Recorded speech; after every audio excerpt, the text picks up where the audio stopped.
Tsukasa sat at his desk in class, staring absently at the blackboard as the teacher droned on about hero ethics. His attention was drawn away, however, as a new student walked into the classroom. The boy was small and skinny, with messy brown hair and big, innocent eyes.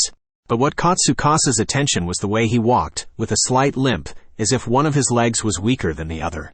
Tsukasa couldn't help but stare. He had grown up with his own powerful quirk, a combination of black lightning and pink flames, and had never really given much thought to those without quirks.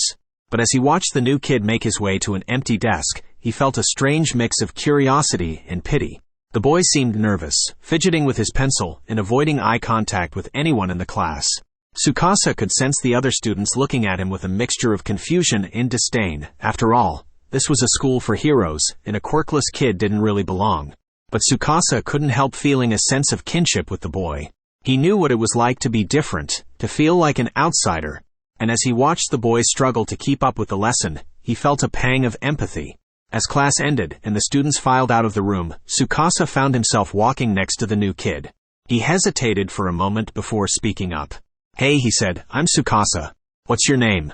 The boy looked up at him surprised. I'm Deku," he said, his voice barely above a whisper. Tsukasa smiled. "Nice to meet you, Deku. If you ever need any help with anything, just let me know, okay?" Deku nodded, his eyes wide with gratitude. Tsukasa couldn't help but feel a sense of satisfaction as he walked away. Maybe, just maybe, he could use his quirk to help someone who didn't have one. Maybe he could be a hero in his own way. Deku stood in the empty gymnasium, his eyes focused on the punching bag in front of him. He had been training every day since he received the one-for-all quirk from All Might, determined to become a hero like his idol. He threw a punch, feeling the power of one-for-all surge through his arm. But as he pulled back, he heard a voice behind him. "Not bad, Midoriya." Deku turned to see Tsukasa standing in the doorway, his arms crossed and a smirk on his face. "You too, Tsukasa," Deku replied, his voice tinged with exhaustion. Tsukasa walked over to the weightlifting bench and began to load up the barbell. "Gotta stay in shape if we're gonna pass that entrance exam," he said, grinning at Deku. Deku nodded, a determined look on his face. "I'll do whatever it takes to get into UA." Tsukasa finished loading up the barbell and began to lift it with ease, the muscles in his arms bulging with effort. "Same here," he said, "but it's not just about strength. We gotta be smart about it too." Deku nodded again, understanding what Tsukasa meant. He had been studying hero tactics and strategy, trying to find ways to outsmart his opponents in the entrance exam. For the next hour, the two boys trained side by side, pushing themselves to their limits. Deku practiced using one-for-all in different ways, while Tsukasa worked on his lightning and flame abilities. They offered each other advice and encouragement, pushing each other to be better. As they finally finished their workout, Tsukasa turned to Deku. "You know, Midoriya, I think we could make a pretty good team." Deku smiled, feeling a sense of camaraderie with Tsukasa. "Yeah, I think we could." The two boys left the gym, ready to face whatever challenges lay ahead of them. They knew that the road to becoming heroes would be long and difficult, but with each other's support, they felt confident that they could succeed. Deku sat in his new classroom, surrounded by the other members of Class 1A. The entrance exam had been grueling, but he had managed to pass, along with his classmates. As he looked around the room, he couldn't help but feel a sense of excitement and anticipation for the coming school year. But as he scanned the faces of his classmates, he realized that one of them was missing, Tsukasa Yamazaki. Deku had grown to respect and admire Tsukasa during their training sessions before the entrance exam, and he couldn't help but wonder where he had ended up. As if on cue, the classroom door burst open and a tall, muscular boy strode in, a cocky grin on his face. "Hey everyone," he said. "The name's Tsukasa Yamazaki. I guess they decided I was too hot for Class 1A, so they sent me to Class 1B instead." Deku felt a pang of disappointment as he realized that he wouldn't be in the same class as Tsukasa. But he couldn't help but admire the other boy's confidence and swagger. As the day went on, Deku and the other members of Class 1A began to settle into their new routine. They attended classes on hero tactics, combat training, and quirk control, all in preparation for their eventual careers as heroes. But even as he immersed himself in his studies, Deku couldn't help but think about Tsukasa. He wondered what kind of challenges the other boy would face in Class 1B, and whether he would be able to make a name for himself there. As the weeks turned into months, Deku focused on honing his skills and developing his quirk, determined to become the best hero he could be. But he never forgot about Tsukasa, and he hoped that one day their paths would cross again. Tsukasa sat in the classroom, his attention drifting away from the lecture on the quirk apprehension test. He couldn't help but notice the girl sitting in front of him, Itsuka Kendo. She was confident and capable, and Tsukasa found himself intrigued by her. As the class ended, Tsukasa gathered his things and walked over to Itsuka's desk. "Hey there," he said, flashing a smile. Itsuka looked up surprised. "Oh hi," she said. "I'm Tsukasa Yamazaki," he said, extending a hand. Itsuka shook his hand, her eyes flickering with interest. "Itsuka Kendo," she replied. Tsukasa leaned against the desk, feeling a rush of adrenaline. He had always been a bit of a ladies' man, and he sensed that there was potential here. "So, what do you think of UA? So far?" he asked, trying to make conversation. Itsuka shrugged. "It's challenging, but I'm up for it." Tsukasa grinned. "Me too. And hey, maybe we could help each other out. I could show you some of my moves." Itsuka raised an eyebrow. "Your moves?" Tsukasa laughed. "Yeah, you know my quirk. I can use black lightning and pink flames. It's pretty cool if I do say so myself." Itsuka nodded, her interest piqued. "That does sound cool. Maybe we could train together sometime." Tsukasa felt a surge of excitement. He had always been a bit of a lone wolf, but the idea of training with Itsuka was appealing.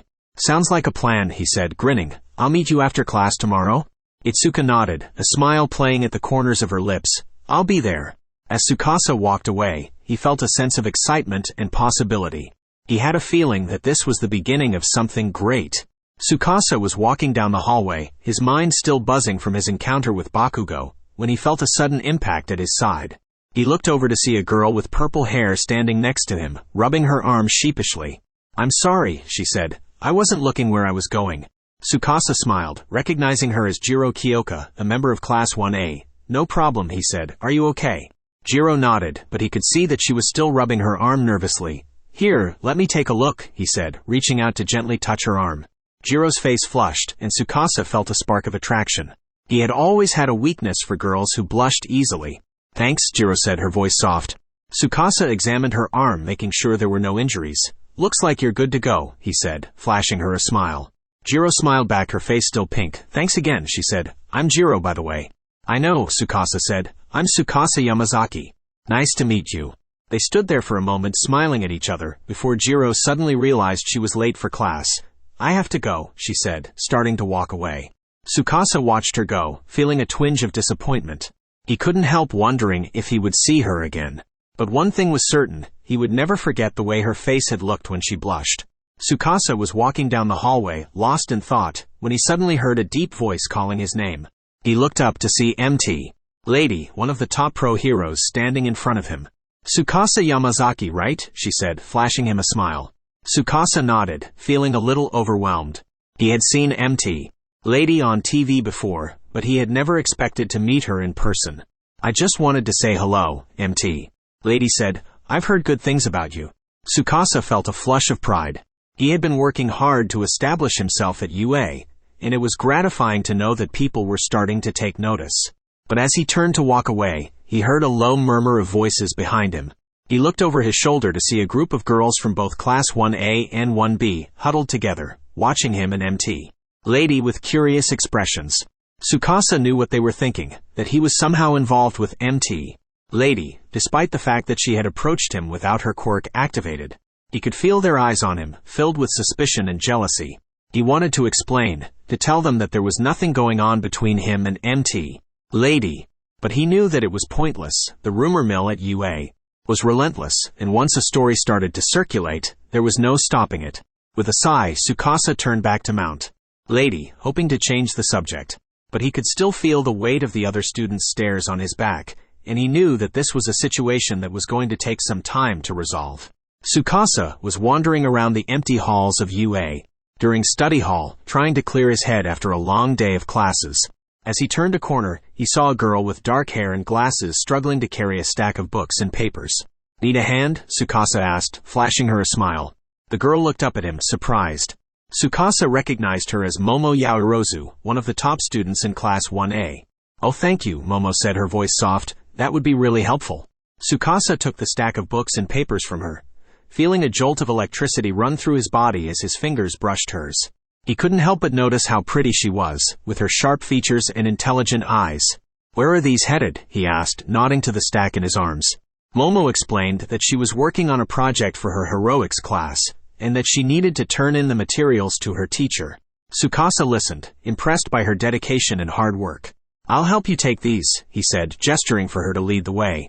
Momo smiled gratefully, and Tsukasa couldn't help but feel a sense of satisfaction at being able to help her. As they walked down the hall together, he could feel her presence beside him, warm and comforting. He knew that he was starting to develop feelings for her, and he couldn't wait to see where this unexpected connection might lead. Tsukasa was walking home from UA. After a long day of classes, lost in thought. He didn't notice the girl in goth-like clothes, in an emo-like appearance until she stepped out from behind a building and blocked his path. "Hand over your wallet and your phone," she said, brandishing a knife. Tsukasa raised an eyebrow. "I don't think that's a very good idea." The girl glared at him. "What, you think you're some kind of hero? I'll cut you if you don't give me what I want." Tsukasa chuckled, his heart pounding in his chest. He had faced dangerous villains before, but something about this girl intrigued him. "You know you're pretty cute for a villain," he said, flashing her a flirtatious smile. The girl blushed, taken aback by his boldness. "I am not cute. And I'm not a villain, I'm just trying to get by." Tsukasa took a step closer, ignoring the knife. "What's your name?" The girl hesitated, then lowered the knife. "It's Yumi." "Well, Yumi, I'm Tsukasa. How about instead of robbing me, we go get some coffee and talk about why you're resorting to crime?" Yumi's eyes widened, and she lowered the knife completely. "Coffee? With you?" Tsukasa grinned. "Yeah? I have a feeling we could have a lot in common." Yumi's lips twitched into a small smile, and Tsukasa knew he had won her over. He took her hand and led her to a nearby cafe, ready to show her that there was more to life than crime and villainy. Tsukasa had managed to convince Yumi to leave her life of crime behind and start anew. But he knew it wouldn't be easy for her to adjust to a normal life, especially with her quirk. So, he decided to speak to Principal Nezu about admitting Yumi as a student at UA. He walked into the principal's office, feeling nervous but determined. "Principal Nezu, may I speak with you for a moment?" "Ah, Tsukasa, what can I do for you?" the principal asked, looking up from his paperwork. "I have a friend who has recently decided to turn her life around and wants to become a hero. She has a quirk that may be difficult to control, but I believe she has the potential to become a great hero," Tsukasa explained. The principal raised an eyebrow. "And what is your friend's name and quirk?" "Her name is Yumi, and her quirk is Mindbreak. It allows her to invade the minds of others and cause them intense pain," Tsukasa said. The principal looked thoughtful. "That is a dangerous quirk, but if she can control it and use it for good, then I see no reason why we can't admit her as a student. However, she will need to pass the entrance exam and demonstrate that she can use her quirk responsibly." Tsukasa nodded. "Thank you, Principal Nezu. I will make sure Yumi is prepared for the entrance exam." And so, Tsukasa spent the next few weeks helping Yumi train for the entrance exam, teaching her how to control her quirk and use it in combat situations. Finally, the day of the exam arrived, and Yumi was able to showcase her newfound abilities. Thanks to Tsukasa's help, Yumi was able to pass the exam and become a student at UA, much to the surprise of her classmates. But Tsukasa knew that Yumi had the potential to be a great hero, and he was determined to help her reach her full potential. Tsukasa had just finished his training session in the school's gymnasium when he heard someone call his name. He turned around and saw MT. Lady walking towards him. "Hey there, Tsukasa. I was wondering if you'd like to join me for a coffee," she asked, smiling at him. Tsukasa was taken aback by the sudden invitation, but he didn't want to be rude. "Ah, sure. I'd like that," he replied. As they walked towards the school's cafeteria, Tsukasa couldn't help but feel self-conscious. He knew that MT. Lady was one of the most popular heroines in Japan, and her attention was causing quite a stir among his classmates. When they reached the cafeteria, MT. Lady grabbed Tsukasa by the arm and pulled him close. "You know, Tsukasa, I think you're really cute," she said, batting her eyelashes at him. Tsukasa blushed at the unexpected compliment. He had never been good with girls, especially ones as stunning as MT. Lady. But before he could respond, she wrapped her arms around him and held him close. Everyone in the cafeteria stared at them, jealous and amazed at the same time. Tsukasa could feel the eyes of his classmates burning into him, and he felt a sudden surge of embarrassment. As soon as MT. Lady let him go, Tsukasa made his escape, trying to blend in with the crowd as much as possible. He knew that he would never hear the end of it from his classmates, but he couldn't help but feel a little flattered by the attention of such a beautiful woman. Tsukasa was walking with Yumi towards the training grounds, enjoying the warm sunlight of the day. As they approached the entrance, they saw a group of students gathered together, arguing heatedly. Nato Monoma, the leader of Class 1B, was standing at the front of the group, his arms crossed as he boasted about his class's superiority. Tsukasa let out a deep sigh. He had grown tired of Monoma's constant boasting, and he was not in the mood for an argument. But just as things were starting to get heated, Itsuka Kendo, the class representative of Class 1B, stepped forward and playfully chopped Monoma's neck, causing everyone to burst into laughter. Tsukasa couldn't help but chuckle at the comedic scene, and he turned to greet the members of Class 1A. "Hey there, I'm Tsukasa Yamazaki, and this is Yumi. We're from Class 1B, he said with a smile. The members of Class 1A returned the greeting, and Tsukasa felt a sense of relief. He was glad that the tension had dissipated, and he was looking forward to getting to know the members of Class 1A better. Yumi, on the other hand, was still holding his hand tightly, as if she was afraid of losing him in the crowd. Tsukasa smiled at her reassuringly and squeezed her hand gently. He knew that he had found a true friend in her, and he was grateful for her presence in his life. Tsukasa was walking with Yumi on his way to their dormitory after a long day of training. As they were walking, they noticed a strange figure in the shadows. The figure was a tall, thin man with wild eyes and a crazed expression on his face. He was licking a long, serrated blade as he stared at Tsukasa and Yumi. Tsukasa instinctively stepped in front of Yumi, ready to protect her from any danger. The man suddenly lunged forward, activating a bizarre quirk that caused the ground to ripple and shift. Tsukasa and Yumi were caught off guard as the ground beneath them began to shake and twist. Tsukasa quickly realized that the man was after Yumi, not him. He pushed her out of the way and took the brunt of the attack, using his quirk to create a shield of black lightning and pink flame to protect himself. The man's blade struck the shield with a deafening clang, but Tsukasa held his ground. He could feel the strain of the attack, but he refused to let the man harm Yumi. "Yumi, run!" Tsukasa shouted over the sound of the man's maniacal laughter. "I'll hold him off." Yumi hesitated for a moment, but she could see the determination in Tsukasa's eyes. She turned and ran towards their dormitory, knowing that she was in good hands. Tsukasa and the man continued to clash, trading blow for blow as they fought. Tsukasa's lightning and flame crackled and surged, illuminating the darkened campus as they battled. In the end, Tsukasa emerged victorious, standing tall over the defeated man. He breathed a heavy sigh of relief and collapsed to the ground, his body still trembling with adrenaline. As he lay there, he couldn't help but think about Yumi, and how lucky he was to have her as a friend. He vowed to protect her no matter what, knowing that she was worth any sacrifice. Tsukasa found himself in a strange dreamlike state, surrounded by a peaceful and serene environment. As he walked around, he suddenly saw his mother and father, who had passed away when he was young. Overwhelmed by emotion, he ran to them and hugged them tightly. After a few moments of silence, his mother and father smiled at him and disappeared. Confused and disoriented, Tsukasa suddenly heard a voice behind him. As he turned around, he saw a woman who introduced herself as Hana. She had a mysterious air about her, and her eyes seemed to shimmer with an otherworldly light. "Tsukasa, do you wish for a third quirk?" Hana asked, her voice echoing through the dreamlike space. Tsukasa was taken aback by the question, as he had never heard of anyone having more than 2 quirks before. However, he was also intrigued by the possibility of gaining a new power. What kind of quirk are we talking about here?" Tsukasa asked cautiously. Hana smiled mysteriously. "It's a quirk unlike any other, one that will allow you to control and manipulate the very essence of life itself. It's a power that can create or destroy, depending on how it's used." Tsukasa felt a shiver run down his spine at the thought of such a powerful quirk. He knew that with great power came great responsibility, but he couldn't help but be tempted by the idea of gaining such a unique ability. "I am not sure," Tsukasa stammered. "I don't know if I'm ready for something like that." Hana nodded knowingly. "It's a big decision, one that shouldn't be taken lightly. Think carefully, Tsukasa, and remember that with great power comes great responsibility." With that, Hana disappeared, leaving Tsukasa alone in the dreamlike space. As he woke up, Tsukasa couldn't help but wonder about the possibility of gaining a third quirk, and the consequences that would come with it. Tsukasa and Yumi, along with Class 1A and 1B, were on a field trip to the Unforeseen Simulation Joint, USJ, to learn more about hero work. As they arrived, they were greeted by the pro hero Cementos, who explained the rules and regulations of the facility.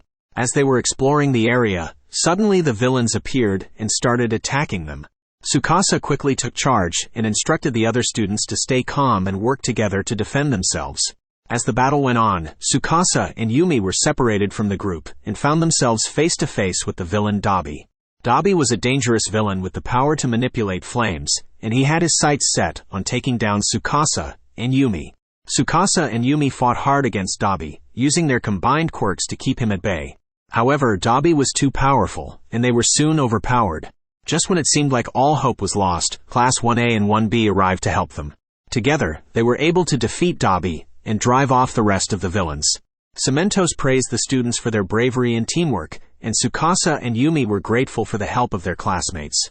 From that day forward, the students of Class 1A and 1B became closer and more united, knowing that they could always count on each other in times of need. Tsukasa was in the gym, focused on his training as he lifted weights with ease. His muscles bulged as he lifted the heavy weights, sweat dripping down his forehead. He had been training harder than ever before, pushing himself to his limits. As he put the weights down and took a deep breath, he noticed his reflection in the mirror. He looked leaner and more muscular than before, his physique more toned and defined. Satisfied with his progress, Tsukasa wiped the sweat from his forehead and smiled to himself. He knew that he had to keep pushing himself if he wanted to become the best hero he could be. Tsukasa was on his way to school, running as fast as he could. He knew he was a bit late for the UA Sports Festival, but he was determined to make it on time. As he ran through a nearby alleyway, he suddenly heard a loud thud and a muffled cry. Turning around, he saw a girl lying on the ground, looking up at him with a blush on her face. It was Himiko Toga, but Tsukasa didn't know that she was a villain. He quickly approached her and extended a hand to help her up. "Are you okay?" Tsukasa asked, looking at her with concern. Himiko Toga took his hand and stood up, still blushing. "Why, yeah, I'm fine. Thank you," she said, her voice a little shaky. Tsukasa smiled and nodded before running off to school once again, leaving Himiko Toga behind. He didn't think much of the encounter, and assumed that she was just another student who was running late like him. The day of the UA Sports Festival had finally arrived, and Tsukasa was pumped up and ready to give it his all. He stood with his classmates in the starting area, feeling the nervous energy emanating from his peers. The first event was about to begin, and he could feel the weight of everyone's expectations on his shoulders. The announcer's voice boomed over the loudspeakers, signaling the start of the first round. Tsukasa took off with a burst of speed, his quirk propelling him forward with lightning-fast reflexes. He dodged and weaved through the obstacles with ease, his mind working in perfect harmony with his body. The other competitors were hot on his heels, but he refused to let them catch up. His heart was pounding in his chest, and he could hear the cheers of the crowd as he raced towards the finish line. He crossed it in a flash of lightning, panting heavily but grinning from ear to ear. He looked around, seeing the faces of his classmates and opponents alike. They were all sweating and panting, but the fire in their eyes never died down. This was only the beginning, and Tsukasa was ready for whatever lay ahead.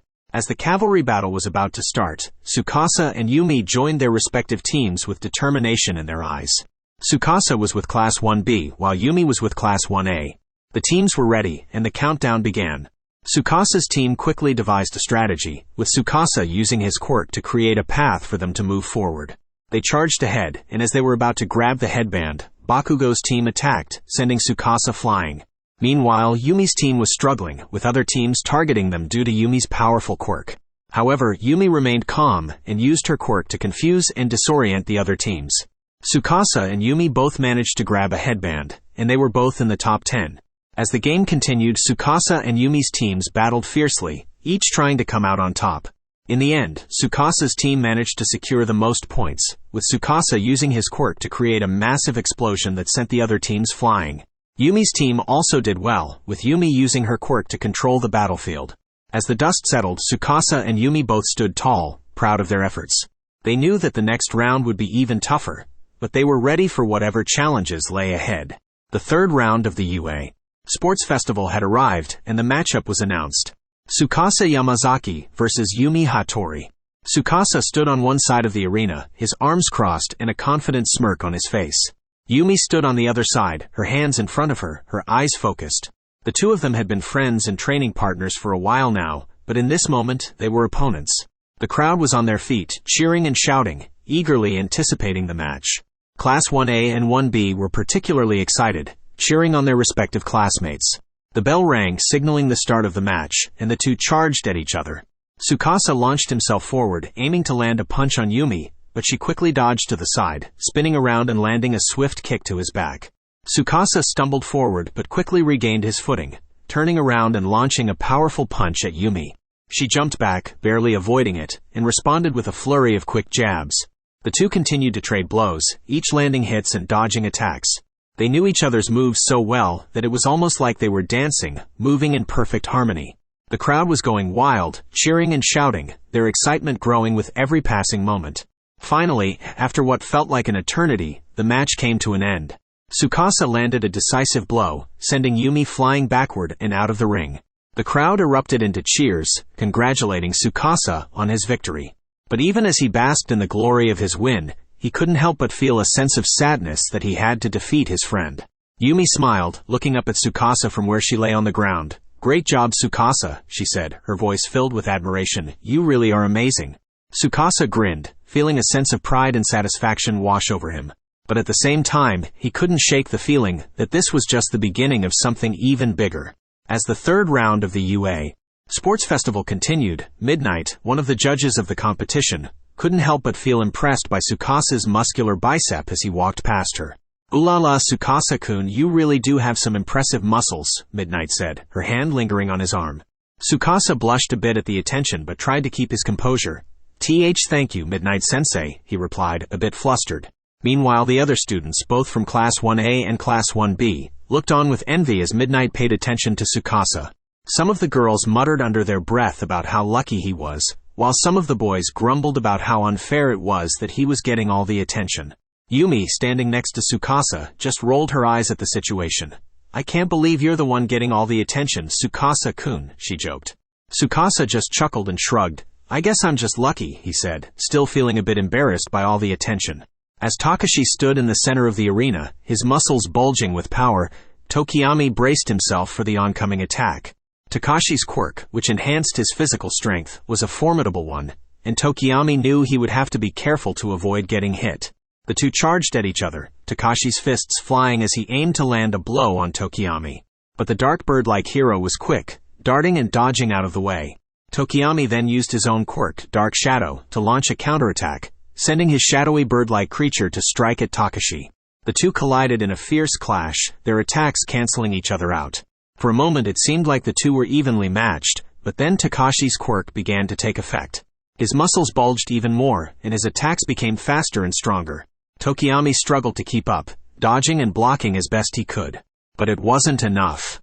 Takashi landed a powerful punch to Tokiyami's side, sending him crashing to the ground. The crowd gasped as Tokiyami lay there, unmoving. But then he began to stir, groggily getting to his feet.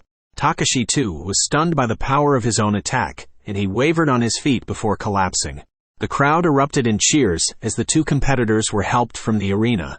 Tsukasa grinned as he watched from the sidelines, eager for his chance to face Takashi in the finals.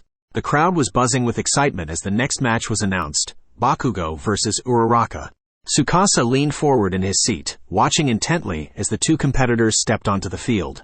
Bakugo was crackling with energy, his hands clenched into fists as he glared at Uraraka.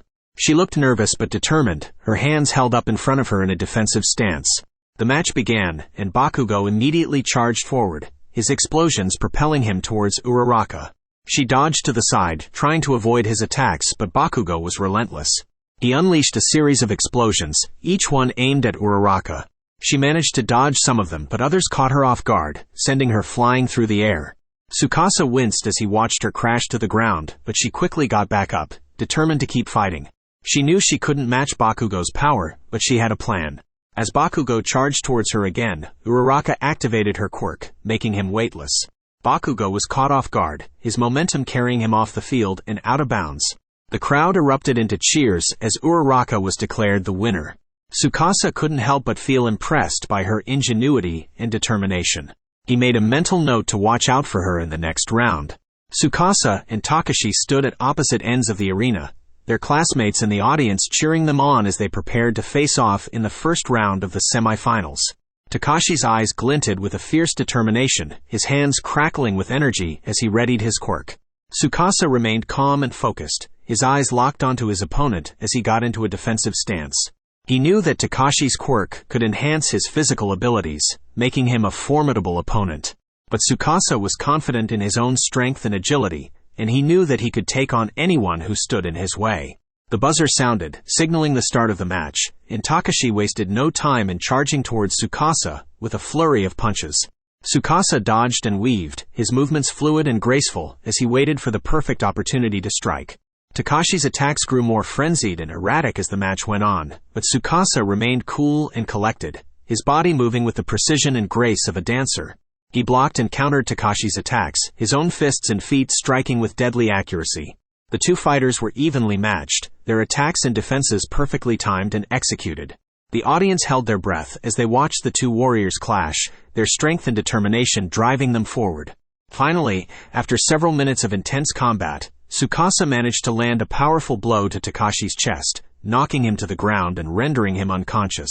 The crowd erupted into cheers as Tsukasa was declared the winner of the match. Yumi ran over to Tsukasa, beaming with pride and admiration as she wrapped her arms around him. Tsukasa grinned back at her, feeling the adrenaline still pumping through his veins. He knew that the final round of the UA Sports Festival would be his toughest challenge yet, but he was ready for whatever came his way. After the intense match between Tsukasa and Takashi, Yumi quickly rushes to Tsukasa's side as he's catching his breath. She gently takes his hand and leads him to a nearby bench to rest. Yumi starts patching up Tsukasa's wounds as he looks up at her with gratitude. Their eyes lock for a brief moment, and Yumi starts to blush before looking away, feeling shy. As they continue to tend to Tsukasa's wounds, Itsuka Kendo, Yui Kodai, Kanoko Komori, and Obara Shiozaki suddenly burst into the room, startling the pair. They immediately notice Tsukasa and Yumi holding hands and assume the worst. "What do you think you're doing, you pervert?" Itsuka exclaims, before smacking Tsukasa on the head. Tsukasa looks at them with confusion, not sure what they are talking about. Yumi quickly explains that she was just patching up his wounds, and they were not doing anything inappropriate. The four girls all apologize and laugh it off, realizing they jumped to conclusions. Tsukasa and Yumi just shake their heads and smile, glad that everything is cleared up. After they finish patching up Tsukasa's wounds, the group decides to head out and enjoy the rest of the sports festival together. It was after the first round of the semifinals, and Obara Shiozaki was waiting for her turn to fight. She had been admiring Tsukasa Yamazaki's strength and skill in the previous matches, and was feeling a bit nervous about her own upcoming match. As Tsukasa walked by her, Obara couldn't help but feel a bit flustered. She had never felt this way before, and didn't quite understand why she was blushing around him. "Hey Obara," Tsukasa said with a smile, "you're up next, right? Good luck." Thank you," Obara stuttered, feeling her face grow even hotter. "Why, you were amazing in your match, Tsukasa." "Thanks," Tsukasa replied, still smiling, "but don't sell yourself short. I think you're going to do great out there." Obara couldn't believe how kind and encouraging he was being to her. Her heart was racing, and she could feel herself falling deeper under his spell. As Tsukasa walked away, Obara let out a deep sigh, wondering what was happening to her. She had never felt so smitten before, but she couldn't deny that she was drawn to Tsukasa's strength and confidence. As Obara Shiozaki and Riku Hajiraki clashed in the semifinals of the UA Sports Festival, Tsukasa watched intently from the sidelines. He was impressed with both competitors, but he couldn't help but feel a sense of concern for Obara. In the end, Riku's Dark Wind quirk proved to be too much for Obara to handle, and she was knocked unconscious. As the match ended, Tsukasa quickly rushed over to Obara's side and carried her in his arms, taking her to the infirmary for medical attention. Obara stirred slightly as Tsukasa carried her, her eyes fluttering open. She blushed deeply as she realized she was in his arms, feeling his muscles beneath her. Tsukasa noticed her blushing and smiled. "Don't worry, you're going to be okay." As they walked away from the arena, Tsukasa glanced back at Riku, who was also injured from the intense match. He felt a sense of admiration for Riku's strength, but also a desire to face him in battle one day. Meanwhile, Obara couldn't help but feel grateful for Tsukasa's kindness and strength. She blushed even more deeply as she realized how close she was to him, feeling her heart skip a beat. As Uraraka and Tsukasa stepped onto the field for their match, the crowd erupted into cheers and applause. Class 1B, Class 1A, and even Class 1C were all eagerly watching the bout, curious to see who would come out on top. Tsukasa looked over at Riku and Takashi, who were standing on the sidelines, and smirked confidently. He knew that he would have to be careful with Uraraka, as she was a formidable opponent with a clever quirk. But he was determined to win and advance to the finals. As the match began, Uraraka wasted no time in unleashing her quirk, floating several objects in the air and hurling them towards Tsukasa. He dodged and weaved around them with ease, moving quickly and gracefully across the field. Tsukasa then launched his own attack, using his strength and agility to charge towards Uraraka. She tried to evade him, but he was too fast and too powerful. He grabbed her wrist and flipped her onto her back, pinning her to the ground. Uraraka looked up at Tsukasa, her face flushed with embarrassment and frustration. She had been so close to victory, but Tsukasa's strength had proven too much for her. Tsukasa helped her up and shook her hand, a small smile playing at the corner of his lips. He had won the match, but he respected Uraraka's skill and tenacity. As he walked off the field, Riku and Takashi looked at him with a mixture of admiration and envy. They knew that Tsukasa was a formidable opponent, and that he would be tough to beat in the finals. As the dust settled after the intense battle between Tsukasa and Riku, the crowd was left in awe of the destruction left in their wake. Tsukasa, barely standing, could feel his body trembling with exhaustion. He had pushed himself to his limits to defeat Riku, and he wasn't sure if he could even stand for much longer. The sound of clapping brought Tsukasa's attention back to the present, as the rest of Class 1B and some of Class 1A rushed towards him to congratulate him on his victory. Yumi was among them, looking worried as she saw Tsukasa's exhausted state. "Are you okay, Tsukasa-kun?" Yumi asked, her concern evident in her voice. Tsukasa nodded weakly, a small smile on his face. "Yeah, I'm fine. Just a bit tired." As they made their way off the battlefield, Tsukasa couldn't help but feel a sense of pride in himself. He had gone all out in the battle against Riku, and while it had taken a toll on him, he had emerged victorious. But as they walked, Tsukasa could feel his body giving out, and before he knew it, he was collapsing to the ground. His vision started to fade, and he could hear the worried voices of his classmates calling out to him. Just before he blacked out, Tsukasa remembered the name he had given to his new quirk, Thunderblaze. As the UA Sports Festival came to a close, the audience eagerly awaited the announcement of the winners. The tension in the air was palpable as the judges tallied up the scores. Finally, the moment arrived. The announcer took to the stage, and the winners were announced. Tsukasa Yamazaki had won first place, followed by Riku Hajiraki in second and Uraraka in third. The crowd erupted into applause and cheers, and Tsukasa stepped up to receive his prize. As he stood there basking in the glory of his victory, Midnight approached him, a sultry smile on her lips. "Congratulations, Tsukasa," she purred, her hand brushing against his bicep. "You were simply amazing out there." Tsukasa blushed furiously, his heart racing at the feel of Midnight's touch. He tried to compose himself, but he couldn't help feeling a little overwhelmed by the attention. Meanwhile, Yumi, Jiro, and Momo looked on with envy, each of them secretly wishing they could be in Tsukasa's shoes. Tsukasa tried to focus on the moment, but his mind kept drifting back to the vision he had seen of Hana in his dream. He wondered what it could mean, and why she had appeared to him in such a way. Lost in thought, he barely registered the rest of the ceremony, until it was time for everyone to head back to their dorms. As he walked away, he couldn't shake the feeling that something big was about to happen, and that his life was about to change forever. Tsukasa, Yumi, and Jiro walked together down the halls of UA High School, chatting about the upcoming practical exams. As they turned the corner, they saw Momo walking towards them. "Hey Momo," Yumi called out, waving at her. Momo smiled and walked over to join them. "Hi guys. How's it going?" Good, Tsukasa replied, rubbing the back of his neck. "Just trying to prepare for the upcoming exams." "You?" "I'm doing the same," Momo said with a nod. "I've been reviewing some of the previous exams to get a better idea of what to expect." Jiro chimed in. "Speaking of food, I'm starving. Let's go grab something to eat at the cafeteria." "Sounds like a plan," Yumi said, grinning. "I heard they have some new snacks, so I'm excited to try them out." The group made their way down the hallway towards the cafeteria, chatting and laughing along the way. They were ready to take on whatever challenges lay ahead. Takashi and Riku walked over to Tsukasa, who was sitting with Yumi, Jiro, and Momo at a table in the cafeteria. Takashi spoke up first. "Hey Tsukasa. Congrats on winning the sports festival. But let's not forget that you were lucky to get past me." Riku added, "Yeah, I should have won that match. But I'll get my revenge soon enough." Tsukasa looked at them calmly and said, "Luck had nothing to do with it. I won fair and square. And if you want to challenge me again, I'm always up for a good fight." Yumi looked at Tsukasa with concern and asked, "Are you sure that's a good idea? You pushed yourself really hard in that tournament, and you don't want to overdo it." Tsukasa smiled at Yumi and said, "I appreciate your concern, but I can handle it. Besides, I won't let these two have the satisfaction of beating me." Jiro chimed in, "Well, I wouldn't mind seeing a rematch. It's always exciting to watch two powerful quirk users face off." Momo added, "I agree. It's important to push ourselves to become stronger, and what better way to do that than through friendly competition?" Other students from Class 1A and Class 1C had been listening to their conversation and started to chime in as well, expressing their opinions on the matter. The cafeteria was filled with the sounds of excited chatter and friendly banter as the students discussed the possibility of a rematch between Tsukasa, Takashi, and Riku. Yumi and Tsukasa walked home together after their classes ended. As they turned the corner, they saw a commotion on the street. A civilian was being attacked by a villain with a flame-like quirk. Yumi quickly used her quirk, Mind Break, to immobilize the villain's mind, while Tsukasa used his quirk, Thunder Blaze, to blast her with a bolt of lightning. The villain, who was named Maiko, was wounded by the attack, but before she could recover, she suddenly blushed as she looked at Tsukasa.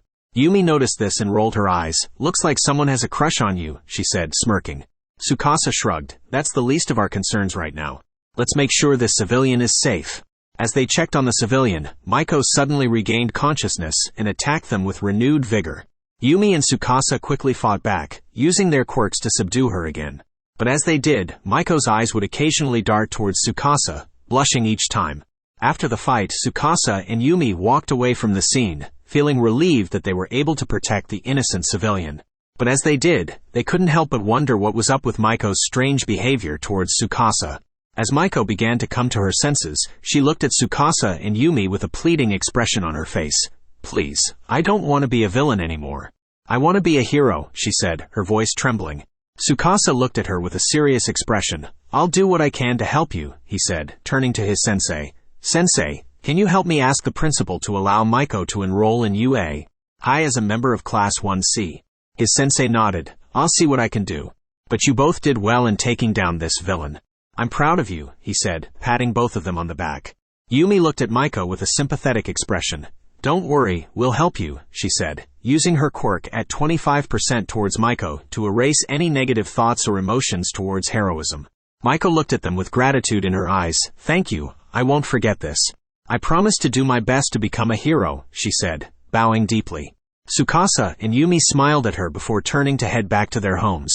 They knew that this was just the beginning of their journey as heroes, and they were ready for whatever challenges lay ahead. As Maiko began to come to her senses, she looked at Tsukasa and Yumi with a pleading expression on her face. "Please, I don't want to be a villain anymore. I want to be a hero," she said, her voice trembling. Tsukasa looked at her with a serious expression. "I'll do what I can to help you," he said, turning to his sensei. "Sensei, can you help me ask the principal to allow Maiko to enroll in UA High as a member of Class 1C? His sensei nodded. "I'll see what I can do. But you both did well in taking down this villain. I'm proud of you," he said, patting both of them on the back. Yumi looked at Maiko with a sympathetic expression.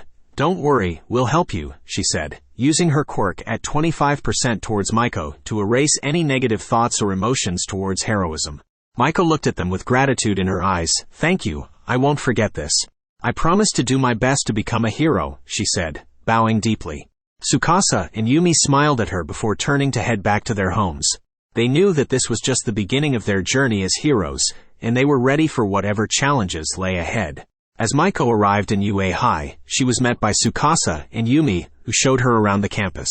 Maiko was excited to be given the opportunity to become a hero and learn from the best in the business. She was also grateful to Tsukasa and Yumi for helping her turn her life around. When they arrived in Class 1B, Maiko was greeted by the other students, who welcomed her with open arms. She was happy to be part of the same class as Tsukasa and Yumi, and was determined to work hard and become a hero just like them. As the class settled in for the day, the teacher introduced Maiko to the rest of the class and explained her backstory. The other students were impressed by her determination and resilience, and they were all eager to help her in any way they could. Tsukasa and Yumi sat next to Maiko, making her feel at ease and answering any questions she had about the school and the hero course. They could see the potential in her, and they were excited to see how she would develop as a hero. As the day progressed, Maiko began to feel more and more at home in her new school. She was excited to start her training and learn from the best teachers and heroes in the country. With the support of her new friends and classmates, she was ready to take on any challenge that came her way. As the hero lay injured on the ground, Stain stood over him, his blood-stained sword in hand. "You call yourselves heroes," Stain hissed, his eyes filled with disgust. "You are nothing but frauds, selling your services to the highest bidder." He turned to the two dead villains lying nearby, their lifeless eyes staring up at the sky. "And you, traitors. You are even worse. Betraying your comrades for your own selfish gain." Stain sheathed his sword and turned to walk away, satisfied with his work. But as he walked, he suddenly felt a powerful force grip his leg. Looking down, he saw the injured hero, struggling to stand. "You won't get away with this," the hero said, his voice weak but determined. "We won't let you destroy everything we stand for." Stain looked down at the hero with a mixture of annoyance and amusement. "You heroes are all the same. Always talking about justice and honor, but when it comes down to it, you're just as corrupt as the villains you claim to fight against." With a swift kick, Stain knocked the hero back down to the ground. "You're lucky to be alive," he said, before disappearing into the shadows. As the hero lay injured on the ground, Stain stood over him, his blood-stained sword in hand. "You call yourselves heroes," Stain hissed, his eyes filled with disgust. "You are nothing but frauds, selling your services to the highest bidder." He turned to the two dead villains lying nearby, their lifeless eyes staring up at the sky. "And you, traitors. You are even worse. Betraying your comrades for your own selfish gain." Stain sheathed his sword and turned to walk away, satisfied with his work. But as he walked, he suddenly felt a powerful force grip his leg. Looking down, he saw the injured hero, struggling to stand. "You won't get away with this," the hero said, his voice weak but determined. "We won't let you destroy everything we stand for." Stain looked down at the hero with a mixture of annoyance and amusement. "You heroes are all the same. Always talking about justice and honor, but when it comes down to it, you're just as corrupt as the villains you claim to fight against." With a swift kick, Stain knocked the hero back down to the ground. "You're lucky to be alive," he said, before disappearing into the shadows. Tsukasa walked into the crowded area, spotting Todoroki, Deku and Iida talking with some of their classmates. He waved at them, causing Todoroki to nod back in recognition. Tsukasa made his way over to the group, greeting them all with a smile. "Hey guys," Tsukasa said, "what's going on?" "Just hanging out," Deku replied. "You want to join us?" "Sure," Tsukasa said, taking a seat next to Iida. He noticed Riku, Takashi, and Natsuki from Class 1C were also there, along with the rest of Class 1B and 1A. They continued chatting, discussing the recent news of the hero killer, but no one knew who he was or what he looked like. Tsukasa couldn't help but feel a sense of unease at the thought of someone targeting heroes. As the conversation died down, Tsukasa excused himself, saying he had some studying to do before class tomorrow. The others bid him farewell, and he made his way back to his dorm room, deep in thought about the hero killer's actions. As Tsukasa, Yumi and Maiko walked down the street, a group of thugs suddenly appeared and started harassing them. The thugs began to hit on the girls, trying to convince them to be their girlfriends, and the girls felt uncomfortable and scared. Tsukasa felt his anger building up inside him as he heard the thugs' words. "Get away from my girlfriends now," he shouted, stepping forward to protect Yumi and Maiko. His words made the girls blush, and even Tsukasa felt a little embarrassed by his boldness. The thugs laughed, thinking Tsukasa was just a weak kid, but he suddenly activated his quirk, Thunder Blaze, and released a powerful shockwave that knocked the thugs down. They tried to stand up, but Tsukasa was too fast and too strong, and he easily defeated them with 5% of his strength. Yumi and Maiko looked at Tsukasa with admiration, feeling grateful for his protection. "Thank you, Tsukasa," Yumi said, her voice trembling with emotion. Maiko nodded in agreement, still blushing. Tsukasa felt a warm feeling in his chest, knowing that he had done the right thing. He smiled at the girls and took their hands, leading them away from the scene. "Let's go home," he said, his voice calm and reassuring. Tsukasa sat at his desk in Class 1B, thinking hard about what he wanted his hero name to be. He knew that this was an important decision that would stay with him for the rest of his career as a hero. He looked around the room and saw his classmates, including Yumi and Maiko, doing the same thing. As he was deep in thought, Yumi stared at him from across the room, her cheeks slightly flushed. Tsukasa could feel her gaze on him, and he couldn't help but blush a little as well. He wasn't sure what was going on between them, but he knew he was attracted to her. Meanwhile, Maiko sat next to Yumi, and also found herself blushing as she stole glances at Tsukasa. She was happy to have transferred to UA High and to be in the same class as him. She hoped that they could become closer friends in the future. Tsukasa snapped out of his thoughts as the teacher called out for everyone to share their hero names. He quickly jotted down his choice on a piece of paper and stood up to present it to the class. The others listened attentively, and Yumi and Maiko couldn't help but smile as they heard his confident voice. After Tsukasa finished, the rest of the class took turns sharing their own hero names. The atmosphere was friendly and supportive, and Tsukasa felt proud to be a part of Class 1B. He hoped that he could become a great hero and make his classmates proud. Tsukasa had just finished his training session when he noticed Yui Kodai standing nearby, looking at him with a curious expression. As he walked over to her, he noticed that she was blushing slightly and seemed to be nervous. "Hey Yui, is everything okay?" Tsukasa asked, concerned. Yui looked up at him, her cheeks turning an even deeper shade of red. Yes. I'm fine. I was just, admiring your quirk. Tsukasa smiled, feeling a bit flattered by her attention. Thank you, Yui. I appreciate it. Yui fidgeted with her hands for a moment before speaking up again. Tsukasa, can I ask you something? Of course, what is it? Tsukasa replied, intrigued. Yui took a deep breath before continuing. I was wondering if you could maybe, help me with my training sometime. I want to improve my quirk, but I don't really know how. Tsukasa's smile grew wider. I'd be happy to help, Yui. Let's set up a time to train together. Yui's face lit up with excitement as she nodded eagerly. Thank you so much, Tsukasa. I'll work really hard. Tsukasa nodded, feeling pleased that he could help a fellow classmate. As he walked away, he couldn't help but notice Yui's continued glances in his direction, and he couldn't help but wonder if there was something more behind them. Tsukasa felt a surge of excitement and nervousness as he heard that he was assigned to the same pro hero as Jiro. He had always admired the hero and was thrilled to have the chance to train under him. He quickly made his way to the training grounds, where he saw Jiro already waiting for him.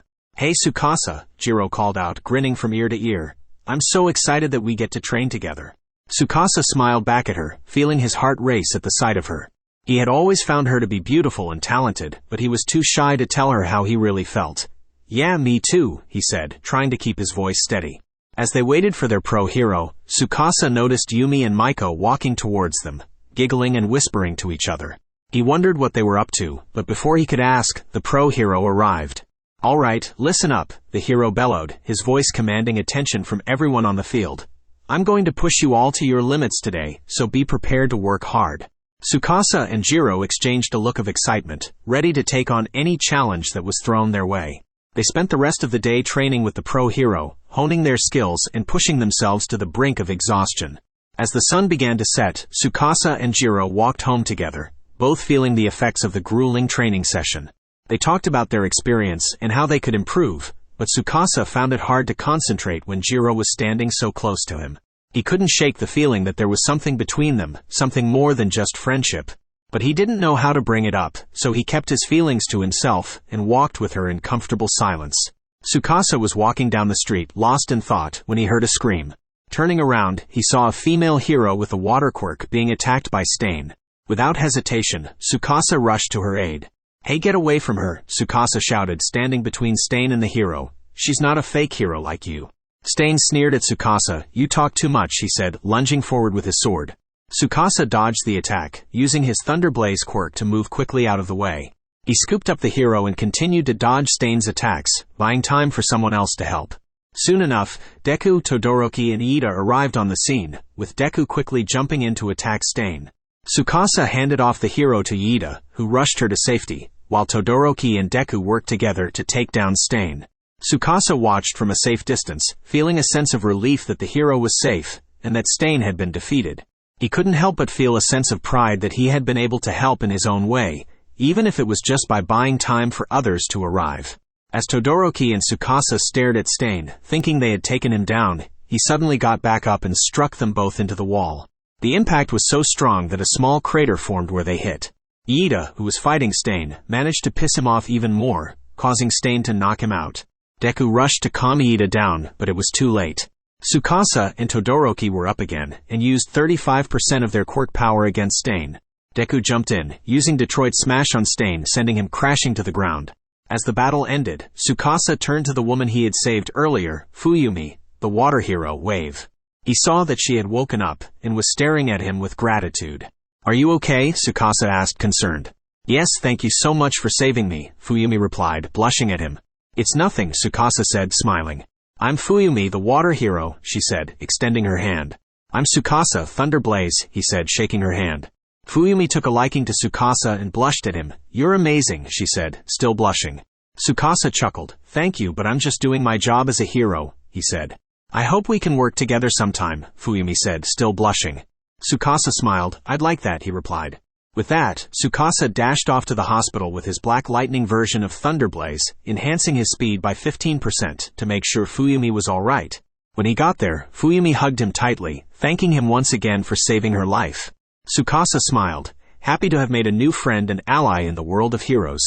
The scene opens up in Class 1B, where Wave, the water hero, is helping out with teaching the students. Tsukasa, Yumi, and Maiko are seated in the classroom, with Tsukasa staring out the window, lost in thought. Wave notices Tsukasa and waves hello to him. Tsukasa smiles and waves back, but before he can say anything, the rest of Class 1B begins to stare at him in a comedic way. "Tsukasa, are you checking out Wave?" one student teases, causing the rest of the class to laugh. Tsukasa lets out a sigh. "No, I was just lost in thought." Wave walks over to Tsukasa's desk. "Don't mind them, they're just teasing you." "How have you been?" "I've been good," Tsukasa responds with a smile. Wave turns to the rest of the class. "All right, everyone, let's get back to work."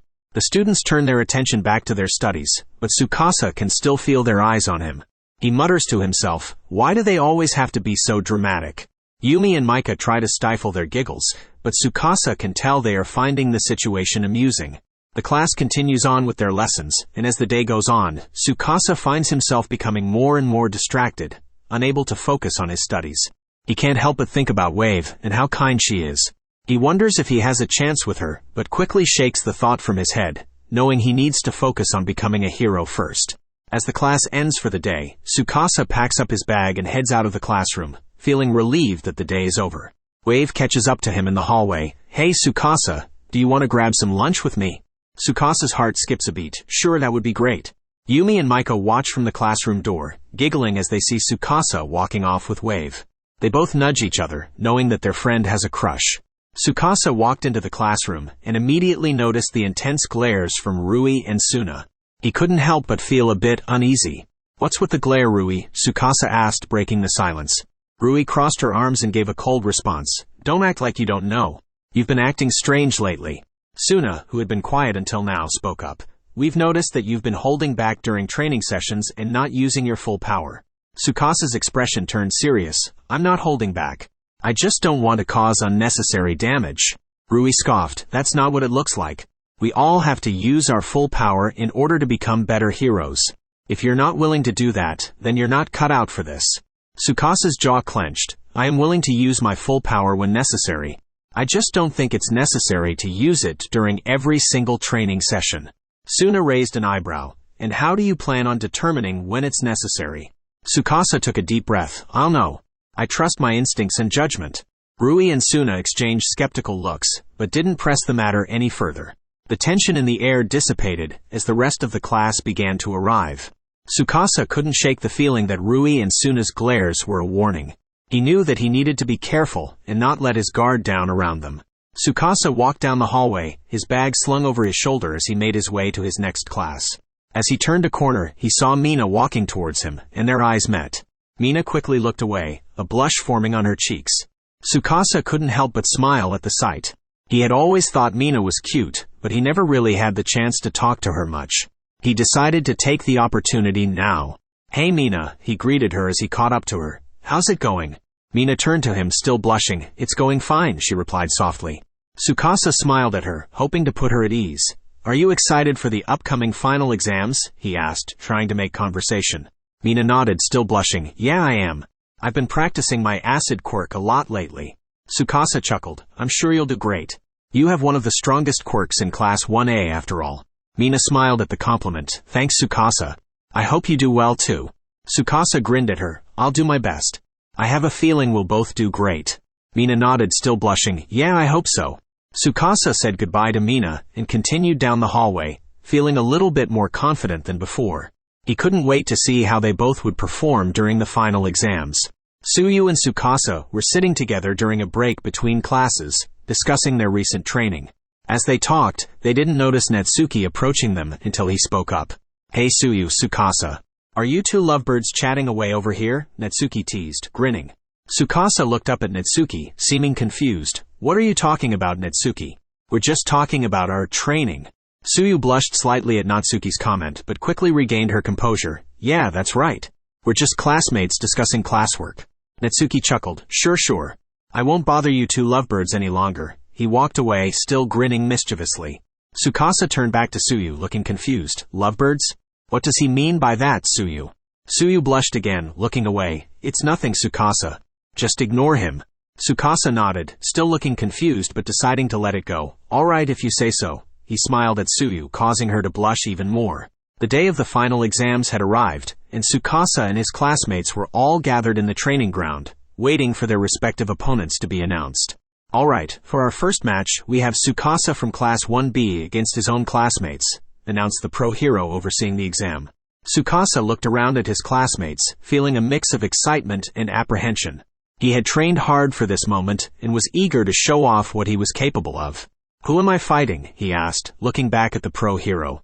You'll be fighting against all of your classmates, replied the pro hero with a smirk. It's a training match, so don't hold back. Tsukasa gulped. Fighting against all of his classmates at once.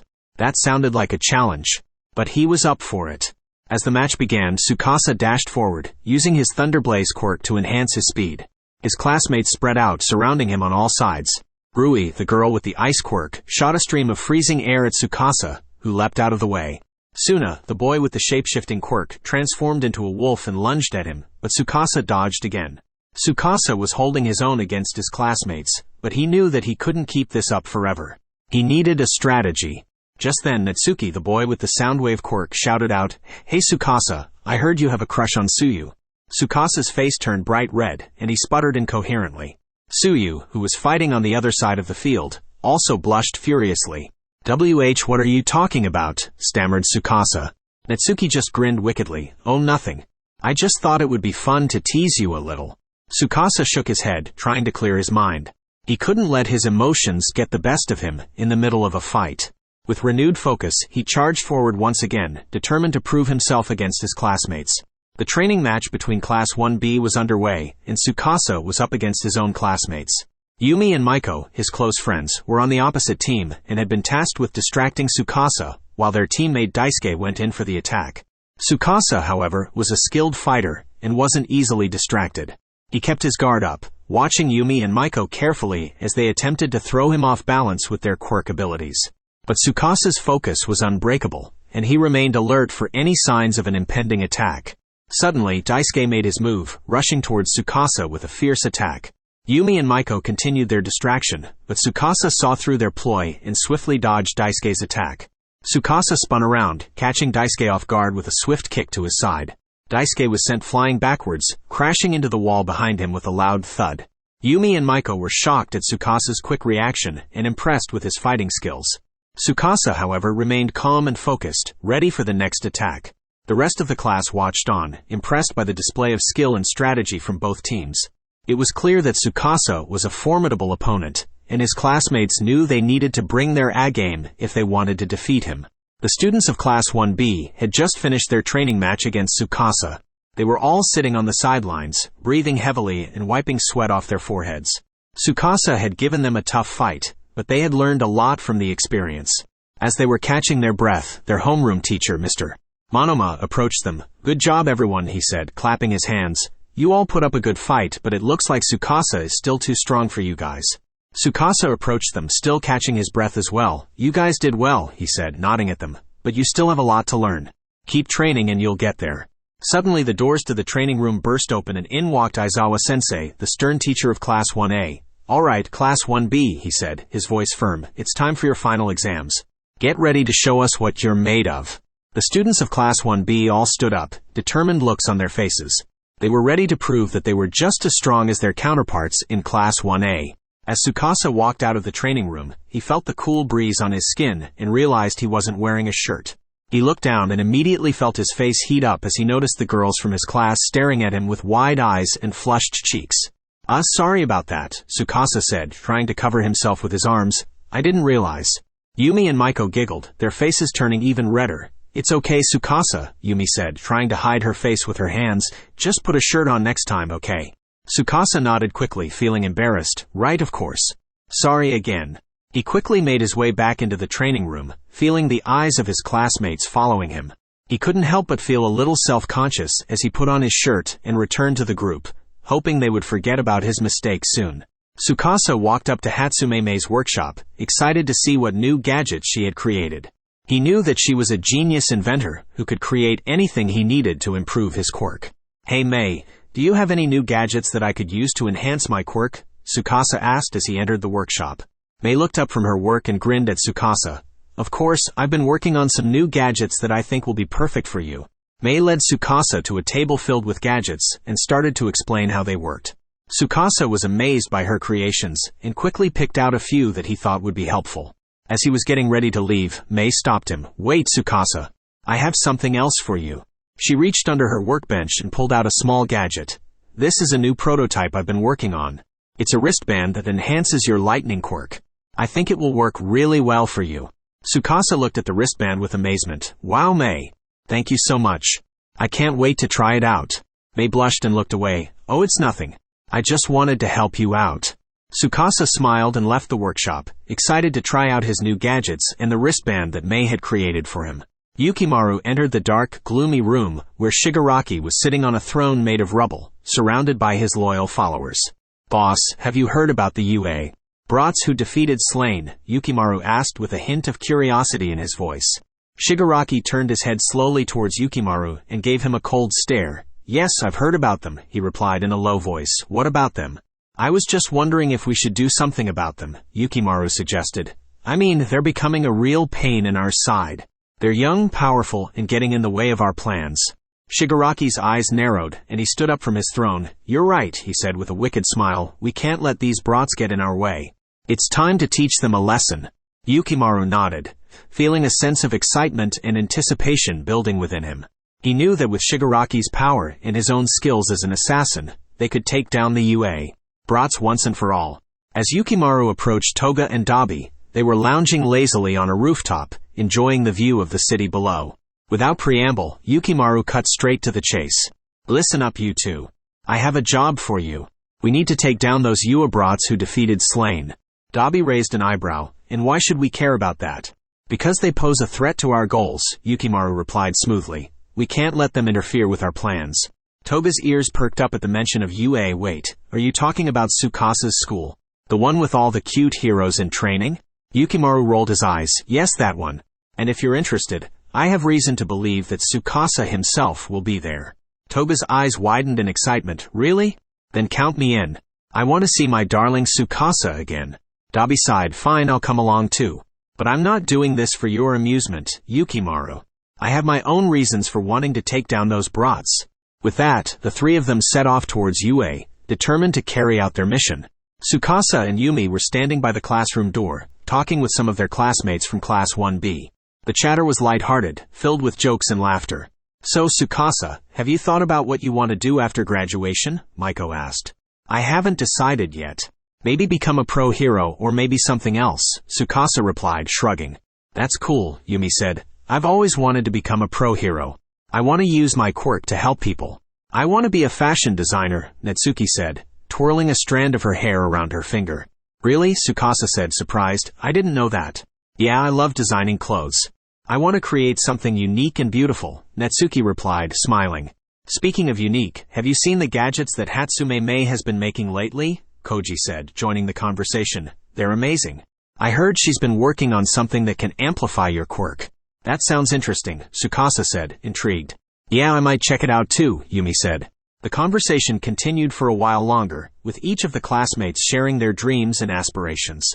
Despite their different goals, they all had a common desire to make a difference in the world. Tsukasa was walking down the hallway of UA High School, lost in thought about his upcoming final exams. Suddenly, he felt a pair of arms wrap around his chest from behind. "Tsukasa-kun," Jiro exclaimed, hugging him tightly. "I haven't seen you in ages." Tsukasa stumbled forward for a moment before regaining his balance. He turned around to face Jiro, a small smile on his face. "Hey Jiro-san. It's good to see you too." As Jiro pulled away, the rest of Class 1B approached, their eyes darting between Tsukasa and Jiro. Yumi and Maiko, in particular, looked a bit jealous. "Hey, don't hog Tsukasa all to yourself, Jiro," Yumi teased, trying to mask her jealousy with a grin. Tsukasa chuckled, looking around at his classmates. "You guys are all welcome to hang out with me too, you know." Maiko crossed her arms, pouting slightly. "Yeah, but Jiro got to hug you first." Tsukasa laughed, shaking his head. "You guys are silly. But I'm glad to have all of you as my friends." They all chatted for a few more minutes before parting ways, with Tsukasa feeling grateful for the bonds he had formed with his classmates at UA. The class was abuzz with excitement as they waited for their new classmate to arrive. Tsukasa sat in his usual spot, surrounded by his friends and admirers. Yumi and Maiko sat next to him, giggling at his jokes, while Jiro and Ibara chatted animatedly with him. Suddenly the door slid open and a tall boy with spiky black hair stepped inside. He looked around the room with a cocky grin on his face and swaggered over to the teacher's desk. "Hey there, beautiful," he said, leering at the teacher, who glared back at him. "Enough, Jisoo," she said sharply. "Introduce yourself to the class and take a seat." Jisoo rolled his eyes and turned to face the class. "Yo, I'm Jisoo," he said. "I'm gonna be your new classmate, and I'm here to show you all what real power looks like." There was a collective groan from the class, but Jisoo just smirked and sauntered over to an empty desk. As he sat down, he glanced over at Tsukasa and sneered. "What's with all the attention on this guy?" he muttered to himself. "I'm way cooler than he is. Just wait, I'll prove it to everyone." Tsukasa, who had been watching Jisoo with a neutral expression, suddenly felt a sense of unease. There was something about this new student that rubbed him the wrong way. But before he could dwell on it too much, the teacher began the lesson, and the class settled down to work. As Jisoo sat with Tsukasa's friends in Class 1B, he couldn't help but express his distaste for Tsukasa. "I don't get why everyone likes him so much," Jisoo said, his tone cold and dismissive. "He's not even that great. I bet he's just using his popularity to get with all the girls in this class." Tsukasa's friends exchanged glances, unsure of how to respond. They knew that Jisoo was new to the class and didn't have the full picture of who Tsukasa was. But they also didn't want to start a fight with the newcomer. "Tsukasa is actually a really nice guy," Yumi spoke up, trying to defend her friend. "He's helped me out a lot with my training." "Ha. That's just a facade," Jisoo scoffed. "I bet he's just using you to get close to you." Maiko couldn't stand it anymore and spoke up. "You don't know what you're talking about. Tsukasa is a genuinely kind and caring person, and he doesn't deserve to be talked about like this." Jisoo just rolled his eyes, unfazed by Maiko's defense of Tsukasa. He was determined to make his mark in Class 1B, even if it meant tearing down one of its most popular students. As Jisoo continued to talk badly about Tsukasa in front of his own friends from Class 1B, he decided to take his rude behavior to the next level by bringing it up in front of other classes as well. He approached Tsukasa's friends from Class 1A and Class 1C, trying to make a show of his insults. "I don't understand why everyone is so obsessed with Tsukasa," Jisoo said, smirking. "He's not even that strong. I bet he's only popular because he has a pretty face." Tsukasa's friends glared at Jisoo, not appreciating his disrespectful comments. "What's your problem, Jisoo?" Yumi asked, crossing her arms. "Why are you so determined to bring Tsukasa down?" "I'm not trying to bring him down," Jisoo replied with a shrug. "I'm just being honest. He's not all that great, and everyone needs to stop pretending like he is." Tsukasa's friends continued to give Jisoo the cold shoulder, not wanting to engage with his negativity. They knew that Tsukasa was a strong and talented hero in training, and they weren't going to let Jisoo's words bring them down. Jisoo approached Jiro, Tsuyu, Mina, and Momo with a smirk on his face, ready to introduce himself and show off his charm. "Hey there, I'm Jisoo. I couldn't help but notice you lovely ladies over here," he said, trying to be smooth. However, before he could finish his sentence, Jiro, Tsuyu, and Mina's attention were immediately drawn to the door as Tsukasa walked into the room. They couldn't help but blush at the sight of him. Jisoo noticed their reaction and felt a pang of jealousy. "What's so special about him?" he muttered under his breath. As Jisoo walked away towards the cafeteria, he couldn't help but feel frustrated. He had developed a crush on Jiro, Tsuyu, Mina, and Momo, but it seemed like they were only interested in Tsukasa. Jisoo was determined to find a way to stand out and win their affections. Tsukasa approached Denki, hoping to get his help with creating an electricity quirk move. As they were discussing, Jisoo walked over and started staring at Tsukasa and Denki. Suddenly, without warning, Jisoo used his quirk to create darkness and attack Tsukasa. Everyone in the room was stunned and caught off guard by Jisoo's sudden attack. Yumi, who was sitting nearby, quickly stood up and tried to intervene, but Jisoo was already too close to Tsukasa. Tsukasa managed to dodge most of the attacks, but one hit him in the shoulder, causing him to stumble. "What the hell, man?" Tsukasa exclaimed as he regained his balance. "What's your problem?" Jisoo just sneered and responded, "You're my problem.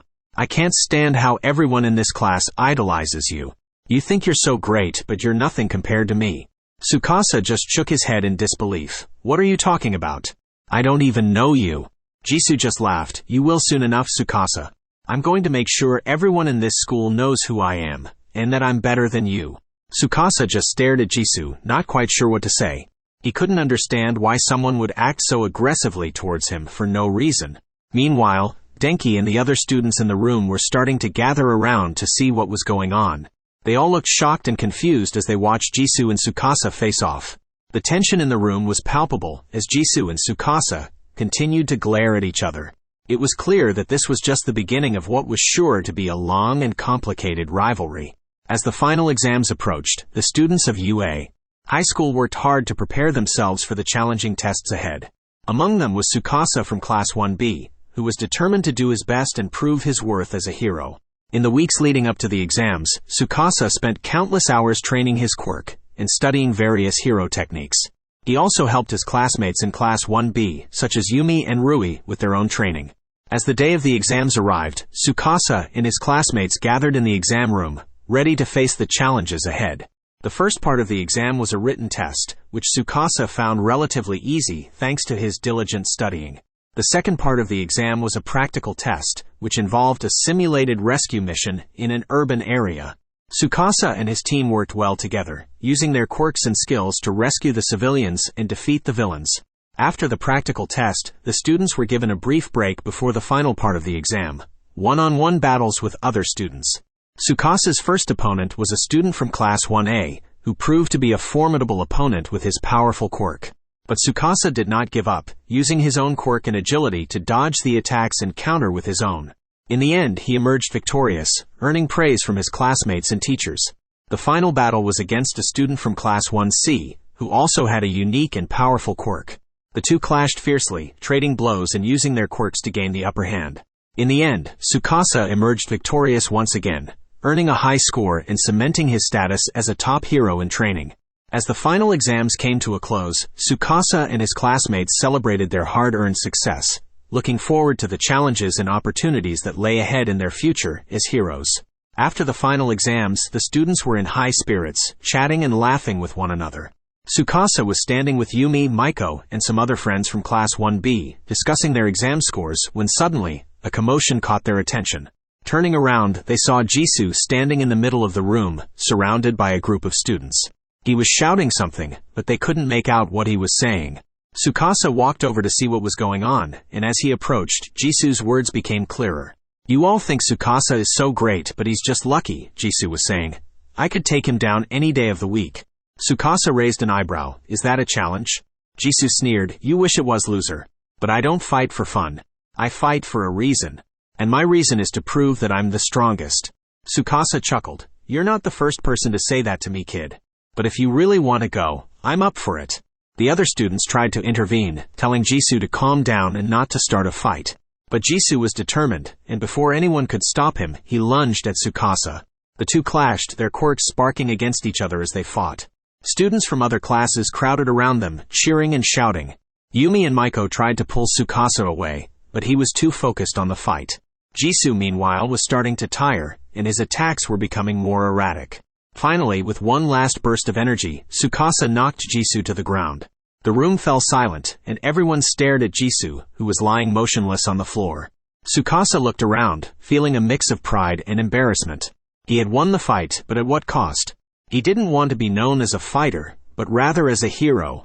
As the students started to disperse, Tsukasa helped Jisoo to his feet. "Are you okay?" he asked, his tone softening.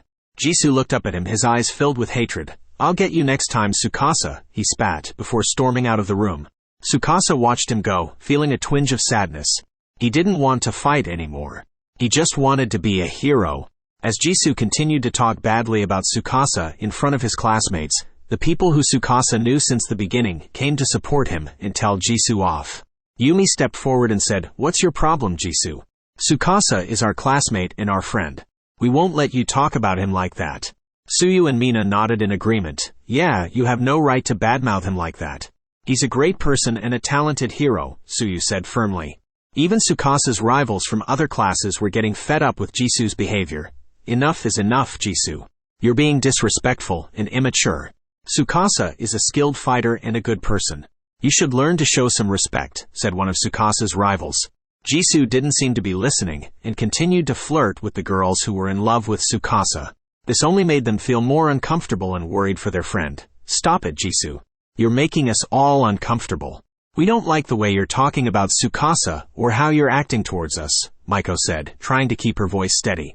Finally, Tsukasa himself stepped forward. He looked calm, but his eyes showed that he was angry. "Jisoo, I don't know what your problem is, but you need to stop. You're not impressing anyone with your behavior. If you have a problem with me, let's settle it in a fair fight. But don't bring my friends into this. They have nothing to do with our disagreement." Jisoo smirked. "A fair fight, huh? Sounds good to me." But be prepared to lose, Tsukasa. The two faced off, but before they could start fighting, their classmates stepped in to separate them. The tension in the air was thick, but everyone knew that Tsukasa had the support of his friends and classmates. Jisoo might have been a new student, but he had already made enemies by disrespecting one of the most popular and respected students in their class. Tsukasa clenched his fists, his patience wearing thin as Jisoo continued to insult him in front of everyone. He was about to lash out when he felt someone grab his arm, and he turned to see Deku standing beside him. "Deku, let go," Tsukasa growled, trying to free his arm.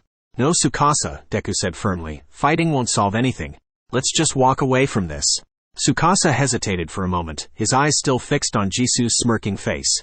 But then he took a deep breath and nodded, allowing Deku to lead him away from the situation. Jisoo laughed as they walked away, but the sound was drowned out by the cheers and words of support from Tsukasa's friends. "Good on you, Tsukasa. Don't let him get to you, man. Jisoo's just a jerk, you're way cooler than him." Tsukasa felt a small smile tug at the corners of his mouth as he walked with his friends, grateful for their support. And he knew that, no matter what Jisoo said or did, he wouldn't let it get to him. He was stronger than that. As Tsukasa walked with Jiro, he let out a heavy sigh. "It's been a rough day," he said, rubbing his temples. "I can't believe Jisoo is causing all of this drama." Jiro nodded sympathetically. "Yeah, he's really been getting on everyone's nerves. But don't let him get to you, Tsukasa. You know you're better than that." Tsukasa smiled slightly at Jiro's words. "Thanks, Jiro.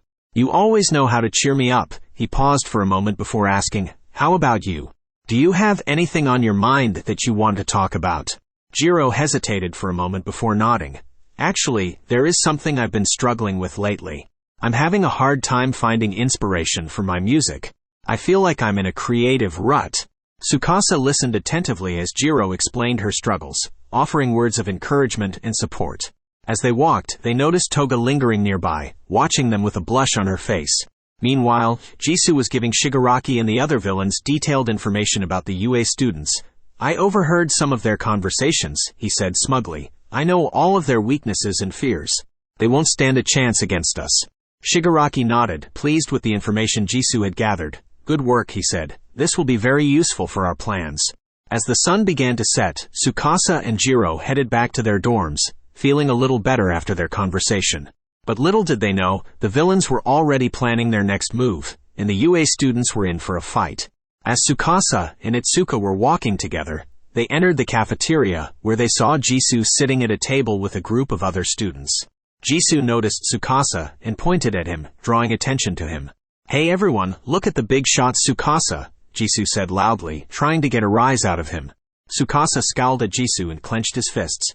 Itsuka noticed the tension and put a hand on Tsukasa's shoulder, trying to calm him down. "Let's just ignore him, Tsukasa," she said, giving him a reassuring smile. Tsukasa took a deep breath and nodded, trying to brush off Jisoo's taunts. However, he couldn't shake off the feeling of anger and frustration that Jisoo had caused. Sakura Watanabe, Class 1C's class representative, rushed to the scene upon hearing the commotion caused by Jisoo and Tsukasa. She activated her quirk, telekinesis, and used it to separate the two of them. "Stop it, both of you," she scolded them. "This is a school cafeteria, not a battlefield." Tsukasa took a deep breath and sat back down, trying to calm himself down. Jisoo, however, was still boiling with anger and muttered insults under his breath. Maiko, Yumi, Itsuka, Jiro, and Mina sat beside Tsukasa, looking at him with concern. "Are you okay, Tsukasa?" Mina asked. Tsukasa forced a smile. "I'm fine. Don't worry about me." But the other students could see that Tsukasa was clearly bothered by Jisoo's constant provocations. They knew that something had to be done before things got out of hand. As Tsukasa walked home from school, he was still fuming over Jisoo's constant attempts to provoke him. Suddenly, Jisoo appeared with two others from UA High, who also seemed to have a grudge against Tsukasa. Ja, who had the transformation quirk, and Jung, who had the tempo quirk, joined Jisoo in attacking Tsukasa. Tsukasa was outnumbered, but he wasn't going to back down without a fight. He swiftly knocked out Ja with a roundhouse kick, and then knocked out Jung with a hammer fist. Jisoo then activated his own quirk, Darkness, and charged straight at Tsukasa. However, Tsukasa was quick on his feet, and used the lightning side of his quirk to dodge Jisoo's attacks. Tsukasa then deactivated his quirk, and swiftly palm-struck Jisoo's gut before stomping his back, knocking the wind out of Jisoo. Tsukasa then walked off home, relieved that he had finally put an end to Jisoo's harassment. The next day at school, Tsukasa was summoned to the principal's office. He was nervous, wondering if he was going to be reprimanded for the fight with Jisoo. Tsukasa took a deep breath before entering the principal's office, trying his best to maintain his composure. As he stepped inside, he saw Principal Nezu sitting behind his desk, his small form dwarfed by the piles of paperwork stacked around him. "Ah, Tsukasa-kun, please have a seat," Nezu said, gesturing to the chair in front of his desk. Tsukasa sat down, his heart pounding in his chest as he waited for the principal to speak. "I've received reports of a fight that occurred yesterday after school," Nezu began, his eyes fixed on Tsukasa. "Care to explain what happened?" Tsukasa hesitated for a moment before taking a deep breath and telling the truth. He explained how Jisoo had attacked him with 2 other students, and how he had defended himself using his quirk. Nezu listened attentively, his expression unreadable. "I see," Nezu said finally, steepling his fingers in front of him. "I'll have to investigate this matter further, but for now, please refrain from engaging in any further physical altercations." Tsukasa nodded, feeling a weight lifted off his shoulders.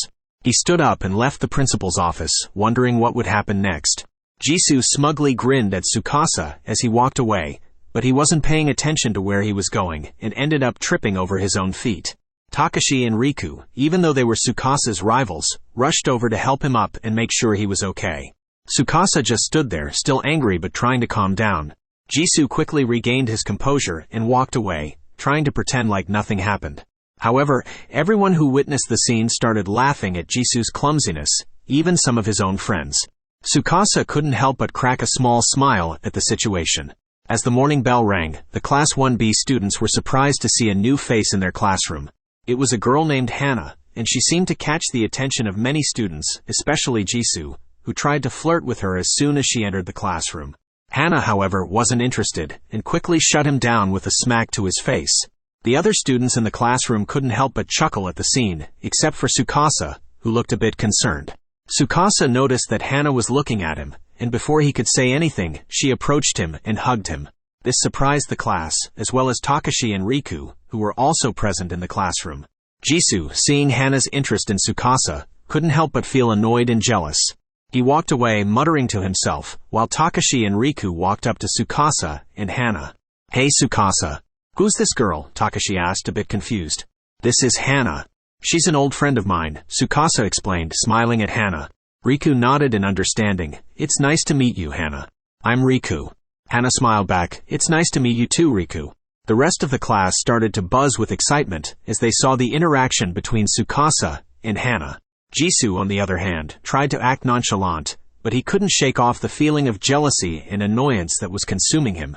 As the class settled down and the teacher started the lesson, Jisoo couldn't help but glance over at Tsukasa and Hana every now and then, still feeling irritated by the situation. As Hana collapsed to the ground from Jisoo's punch, Tsukasa's eyes widened in shock and anger. He quickly stood up, ready to fight Jisoo, but was interrupted by the sound of Maiko and Yumi hitting the ground next to him. Jisoo had taken them down with ease, thanks to the sleep-inducing drug he had obtained from the doctor. Tsukasa gritted his teeth and clenched his fists, his eyes locked on Jisoo. He could feel his anger building up, and he was ready to take on Jisoo himself. But as he was about to make his move, he heard a voice behind him. "Tsukasa, don't." It was Hana, her voice weak from the punch she had just taken. She crawled over to Tsukasa and clutched onto his arm, urging him to stand down. Tsukasa hesitated for a moment, but then relaxed his fists and turned to face Hana. He could see the concern in her eyes, and he knew that she was right. He couldn't let his anger get the best of him. Jisoo took this moment of hesitation to strike Tsukasa in the stomach, knocking the air out of him. Tsukasa stumbled back, gasping for breath. He glared at Jisoo, his eyes burning with fury. "You're going to regret that," Tsukasa said through gritted teeth. Jisoo just grinned, enjoying the chaos he had caused. He walked away, leaving Tsukasa and his friends lying on the rooftop. As Tsukasa lay there, trying to catch his breath, he knew that this wasn't over. He couldn't let Jisoo get away with what he had done. He had to find a way to stop him, once and for all. Jisoo groaned in pain as he lay on the ground. Tsukasa stood up, a fierce look in his eyes. "What the hell was that? Why did you attack us? And who was that guy?" Jisoo glared at him. "You think you're so smart, Tsukasa, but you have no idea what's going on here. I was just doing what I had to do to protect myself and my interests." Tsukasa's fists clenched. "Protect yourself? You're the one who started all of this. You're the one who attacked me and my friends." Jisoo sneered. "You're all just a bunch of weaklings. You have no idea what real power is." Tsukasa shook his head. "I don't care about power. I care about my friends, and I won't let anyone hurt them." At that moment, Kasaki stood up, a wicked grin on his face. "Looks like we have a little hero here," he said, cracking his knuckles. "Let's see how long you can last against me." Tsukasa readied himself for battle, his lightning quirk sparking around him. "Bring it on," he said, a determined look on his face. The two charged at each other, their fists colliding in a burst of energy. Kasaki was fast, but Tsukasa was able to keep up with him, his lightning quirk giving him an edge. As they fought, Hana, Maiko, and Yumi woke up and ran out of the building. Jisoo followed them, limping and holding his side. Tsukasa continued to battle Kasaki, not giving up even as he grew tired. Finally, he managed to knock Kasaki to the ground with a powerful blow. Kasaki grinned up at him. "This is only the beginning of the end for you, boy." Tsukasa didn't know what he meant, but he knew one thing for sure: this wasn't over yet. He watched as Kasaki got up and disappeared into the shadows, his body fading away like smoke. Tsukasa sighed, feeling exhausted but also relieved that his friends were safe. He knew that he had to be careful from now on, that there were people out there who wanted to hurt him and those he cared about. But he was determined to protect them, no matter what. And with that thought, he headed back to UA High, ready to face whatever challenges lay ahead. Tsukasa and the others watched as Jisoo received his punishment from the principal. It was clear that Jisoo wasn't happy about being suspended, but he didn't seem too bothered by it either. As he walked out of the principal's office, Jisoo glared at Tsukasa, Takashi and Riku before calling them all kinds of rude names. The other students in the hallway didn't take kindly to Jisoo's insults and immediately started chasing after him. It was chaos in the hallway as students ran after Jisoo, trying to get a piece of him. Tsukasa and his friends watched from afar, not wanting to get involved in the commotion. They all knew that Jisoo had caused enough trouble, and it was time for him to face the consequences of his actions. As Jisoo ran away from the angry mob of students, Tsukasa couldn't help but feel relieved that this whole ordeal was finally over. He had learned a lot about himself and his friends during this dark arc, and he was grateful for their support throughout it all. With a newfound sense of confidence, Tsukasa and his friends walked away from the chaos, ready to face whatever challenges came their way in the future. After the sports festival, Class 1A headed to a forest for a special training camp. During this camp, they were attacked by the League of Villains, a group of dangerous villains. The League of Villains had planned to kidnap Bakugo, as they believed he had potential to become a powerful villain. The students of Class 1A were forced to fight for their lives with the help of their teachers, All Might and Eraserhead. During the fight, many students had a chance to showcase their abilities. Izuku, Todoroki, and Iida teamed up to take down the villain known as Stain, who had a quirk that could paralyze people. With the help of Gran Torino, All Might was able to defeat the League of Villains leader, Tamura Shigaraki. After the ordeal, the students returned to school stronger and more determined to become heroes. In the internship arc, the students were given a chance to intern with real heroes to gain experience and learn more about the hero industry. Izuku interned with Gran Torino, Todoroki with Endeavor, and Iida with Manual. However, things took a turn for the worse when Izuku, Todoroki, and a group of other students were attacked by members of the League of Villains. During the attack, the villain named Muscular nearly killed Izuku, but he was saved by the timely arrival of Kota, a young boy who had lost his parents to a villain attack. In the end, the students were able to overcome the villains and learned valuable lessons about what it truly meant to be a hero. In the Provisional License Exam arc, the students of Class 1A took the Provisional Hero License Exam, which was necessary to become licensed heroes.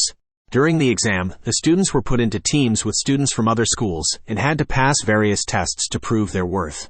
The students faced many challenges, including fighting robots and rescuing people from a burning building. In the end, only half of the students passed the exam.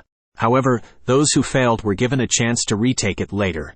In the Shi Hasaikai arc, the students of Class 1A were targeted by a group of villains known as the Shi Hasaikai. This group was led by a man named Kai Chisaki, also known as Overhaul.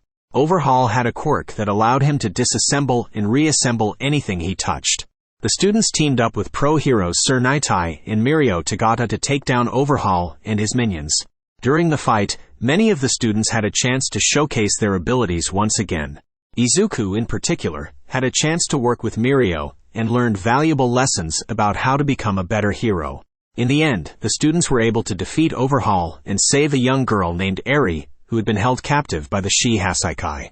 The arc ended with the students returning to school once again, stronger and more determined to become heroes. Following the intense battle with the Shi Hasaikai, Some of the students of Class 1A were required to attend a special remedial course in order to catch up on their studies. The group of students consisted of Bakugo, Todoroki, Shoji, and Jiro. The remedial course began with the students being introduced to their instructor, a strict and imposing woman named Shota Aizawa, who warned them that they would have to work extra hard to make up for their lack of focus during the previous semester. The first day of training involved intense physical exercises and combat drills, leaving the students exhausted but determined to succeed. As the course continued, the students began to develop their skills and teamwork, with each member bringing their unique abilities to the table. However, tensions between Bakugo and Todoroki began to rise, causing friction within the group. Aizawa noticed this and decided to give the students a team-building exercise in which they had to navigate through a maze while avoiding traps and obstacles. During the exercise, the group encountered a mysterious villain who had been watching them, and they were forced to work together to take him down. The villain turned out to be a member of the League of Villains, and he revealed that he had been sent to test the students and determine if they were worthy of joining the League. The students refused, and they were able to defeat the villain and capture him. Despite their success, tensions between Bakugo and Todoroki continued to escalate, with Bakugo refusing to work with Todoroki due to their past rivalry. Aizawa decided to intervene and force the two to work together, resulting in a heated battle between the two during the final exam. In the end, the students were able to pass the remedial course, with each member growing and learning from their experiences. Bakugo and Todoroki were able to put their differences aside and work together, while Jiro and Shoji were able to develop their skills and gain confidence in their abilities. Kaide and Kisu walked into the classroom of Class 1B, looking around as they tried to find their seats. Their appearance and behavior were both a bit odd, causing some of the other students to whisper to each other about them. Jisoo, who was already seated, noticed the new transfer students and walked over to them. "Hey newbies," he said with a smirk, "what brings you to UA?" Kaide and Kisu exchanged a glance before Kaide spoke up. "We transferred from another school," she said simply. Jisoo raised an eyebrow. "Another school, huh? Well, welcome to Class 1B. He then turned and walked back to his seat, leaving the twins to find their own seats. As they took their seats, Kaide and Kisu looked around the classroom, taking note of the various students around them. They knew that they had a job to do, but they also couldn't help feeling a bit excited about their new school and the upcoming UA School Festival. Kaide and Kisu were walking through the hallways of UA High School, looking around at their new surroundings. They had been sent by Kasaki to infiltrate the school as new transfer students, with the goal of gathering information on the school's security measures. As they walked, they noticed Jisoo walking towards them with a smirk on his face. Kaide and Kisu exchanged a glance, unsure of what to make of the boy. "Hey there newbies," Jisoo said as he approached them. "I couldn't help but notice that you two seem a bit lost. Need any help finding your way around?" Kaide and Kisu hesitated for a moment, but then nodded in agreement. Jisoo's grin widened, pleased with their response. "Great.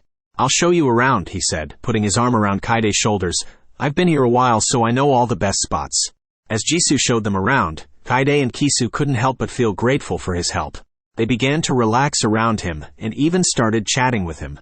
It wasn't until later that evening, when they overheard Jisoo talking to Kasaki over the phone, that they realized his true motives. But for now, they were content to have a familiar face at the school. As Jisoo, Kaide, and Kisu were talking, Jisoo suddenly noticed Tsuyu Asui walking by and decided to insult her quirk and appearance. Tsuyu looked hurt and upset, and Tsukasa, Takashi, and Riku quickly stepped in to defend her. "What's your problem, Jisoo? You can't just go around insulting people like that," Tsukasa said sternly, crossing his arms. "Yeah, that's not cool, man. Tsuyu is a great person and her quirk is amazing," Takashi added. Jisoo just shrugged, smirking. "I don't care what you think. Her quirk is useless and she looks weird. That's just the truth," he said. Tsuyu looked like she was about to cry, and Tsukasa put a comforting arm around her. "Don't listen to him, Tsuyu. You're amazing just the way you are," he said, looking at her with a gentle smile. Tsuyu smiled back at him and then suddenly hugged him, crying. "Thank you, Tsukasa. You're so kind," she said. Kaide and Kisu were watching the scene with mixed feelings. They were scared of Jisoo and his power, but they also felt like he was cool and impressive. However, they couldn't help but feel a bit impressed by Tsukasa's kindness and strength as well. Jisoo sneered at Uraraka and Mina. "What good are you two with such weak quirks and average looks?" Deku and Tsukasa immediately stepped forward. "That's enough, Jisoo. You have no right to insult our classmates like that." Jisoo smirked. "What are you going to do about it?"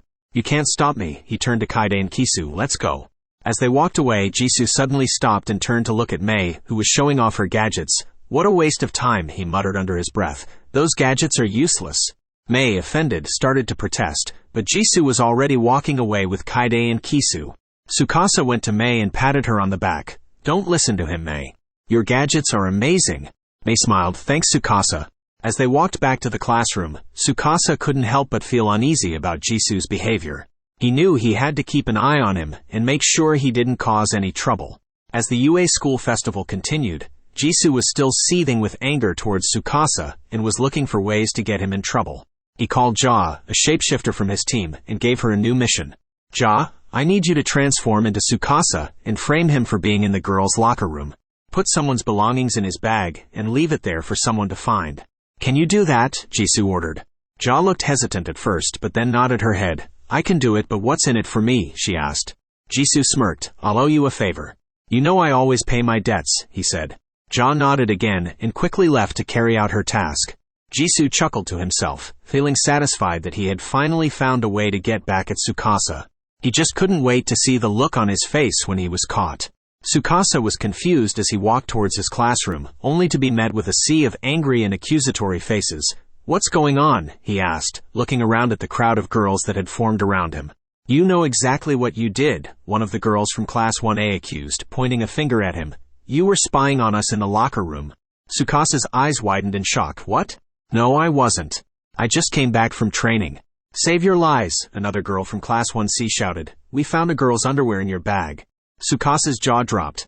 He had no idea how it got there. He tried to explain himself, but the girls wouldn't listen. They were all too angry and upset to hear him out. In the distance, Jisoo, Jung, Ja, Kaede, and Kisu were all laughing at the commotion. They had carried out their plan successfully, and now Tsukasa was paying the price for their prank. Tsukasa felt his anger rise as he realized what had happened. He knew he was being set up, but he didn't know who was behind it. He pushed his way through the crowd, determined to get to the bottom of things. Tsukasa's eyes narrowed as he surveyed the group of students in front of him. His hand twitched as he clenched the objects he had taken from his bag, ready to defend himself if necessary. "Why are you all surrounding me?" he demanded, his voice cold and menacing. Jisoo smirked. "Looks like you've got yourself in a bit of trouble, Tsukasa," he said, his tone dripping with condescension. "Seems like you were caught in the girls' locker room." Tsukasa's eyes widened in shock. "What? No, I wasn't." "That's ridiculous," he protested. The girls surrounding him murmured their agreement, clearly not believing him. Tsukasa could feel his anger rising, and he clenched his fists tightly. But before he could say anything else, he felt a strange sensation in his body. His quirk, which he had been suppressing, suddenly activated, and he felt his muscles tense and grow stronger.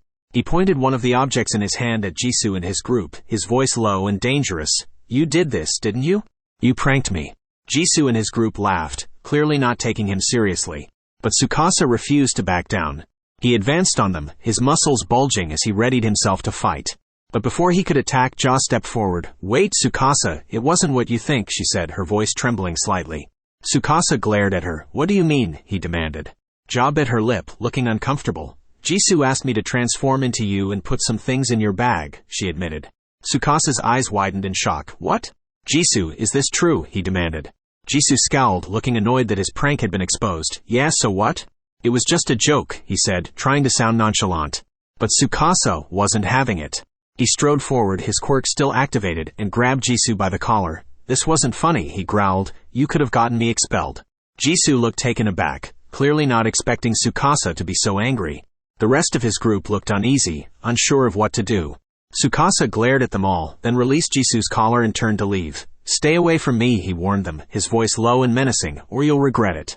As he walked away, he could hear Jisoo and his group muttering among themselves. But Tsukasa didn't care. He was just glad the prank was over, and he had come out on top.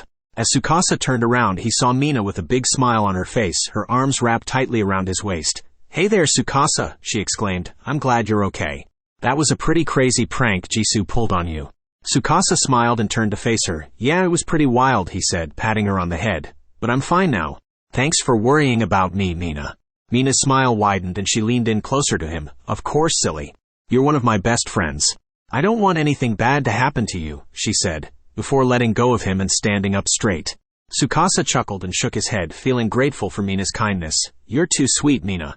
But let's focus on the festival now." It's going to be a blast.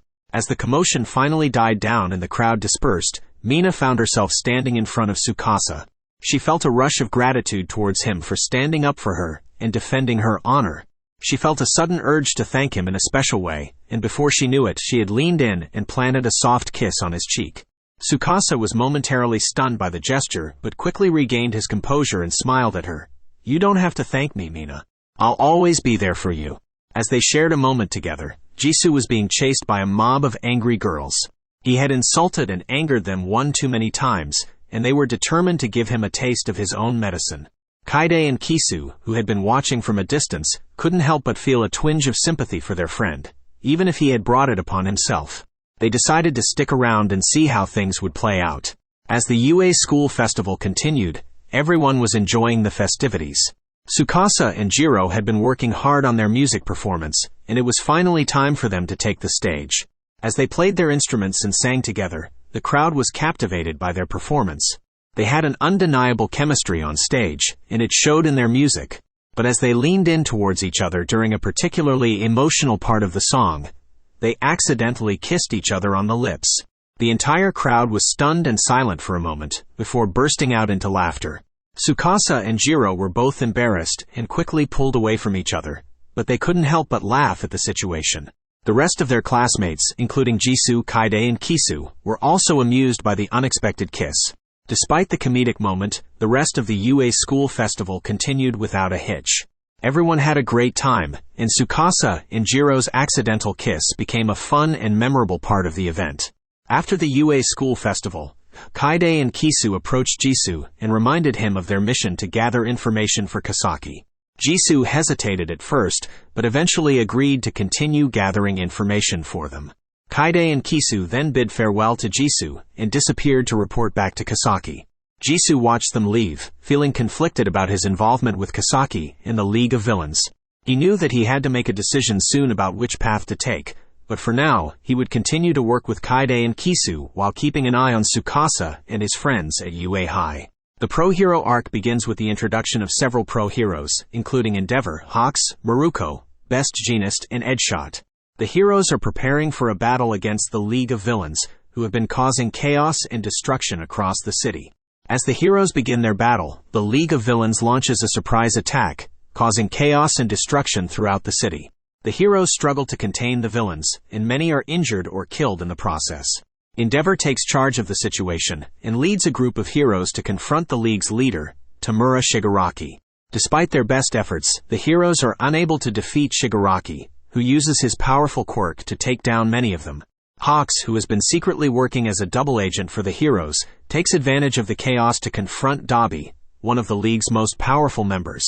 The two engage in a heated battle, with Hawks revealing his true allegiance to the heroes and ultimately defeating Dabi. Meanwhile, Maruko faces off against a powerful villain named High End, who is able to match her in strength and agility. After a brutal battle, Maruko is able to defeat High End, but not before suffering severe injuries. In the end, the heroes are able to contain the League of Villains and save the city from destruction. However, the battle has taken a heavy toll on both the heroes and the city itself, and the aftermath of the battle leaves many questions about the future of hero society.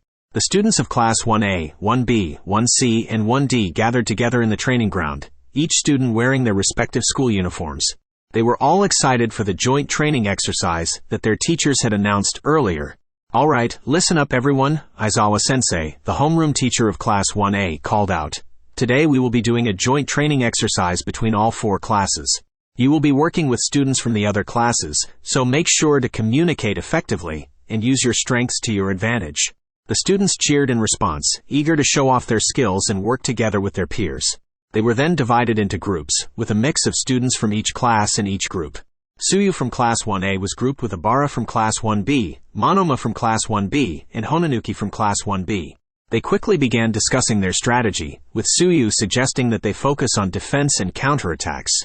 Meanwhile, Todoroki from Class 1A was grouped with Kendo from Class 1B, Tetsu from Class 1B, and Kanoko from Class 1C.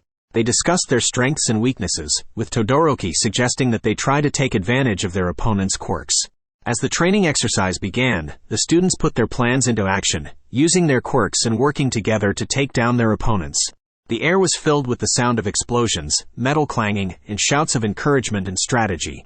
The students continued to push themselves to their limits, determined to prove themselves and emerge victorious in the joint training exercise. As the students gathered in the training area, Tsukasa felt a sense of excitement as he was grouped with Sakura, Jiro, and Natsuki. He had always admired Jiro's musical talent and Natsuki's impressive quirk, and he felt a flutter in his chest at the thought of working closely with them. Sakura, who had been gazing at Tsukasa from afar, couldn't believe her luck at being placed in the same group as him.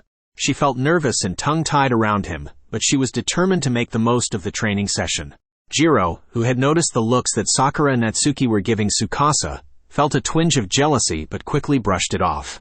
She was excited to work with Tsukasa, and she knew that they could learn a lot from each other. Natsuki, who had always been drawn to Tsukasa's confidence and strength, was thrilled to be grouped with him. She knew that he had a lot to teach them and was eager to learn from him. As the group gathered together, Tsukasa flashed a smile at his teammates, feeling energized and ready to take on whatever challenges they would face in the upcoming training. Jisoo crossed his arms as he looked over at his teammates for the joint training session. He was paired with Mina, Riku, and Kazuya, and he didn't know any of them very well. Mina glared at Jisoo, still angry over the insults he had hurled at her and Uraraka during the school festival. Riku folded his arms, clearly not thrilled about being paired with Jisoo either. Kazuya simply looked on, trying to assess the situation. Jisoo smirked, not really caring what his teammates thought of him. Well, looks like we're stuck with each other, he said. Mina rolled her eyes. Just stay out of our way, okay, she said icily. Riku nodded in agreement. We don't want any trouble. Jisoo simply shrugged. I don't need your help anyway, he said, turning to walk away. Kazuya spoke up, hoping to ease the tension. Well, let's at least try to work together, okay? We're all here to learn and improve our skills. Mina and Riku looked at each other, unsure, but nodded reluctantly. Jisoo grunted in response, but didn't say anything else as the group began to move towards the training area. Hana walked up to her team with a bright smile on her face. Hello everyone, I'm Hana from Class 1B. I'm excited to work with all of you, she exclaimed, giving each of them a big hug. Yuki blushed and was taken aback by Hana's sudden hug, but smiled nonetheless. I'm Yuki from Class 1D. Nice to meet you. Ayame nodded in greeting. I'm Ayame from Class 1C. Pleasure to work with you. Toru gave a small wave. I'm Toru from Class 1A. Let's do our best, Hana. Hana beamed at her team. Let's work together and show everyone what we can do, she said, before leading them to their assigned training area. Maiko eagerly walked over to her team, which consisted of Yumi, Takashi, and Shiro. She was excited to work with them and show off her skills. Hey guys. I'm so excited to be working with all of you, Maiko said cheerfully, a big smile on her face. Yumi hugged Maiko tightly. Me too, Maiko. It's great to have you on our team. Takashi and Shiro also greeted her warmly, and Maiko felt a rush of happiness wash over her. She couldn't wait to start training with them and prove that Class 1B was just as strong as the other classes. As the joint training exercise was about to begin, the teachers noticed that one of the students was not actually a student at all. It was Eri, the girl who was rescued by the pro heroes a while back. She had wandered into the training area, thinking it was just another part of the school. The teachers were surprised to see her there, but they quickly realized the mistake and asked her to leave. Sorry, Eri, said Aizawa. This is only for the students of UA. Eri nodded, looking a little disappointed, but she understood. As she started to leave, Tokiyami appeared, looking a little flustered. Sorry I'm late, he said. I had a bit of trouble finding the right place. The teachers looked at each other, then back at Tokiyami. They realized that Eri's mistake had created an opportunity to mix up the teams. Tokiyami, you can join the exercise, said Aizawa. You'll be replacing Eri on one of the teams. Tokiyami nodded, looking excited to be included. The teachers quickly made the necessary adjustments to the teams, and soon the exercise was ready to begin. The bell rang, signaling the start of the next round. Tsukasa and his team, composed of Sakura, Jiro, and Natsuki, made their way to the training arena, where they were set to face off against Midoriya's team. Tsukasa knew that Deku was a formidable opponent, but he was confident in his strategy. As they approached their designated starting point, Tsukasa took a quick glance at Deku and his team. He noticed that Uraraka and Koda were on Deku's team, while Bakugo and Todoroki were on different teams. The match began, and Tsukasa wasted no time in putting his strategy into action. He ordered his team to split up and attack from different directions, making it difficult for Deku and his team to coordinate their defense. However, Tsukasa was not prepared for Deku's new power Black Whip, which he had gained from his one-for-all quirk. Deku used it to immobilize Natsuki, who was then taken out of the match. Tsukasa quickly adjusted his plan, ordering Sakura and Jiro to keep Uraraka and Kota occupied while he focused on Deku. Using his speed and agility, he was able to dodge and counter Deku's attacks, throwing him off balance. The match was intense, and both teams gave it their all. In the end, Tsukasa's team emerged victorious, with Jiro landing the final blow on Uraraka. As the match ended, Tsukasa and Deku locked eyes, each recognizing the other as a worthy rival. They both knew that they would face each other again in the future. But before they could say anything, Jiro accidentally tripped and fell forward, her lips landing on Tsukasa's. The other members of the team stared in shock, unsure of how to react. Tsukasa blushed slightly but quickly regained his composure, jokingly saying, "Well, I guess we should be careful not to trip over each other next time, huh?" The tension broke, and the teams laughed together, relieved that the match was over. Tsukasa and Jiro shared an embarrassed smile, secretly wondering what this meant for their relationship going forward. The day of the match between Jisu's team and Tokiyami's team had finally arrived. The two teams stood on opposite sides of the field, ready to face off. Mina couldn't help but feel nervous as she looked over at Tsukasa, hoping he would notice how much she had improved. Jisu, on the other hand, was acting as rude and delinquent as ever, much to the annoyance of his teammates. Kazuya tried to calm everyone down and give them some words of motivation before the match began. As the whistle blew, the two teams charged towards each other.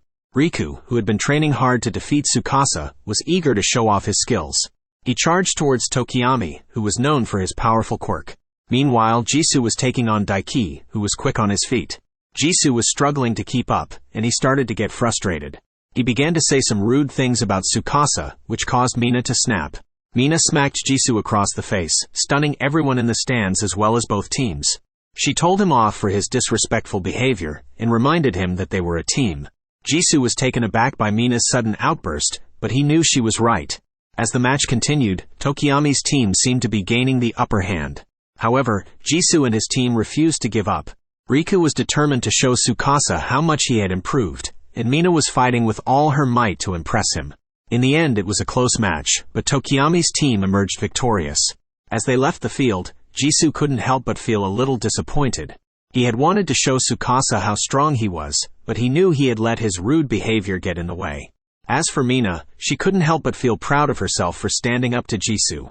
She hoped Tsukasa had noticed her growth and was impressed with her performance. However, she couldn't shake the feeling that she had messed up her chances with him by being too aggressive. After Mina's victory, Tsukasa approaches her with a smile on his face. "Congratulations, Mina. You were amazing out there," he says, giving her a thumbs up. Mina's eyes light up at his praise, and she quickly jumps up to hug him tightly. "Thank you, Tsukasa. I'm so glad you were watching," she exclaims, nuzzling her head against his chest. Jiro, Hana, and the other girls who have a crush on Tsukasa watch jealously from the sidelines, feeling envious of Mina's closeness with him. Jisu, on the other hand, looks furious at the display of affection. "What the hell, Mina? Get off of him," he growls, turning to walk away. However, he's stopped by his friends Ja and Jung, who catch up to him and sit down beside him. "Hey Jisu, what's up? Why are you so angry?" Ja asks, concerned. Jisu grumbles in response, still fuming from the sight of Tsukasa and Mina's embrace.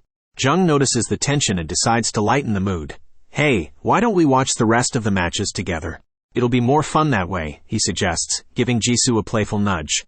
Jisu grunts in agreement, feeling a little better with his friends by his side. He sits down between Ja and Jung, his expression softening as he watches the other matches with them. Ja, who's been secretly developing feelings for Jisu, can't help but steal glances at him throughout the rest of the training. Maiko's team and Hana's team faced off on the training ground, ready for a fierce battle.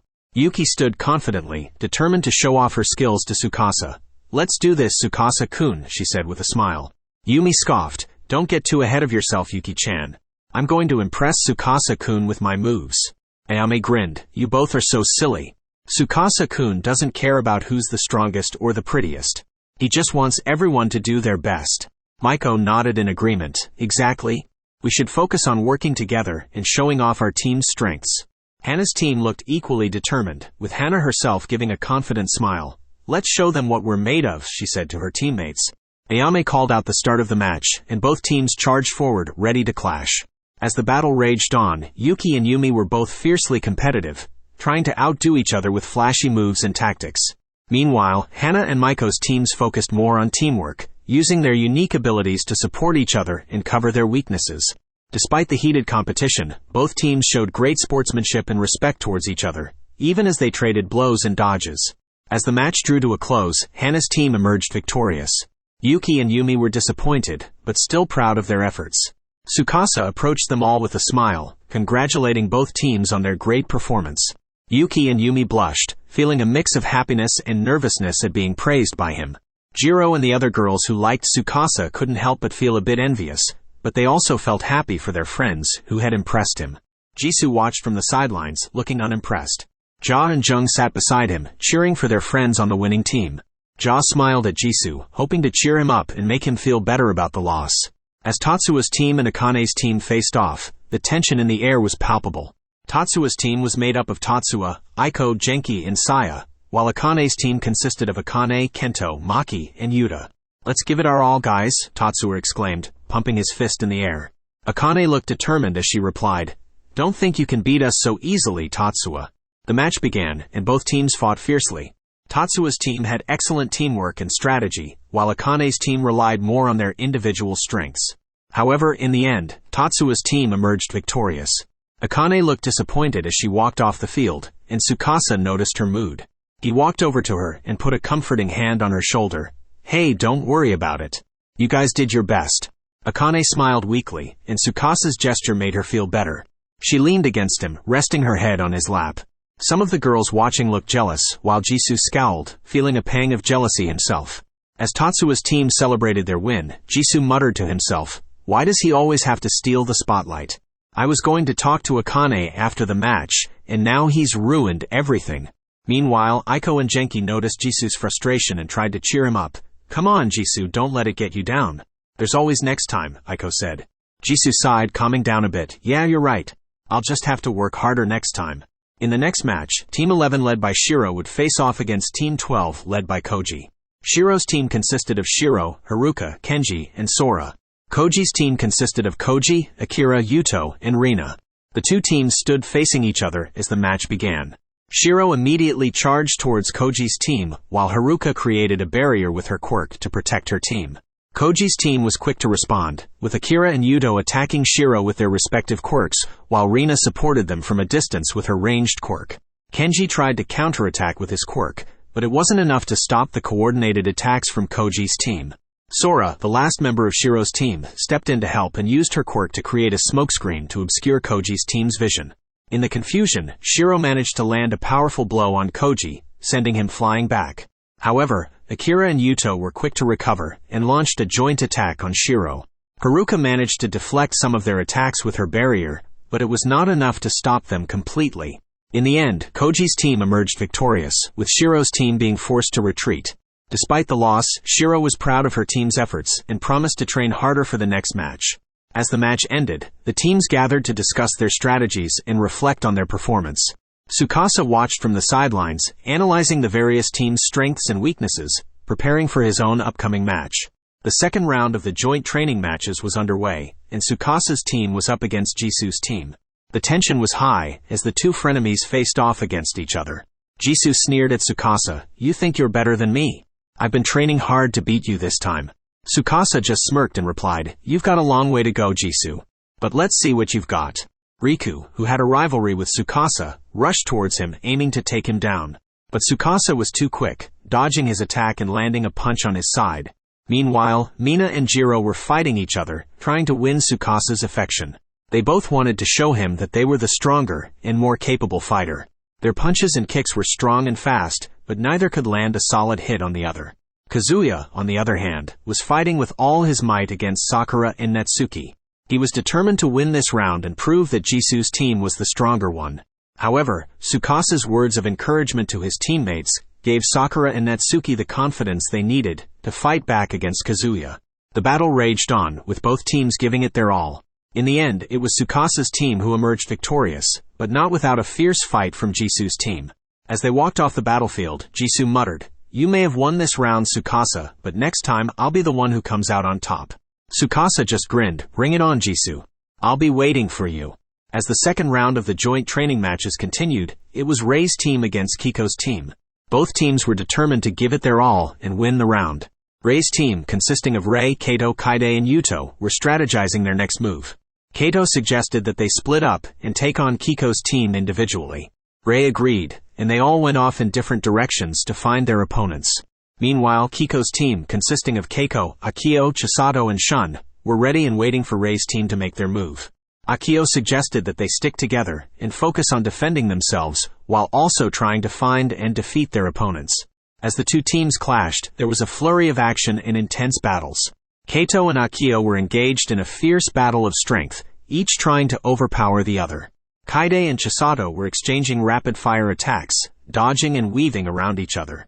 Rei and Keiko were locked in a strategic battle of wits, trying to outsmart each other and gain the upper hand. Meanwhile, Yuto and Shun were engaged in a fast-paced battle of speed, with both of them darting around each other, trying to land a decisive blow. The battles continued for some time, with both teams refusing to back down. In the end, it was Rei's team who emerged victorious, thanks to their strategic approach and clever tactics. As they celebrated their win, Kiko's team graciously accepted their defeat and congratulated their opponents on a well-fought battle. As the joint training arc continued, the scene suddenly shifted to Tsukasa's childhood. The atmosphere was dark and gritty, with Tsukasa looking uneasy and nervous. Tsukasa's parents were shown to be abusive, both physically and mentally. They would yell at him, hit him, and make him do chores around the house. Tsukasa would often be left alone for hours on end, feeling scared and helpless. But one day, everything changed. Mirko, a pro hero, walked into Tsukasa's life and everything changed. She took care of him, nurturing him and making sure he was safe, healthy, and well. She acted like a big sister to him, always there to protect him and support him. Tsukasa's face lit up with a smile as he remembered the first time he met Mirko. She had promised him that he would never have to live in fear again, and she had kept her promise. As the flashback ended, Tsukasa's teammates looked at him with newfound respect and admiration. They could see now that he had a rough past, but he had overcome it with the help of Mirko. Tsukasa felt a weight lifted off his shoulders, knowing that he could finally share his story with others. Tsukasa takes a deep breath and looks at Mirko. "Mirko, would you help me train?" he asks hesitantly. Mirko smiles at him. "Of course, Tsukasa. I've been waiting for you to ask me. We'll train hard and make you even stronger," she says, patting him on the back. Tsukasa nods, feeling a sense of relief wash over him. He had always admired Mirko's strength and had wanted to learn from her. Now, he finally had the opportunity. Over the next few weeks, Mirko would push Tsukasa to his limits, teaching him new techniques and making sure he was always at his best. They trained together every day, rain or shine, and Tsukasa could feel himself getting stronger with each passing day. "Thanks, Mirko," Tsukasa says one day, after a particularly grueling training session. "I couldn't have done it without you." Mirko just smiles at him. "You're welcome, little brother. Now let's get back to training." The school bell rang, signaling the end of another long day of training. Tsukasa gathered his things and walked out of the classroom, followed by his friends and classmates from Class 1A, 1B, 1C, and 1D. As they walked through the halls, Tsukasa noticed Hana, Yumi, Jisoo, and Maiko standing in a corner, seemingly deep in conversation. He approached them, curious as to what they were talking about. "Hey guys, what's up?" Tsukasa asked with a smile. Hana looked up and smiled back. "Oh hey Tsukasa. We were just talking about the training today. You did great out there." Yumi nodded in agreement. "Yeah, you were amazing as always." Jisoo remained silent, looking away from Tsukasa. He had always been jealous of Tsukasa's natural abilities, and it annoyed him to no end that everyone seemed to be drawn to him. Maiko stepped forward, trying to diffuse the tension. "Hey, why don't we all hang out together after school? We could go get some food or something." Tsukasa grinned. "That's a great idea. I know this great ramen place nearby." The group nodded in agreement, and they all made their way to the ramen shop. As they sat around the table, Tsukasa could feel the tension slowly dissipating. They talked about everything and anything, from their favorite heroes to their most embarrassing moments. Ja and Jung, who had been sitting at a nearby table, approached the group. Ja smiled at Tsukasa, and he felt his heart skip a beat. He had always been drawn to her, but he never knew how to approach her. "Hey guys, mind if we join you?" Ja asked, gesturing to the empty seats at their table. Tsukasa's heart raced as he tried to hide his excitement. Of course, the more the merrier. Jisoo scowled, but he didn't say anything. He knew that Ja was the reason he was there, and he didn't want to ruin things for her. As they all talked and laughed, Tsukasa couldn't help but feel grateful for the friends he had made. They had all been through so much together, and he knew that they would always have each other's backs. Suddenly Jisoo stood up. "I'm leaving." I have better things to do than hang out with a bunch of losers. He stormed out of the restaurant, leaving everyone feeling uneasy. Ja sighed. I'm sorry about him. He's been going through a lot lately. Tsukasa nodded, understanding all too well what it was like to be dealing with personal demons. It's okay. We'll be here for him when he's ready. As the night wore on, the group of friends continued to laugh and talk, feeling grateful for the bonds they had formed. They knew that the world was a dangerous place, but as long as they had each other, they could face anything that came their way. Tsukasa was walking down the hallway of UA High when he was suddenly stopped by a girl named Rin from Class 2A. Rin had been eyeing him from a distance and decided to approach him. As she stood before him, she stared at him intensely, and Tsukasa stared back, unsure of what to make of this encounter. Suddenly, Rin's quirk activated, and Tsukasa could feel a familiar energy emanating from her. He watched in awe as Rin imitated his quirk, copying his every move effortlessly. Wow, your quirk is amazing, Rin exclaimed, still imitating Tsukasa's every move. I've been trying to master it for a while now, but I can't seem to get it right. Tsukasa was taken aback by Rin's admiration for his quirk, but he couldn't deny the feeling of pride he felt knowing that his quirk was being imitated. He smiled at Rin and replied, Thanks, I've been training for a while to master it. But I'm sure you'll get the hang of it soon enough. Rin nodded in agreement, still imitating Tsukasa's movements. I hope so. Maybe you could help me out sometime. Tsukasa chuckled. Sure, why not? It would be nice to have someone to train with. And so Rin and Tsukasa made plans to train together, each eager to learn from the other. As they parted ways, Tsukasa couldn't help but feel intrigued by Rin and her unique quirk. He wondered what other surprises UA High had in store for him. Tsukasa walked into the classroom, feeling a bit uneasy, as he knew that some of the guys would be angry with him for training with Rin Hisakura from Class 2A. However, he just shrugged it off and made his way to his seat. As he sat down, Wave, the water hero, walked into the classroom and started taking roll call. Tsukasa noticed that Jisoo was marked as absent, which was unusual. Hey, where's Jisoo? Tsukasa asked. Wave looked up from her papers and replied, I'm not sure. He hasn't shown up for class yet. At that moment, the door burst open and Mirko, the rabbit hero, walked in as the substitute teacher for the day. All right, settle down everyone, Mirko exclaimed. I'm your substitute teacher for today. We're going to start with some combat training, so get ready. Tsukasa couldn't help but feel excited. He had been looking forward to this type of training for a while now. He glanced over at Rin, who was sitting a few seats away, and gave her a small smile.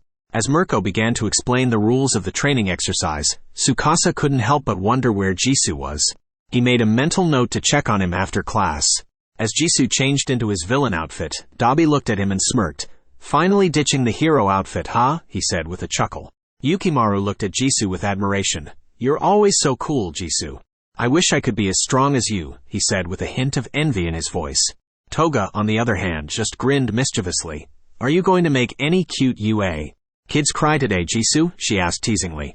Jisoo ignored their comments and adjusted his mask. Let's get going. We have a mission to complete, he said, his voice firm and determined. The four of them headed out, ready to put their plan into action. Jisoo's mind was focused on his mission, but deep down he couldn't help but feel conflicted about what he was doing. As Tsukasa walked Akane home after school, a group of strange men approached them, leering at Akane. Tsukasa instinctively stepped in front of her, his muscles tensing as he prepared to defend her. Hey pretty lady, how about you come with us instead? One of the men sneered, grabbing Akane's arm. Let go of her, Tsukasa growled, his fists clenching. The men laughed, thinking they could easily overpower him. But they were wrong. Tsukasa's strength was unmatched, and he easily overpowered them without using his quirk. The men stumbled away, nursing their bruises and broken bones as Tsukasa turned to Akane. Are you okay? He asked, his voice softening as he looked at her. Akane nodded, her eyes wide with gratitude. Thank you so much, Tsukasa. I don't know what I would have done without you. Tsukasa smiled at her, feeling a warmth in his chest. No problem. I'll always protect you. As they reached Akane's house, she turned to face him, a soft smile on her lips. You're my hero, Tsukasa, she said, leaning in to give him a kiss on the cheek before disappearing inside. Tsukasa stood there for a moment, his hand touching the spot where Akane had kissed him. He felt a rush of emotions that he couldn't quite identify, but he knew one thing for sure. He would do anything to protect Akane, even if it meant putting himself in danger. As Jisoo and the rest of the villains were sitting in a dimly lit room, a figure suddenly entered. Jisoo immediately recognized him as Adam, also known as Yo-Yo, a traitorous villain who had betrayed their organization before. Jisoo stood up and pointed at Adam. That's him. That's the traitor. The other villains looked up, their eyes narrowing as they saw Adam. Dabi cracked his knuckles, and Toga pulled out a knife from her pocket. Yukimaru was silent, but the intense look in his eyes made it clear that he was ready for action. Jisoo turned to Shigaraki and asked, "Can I kill him first?" Shigaraki shook his head. "No, let's see what he has to say for himself. Yukimaru, take care of him." Without hesitation, Yukimaru stood up and walked over to Adam. Adam cowered in fear as Yukimaru towered over him. "You have one last chance," Shigaraki warned. "If you betray us again, we won't be so lenient." Adam nodded quickly, fear etched on his face. "I won't betray you again, I swear it." Yukimaru let out a deep sigh and stepped back. "I'll let him live this time," he said, "but I'll be keeping a close eye on him." Tsukasa sat down on a bench in the park, enjoying the peaceful atmosphere. Suddenly, he heard a group of girls approaching him. He looked up to see Tsuyu, Mina, and Jiro walking towards him. "Hey Tsukasa. What are you up to?" Tsuyu asked as they sat down next to him. "Just hanging out. Hana, Maiko, and Yumi are off training somewhere, so I'm on my own," Tsukasa replied. "Ah, that's a shame. But hey, we're here to keep you company," Mina said with a smile. Jiro, on the other hand, was a bit more reserved. She just nodded and sat next to Tsukasa quietly. As they sat there enjoying each other's company, Tsuyu suddenly spoke up. "Hey Tsukasa, can I ask you something?" "Sure, what is it?" Tsukasa replied. "Who do you like more, me or Mina?" Tsuyu asked, a mischievous glint in her eye. Mina immediately spoke up. "Hey, don't leave me out of this. Who do you like more, Tsukasa, me or Jiro?" Jiro blushed at the sudden attention, but didn't say anything. Tsukasa was taken aback by the sudden turn of events. Guys, I don't really know how to answer that. I think you're all great in your own ways," he said, trying to be diplomatic. The girls weren't satisfied with his answer, and continued to bicker amongst themselves. Tsukasa just sat there, slightly amused but also slightly uncomfortable. He didn't want to hurt anyone's feelings, but he also didn't want to lead anyone on. Eventually, the girls settled down and they continued to chat, but the tension between them was palpable. Tsukasa couldn't help but feel a little relieved when Hana, Maiko, and Yumi finally returned from their training session, bringing an end to the awkward love triangle. It was a regular day in Class 1D, until a new girl walked in. Elena was her name, and she was welcomed with open arms by Takashi and Riku, who were excited to have a new classmate. Tsukasa, who was sitting at the back of the class, was intrigued by her presence. As the class settled down, Ms. Matsuda introduced Elena to the rest of the class. Elena's quirk, dream shifting, was an interesting one. She had the ability to enter other people's dreams and control them. This made her a powerful ally or a dangerous foe, depending on how she used her quirk. Takashi and Riku were quick to strike up a conversation with Elena, asking her about her hobbies and interests. Tsukasa, on the other hand, kept his distance, observing the new girl from afar. He was always wary of new people, especially those with powerful quirks. As the class continued, Elena seemed to fit in well, making friends with most of the students. Takashi and Riku were impressed by her quirk, and they were eager to see it in action. Tsukasa, however, remained quiet, watching from a distance. The introduction of Elena had certainly shaken things up in Class 1D, and Tsukasa couldn't help but wonder what impact she would have on their future battles. He would have to keep an eye on her and be ready for anything. Jisoo was on high alert as he noticed Adam walking into a room down the hall. He quickly recognized him as the traitorous villain known as Yo-Yo, and Jisoo knew that he had to let Shigaraki and the others know about his presence. But before he could make a move, he felt a sudden blow to the back of his head. Jisoo stumbled forward, nearly falling to the ground as he turned around to face his attacker. It was Adam, with a sly grin on his face as he chuckled to himself. "You're too slow, little hero," he taunted, before walking off down the hallway.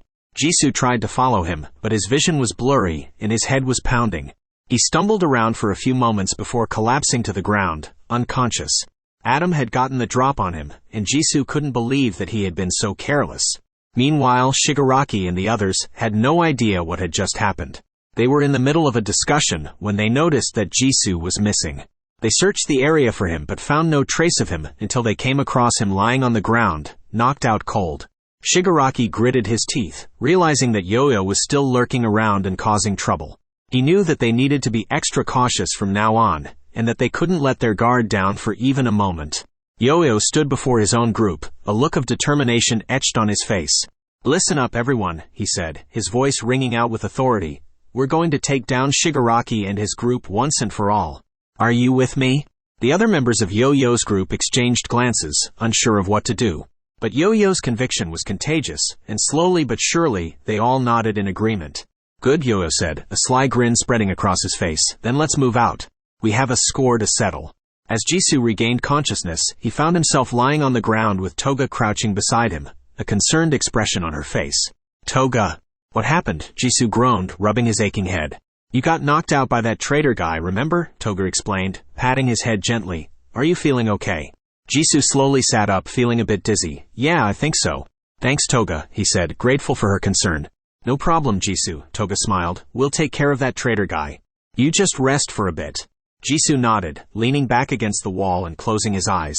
He was relieved that his friends had his back, and would take care of the situation. Shigaraki's group was taken aback as they faced the strange and bizarre Yo-Yo's group. Axe was dressed like a lumberjack, Box wore a cardboard box on his head, Juke had a boombox attached to his shoulder, Grab had robotic arms attached to his body, and Stomp had strange boots that made a loud noise with each step. Dabi couldn't help but chuckle at their ridiculous outfits. What is this? A costume party? Toga giggled. They look like they got lost on their way to a circus. Jisoo remained silent, still recovering from his earlier encounter with Adam. Shigaraki, however, was not amused. Enough with the theatrics. What do you want? Yo-Yo stepped forward, his yo-yo spinning in his hand. We want revenge. Revenge against those who betrayed us and left us to rot in prison. Shigaraki raised an eyebrow. And you think attacking us will help you achieve that? Yo-Yo smirked. We have a score to settle with one of your members. And we won't stop until we get what we want. Dabi cracked his knuckles. Looks like we have some unwanted guests. Time to take out the trash. Toga bounced on her toes. Oh, can I play too? Shigaraki nodded. Let's show them the true meaning of fear. Jisoo dashed straight towards Box Person with his quirk activated, while Box just stood there with his metal bat in hand. Suddenly, Box's muscles swelled up as he activated his muscle enhancement quirk. Jisoo narrowed his eyes as he jumped into the air and landed a powerful kick on Box's bat, causing it to shatter into pieces. Box was caught off guard by Jisoo's move and tried to swing at him with his bare fists, but Jisoo was too quick for him. He landed a few punches and kicks on Box, causing him to stumble backward. Jisoo then jumped into the air and unleashed his ultimate attack, a powerful shockwave that sent Box flying back and crashing into a nearby wall. Box was defeated, and Jisoo landed back on the ground, catching his breath. The rest of Yo-Yo's group looked on in shock, while Shigaraki and his group watched from a distance. Toga smiled and clapped her hands, impressed by Jisoo's strength. That was amazing, Jisoo-kun, she exclaimed, patting him on the back. You really are a skilled fighter. Jisoo just smiled and nodded, feeling proud of his accomplishment. He knew that there were still more enemies to face, but he was ready for whatever came his way. As Yo-Yo unleashed his second quirk, Shigaraki's group braced themselves for the incoming attack. The 500 clones of Yo-Yo charged towards them, each one wielding a unique weapon and ready to take them down. Jisoo was the first to act, using his speed to dash around the clones and deliver quick but powerful blows. Toga followed suit, using her agility and her quirk to dodge attacks and strike back. Dabi used his flames to create a wall of fire, stopping the clones in their tracks, while Yukimaru summoned a powerful gust of wind that scattered them across the room. Meanwhile, Shigaraki stood at the back, analyzing the situation and waiting for the right moment to strike. As the chaos ensued, he saw an opening and activated his quirk, causing the surrounding objects to disintegrate and crumble to dust. The clones of Yo-Yo were not immune to the effect, and they began to dissolve one by one until only a few remained. Seeing that their numbers were dwindling, the remaining clones of Yo-Yo regrouped and charged towards Shigaraki, hoping to overwhelm him with their sheer numbers. But Shigaraki was not so easily defeated. With a powerful swipe of his hand, he disintegrated them all at once, leaving only a cloud of dust in his wake. As the dust settled, Shigaraki's group stood victorious, albeit battered and bruised from the battle. They exchanged glances, silently acknowledging each other's efforts, before making their way out of the room to tend to their injuries and prepare for the next challenge. As Jisoo watched Yo-Yo's clones being defeated by Shigaraki's group, he noticed Adam lurking in the shadows. Jisoo's eyes narrowed as he realized Adam was the traitor who had infiltrated their ranks. Without a word, Jisoo formed his darkness quirk into a blade and charged at Adam. But just as he was about to strike, he hesitated. Jisoo knew that killing a traitor in front of Shigaraki and the others would not look good for him. Instead, Jisoo decided to use a different approach. He focused his quirk and formed a sphere of darkness around Adam, slowly vaporizing him from existence. Jisoo watched as Adam's form slowly disappeared, leaving nothing behind. Jisoo turned back to face Shigaraki and the others, his expression cool and collected. None of them had suspected a thing, and Jisoo knew he had made the right choice in dealing with the traitor.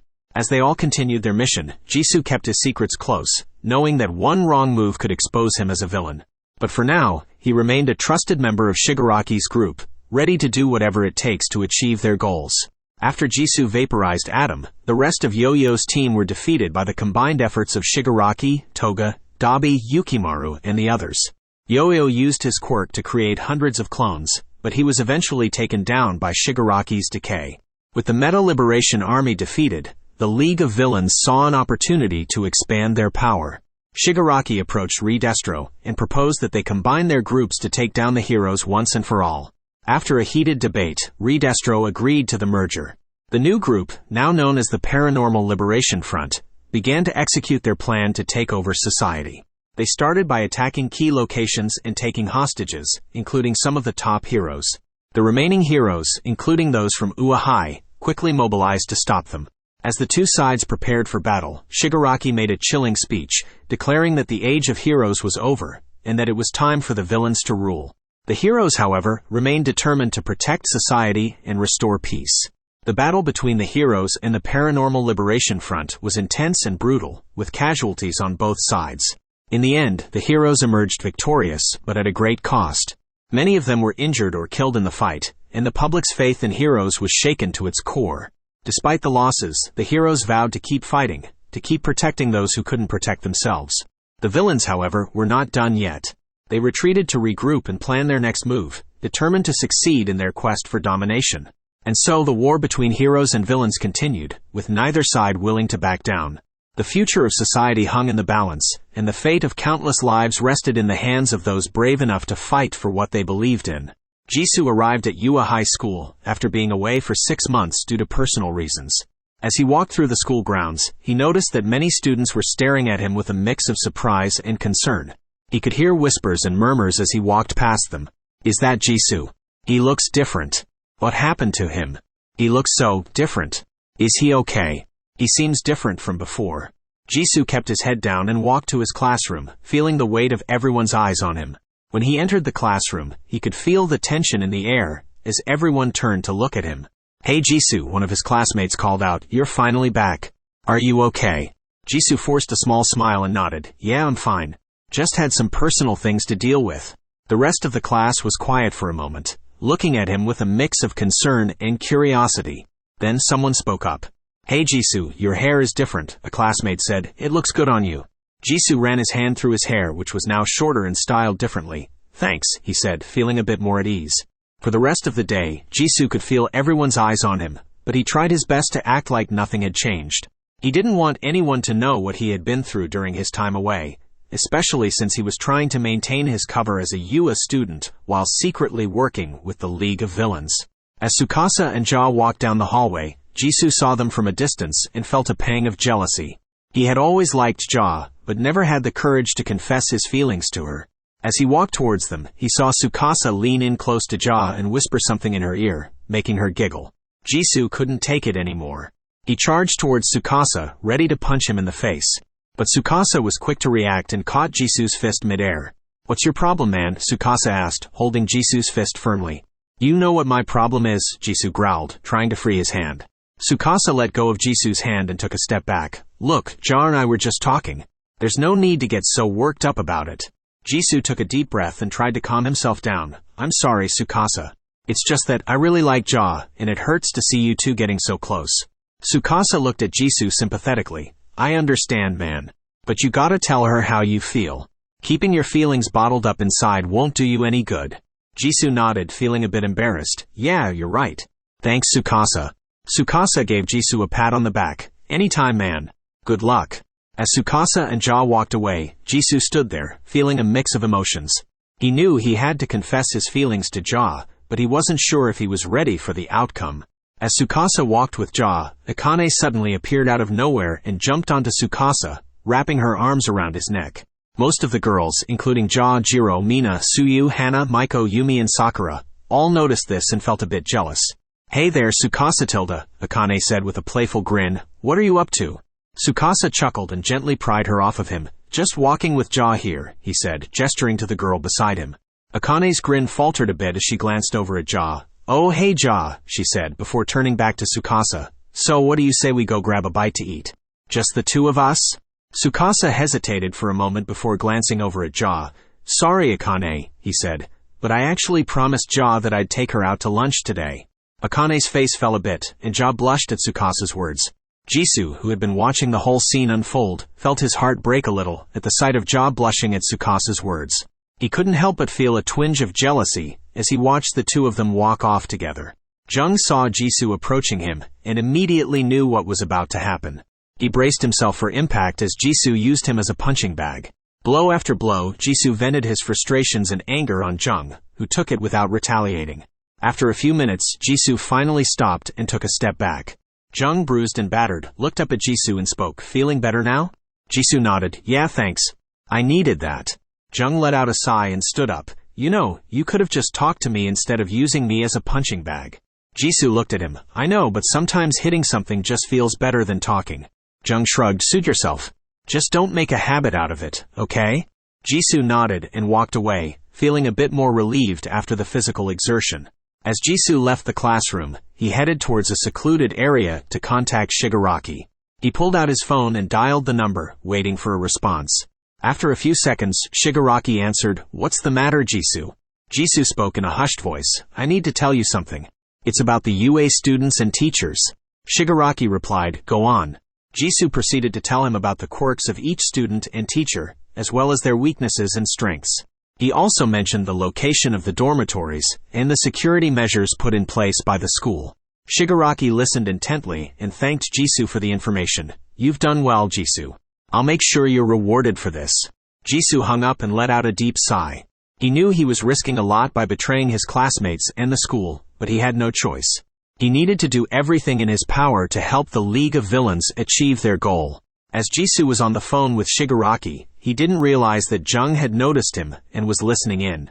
Jisoo finished his conversation and hung up the phone, turning around to see Jung staring at him with a look of realization.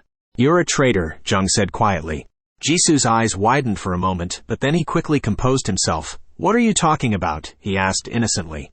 "I heard you talking on the phone telling someone about our quirks and weaknesses," Jung replied. "You're working with the villains, aren't you?" Jisoo's expression hardened, and without warning he activated his third quirk, Drain, and reached out to touch Jung. Jung felt his life force draining from his body, weakening him quickly. He tried to resist, but it was no use. Within moments he collapsed to the ground, unconscious. Jisoo stood over him for a moment, his face expressionless. He knew what he had just done was cruel, but he had no choice. He couldn't let anyone find out his true allegiance. He walked away from Jung's prone form, making his way back to class as if nothing had happened. But inside he was filled with a sense of dread. He knew that if anyone found out what he had done, he would be in serious trouble. Tsukasa looked at Ja with concern. "What's going on, Ja?" "What do you mean, help with Jisoo?" Ja hesitated for a moment before speaking up. "I'm worried that Jisoo might be a traitor, and Jung is starting to think the same. He was on the phone earlier, and we overheard him talking about everyone's quirks, weaknesses, and strengths to someone. It could be dangerous if he's giving away information to the wrong people." Jiro and the others looked just as worried as Tsukasa. They knew how serious this situation was. "We have to do something," Jiro said firmly, "but what can we do?" Tsukasa thought for a moment before speaking up. "I think I have an idea. Jisoo is great at lying, but he's not very good at keeping up with his lies. If we can catch him in a lie, we might be able to get some answers." Ja and Jung looked at each other, nodding in agreement. They knew Tsukasa was right. "All right, let's do this," Jiro said with determination. "We'll keep an eye on Jisoo and see what we can find out." The group nodded in agreement, determined to find out the truth about Jisoo's allegiances. Jisoo stood on the rooftop of UA High, taking a deep breath of fresh air. He had been feeling stressed lately, with his double agent work for the League of Villains and the Paranormal Liberation Front. He didn't even notice the group of people standing behind him until he heard a familiar voice. "Hey there, Jisoo," Toga said, walking up to him with Kasaki, Kaide, and Kisu in tow. Jisoo turned around, surprised to see them. "Oh, hey Toga," he said, trying to act casual. "We wanted to talk to you," Toga said, a sly smile on her face, "about our plans for taking down the heroes. You know, the ones we discussed before." Jisoo nodded, his heart pounding. He knew what they were talking about, but he had to be careful not to reveal any information. "Yeah, I remember," he said, trying to sound nonchalant. "We need you on our side," Kasaki said, stepping forward. "You have valuable information and skills that we can use to take down the heroes once and for all." Jisoo hesitated for a moment, weighing his options. He knew he had to continue to play both sides, but he couldn't risk revealing too much. "I'll do what I can," he said finally, "but I have to be careful. I don't want to get caught." Toga nodded, her eyes glittering with excitement. "Don't worry, Jisoo. We'll make sure you're taken care of." Jisoo smiled weakly, his mind racing with the dangerous game he was playing. He knew he had to be careful, but he also knew that he couldn't back out now. He was in too deep. As Ja was eavesdropping on Jisoo's conversation on the rooftop, she heard Jisoo speaking with Toga, Kasaki, Kaide, and Kisu. They were discussing their plans for the upcoming attack on UA. Hi. Ja was shocked to hear Jisoo's true intentions and was about to confront him when he noticed her presence. Jisoo turned around quickly and reached for his quirk, but Tsukasa arrived just in time to intercept his attack. He moved swiftly and threw a heavy uppercut at Jisoo's chin, sending him staggering backwards. Ja was relieved to see Tsukasa arrive in time to stop Jisoo from attacking her. She quickly ran towards him and hugged him tightly, grateful for his help. Tsukasa, however, was still focused on Jisoo and stared at him coldly as he tried to regain his balance. "You're going to pay for what you've done," Tsukasa growled. Jisoo smirked back at him. "Is that so? You can try, but I won't go down without a fight." The two of them began to circle each other, preparing for their next move. The tension in the air was palpable as Ja watched anxiously from the sidelines, unsure of what to do next. As Tsukasa confronts Jisoo, he suddenly feels a heavy pressure on his body, as if an invisible force is pushing him down. He struggles to stand upright and maintain his balance, but the pressure only increases. He realizes that Jisoo must be using his gravity quirk to force him down. Tsukasa grits his teeth and focuses, using his own quirk to push against the force of gravity. He manages to stand up straight, but he can feel the strain on his body. He knows he can't keep this up for long. Jisoo, Toga, Kisu, Kaide, and Kasaki approach him, looking confident and determined. Jisoo smirks at Tsukasa, taunting him. "You should know better than to stand in our way, Tsukasa." Tsukasa grits his teeth even harder, his eyes blazing with determination. He knows he can't let them pass no matter what. But then Jisoo surprises him by saying, "We're not here to fight you, Tsukasa. We're here to join forces with the Paranormal Liberation Army.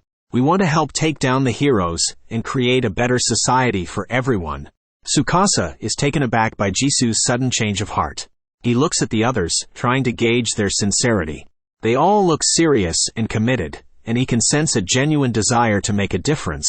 He hesitates for a moment, but then he realizes that he can't fight them all on his own. He reluctantly agrees to let them pass and join forces with the PLA. As Jisoo and the others head off to join the battle, Tsukasa stays behind, determined to buy as much time as he can for the heroes to prepare their defenses.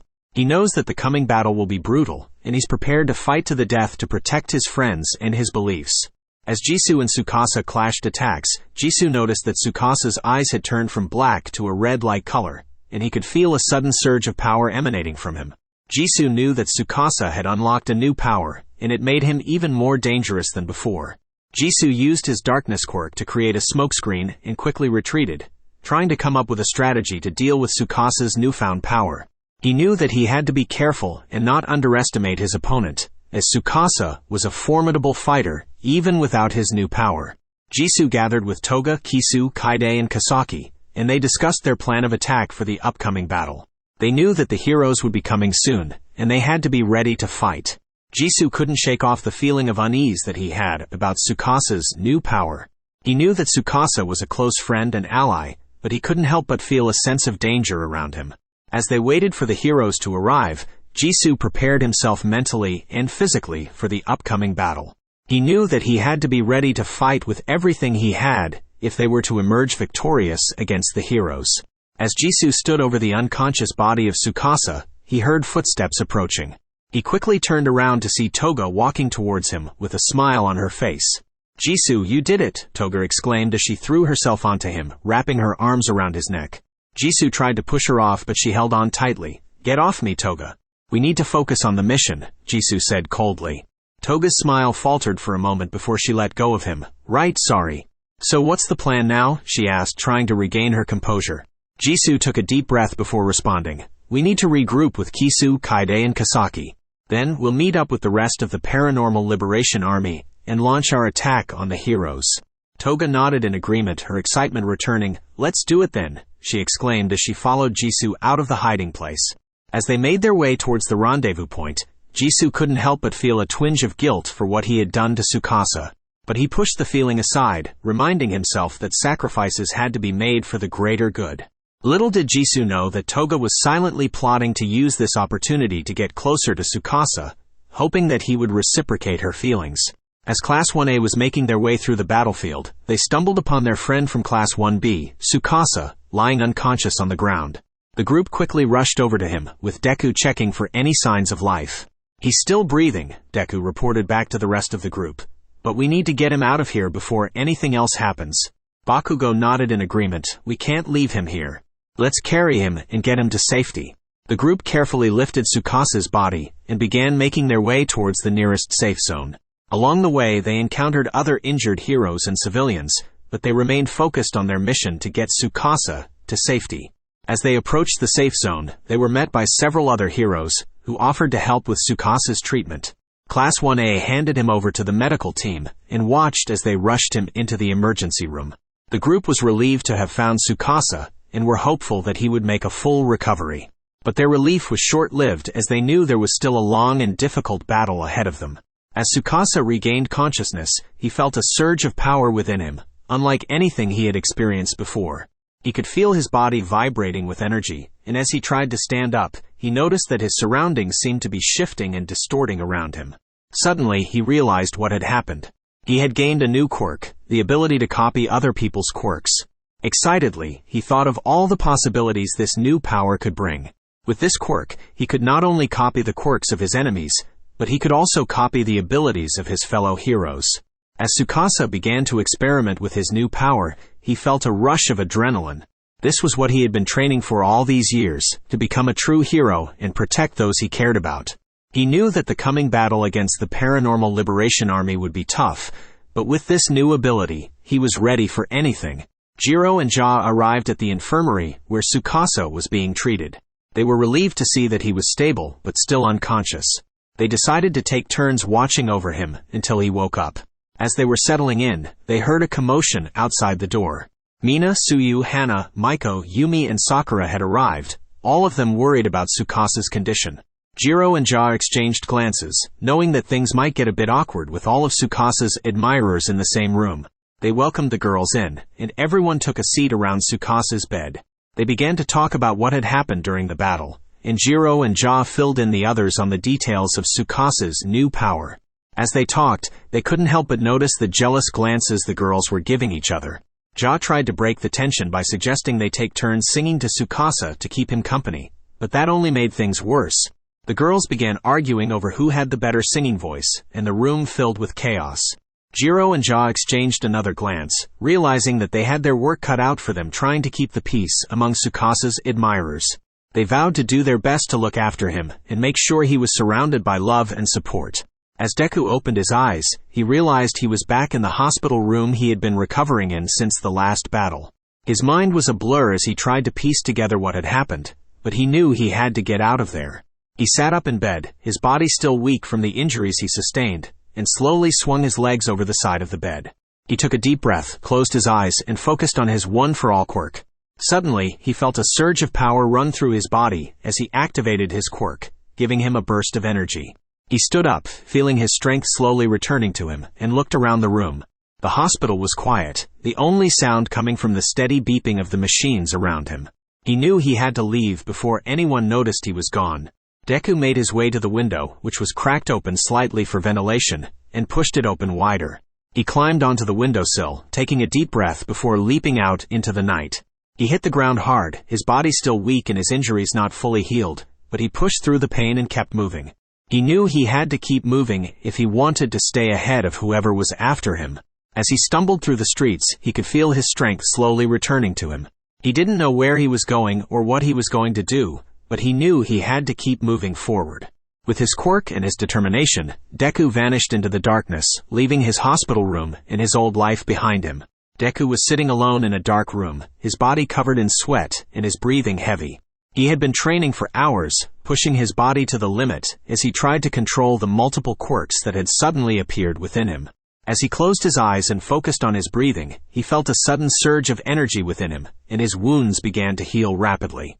Looking down at his hands, Deku could see the familiar green glow of Recovery Girl's quirk, the one that had saved him countless times before. But this time it was different. He could feel the power of the quirk coursing through his body, amplified by his own abilities. With a newfound confidence, Deku stood up and began to experiment with his quirks. He summoned the power of One for All, feeling it surge through his body as he jumped higher than ever before. He flicked his fingers and a burst of air shot out, showcasing the power of his new whirlwind quirk. As he continued to test his powers, Deku couldn't help but feel a sense of excitement and dread. He had never felt so powerful, but he also knew that with great power came great responsibility. He would need to be careful, to control his abilities and use them for the greater good. But for now, Deku allowed himself a small smile of satisfaction. He had come a long way from the quirkless boy he once was, and he was ready to face whatever challenges lay ahead. It is a peaceful afternoon at UA High School, and the students of Class 1A are all in their classroom finishing up their lessons for the day. Suddenly, they hear a strange noise coming from outside the door. As they approach the door, they notice a small envelope lying on the ground. Jiro picks it up and reads the name on it, Class 1A. Curious, the rest of the class gathers around as Jiro opens the envelope and takes out the note inside. It reads, "Dear classmates, I hope this letter finds you all well. I apologize for my sudden absence, but I need some time to myself to develop my quirks and become stronger. I will return soon, and I hope that you will all support me in my endeavors. Sincerely, Deku."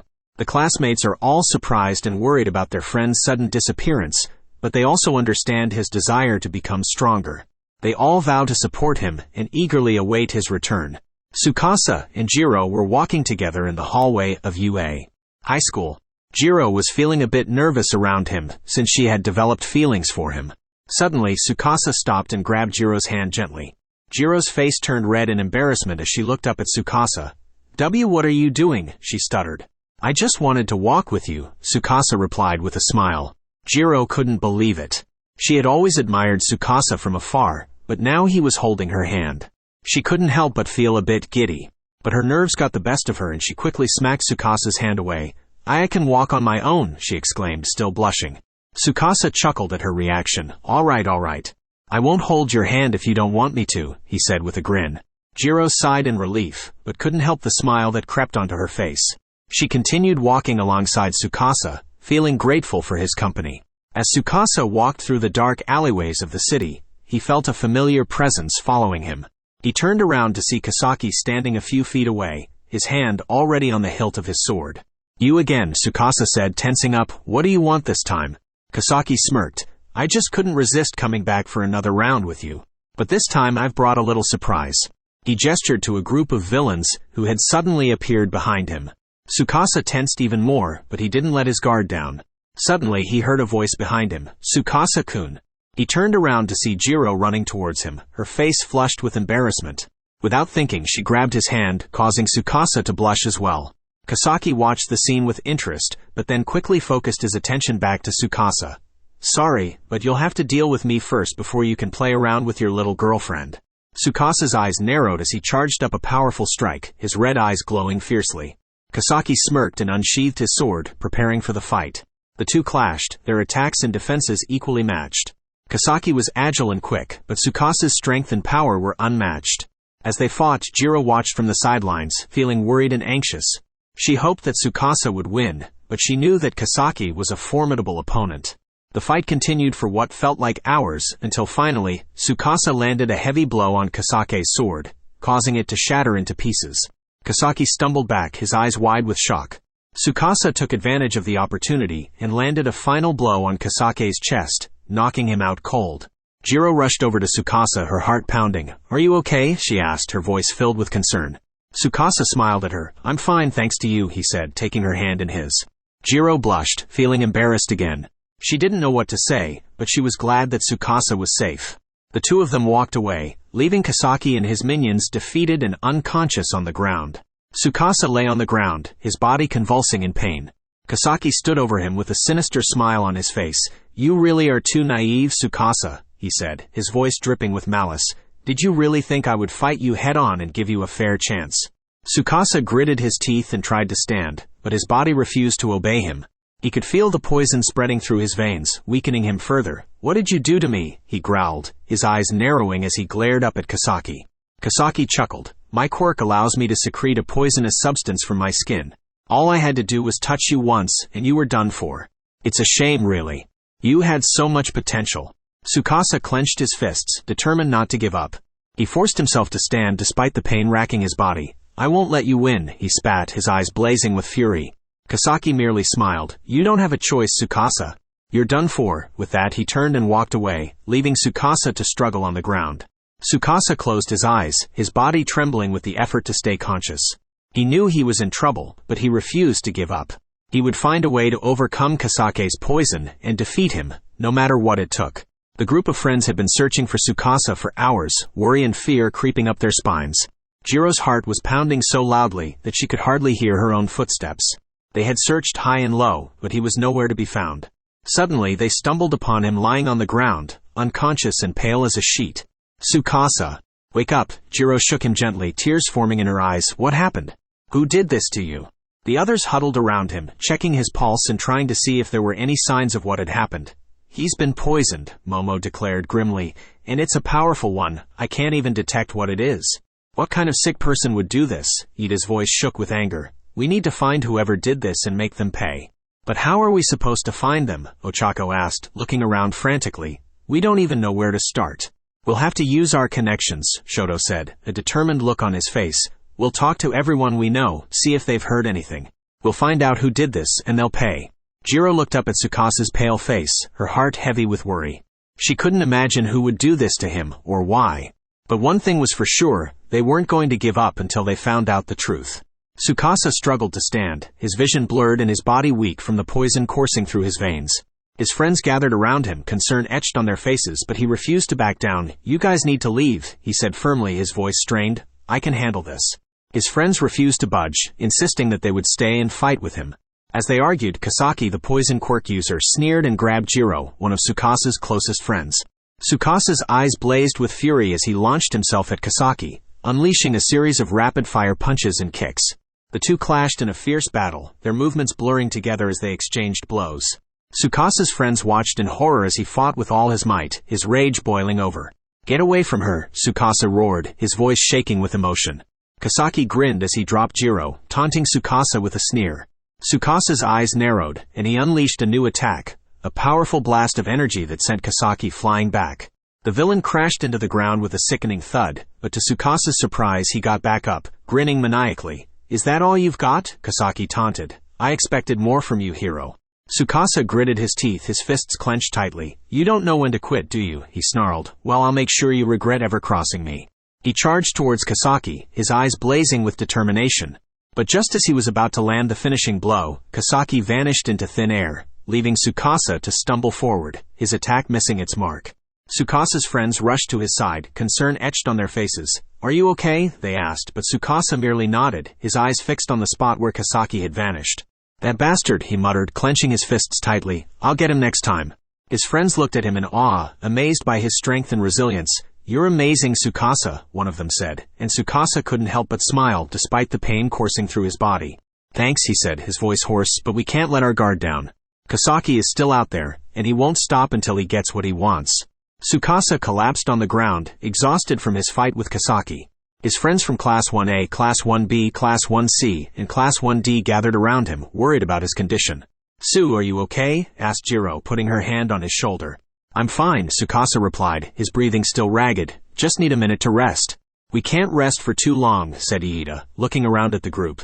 "We need to find Deku and regroup for our next move against the Paranormal Liberation Army." Tsukasa nodded in agreement, knowing that Iida was right. "But where could he have gone?" he asked. "I have an idea," said Momo, taking out a map from her bag. "Based on his past movements, I think he might be heading towards the old abandoned factory on the outskirts of the city." "Then let's move out," said Todoroki, taking the lead and helping Tsukasa to his feet. The group made their way towards the abandoned factory, keeping a watchful eye out for any signs of danger. As they approached the factory, they could see that it was heavily guarded by members of the Paranormal Liberation Army. "We'll have to be careful," said Tsukasa, his eyes scanning the area. Suddenly, they heard a loud noise coming from inside the factory, followed by the sound of explosions. "That must be Deku," said Kirishima, a look of determination on his face. The group charged towards the factory, ready to face whatever was waiting for them inside. They knew that the road ahead would be long and difficult, but they were ready to fight until the end. As the UA students ran by with a wounded Tsukasa, a figure watched them from nearby. It was Yuya Nakamura, a new villain with a twisted personality and a pair of dangerous quirks.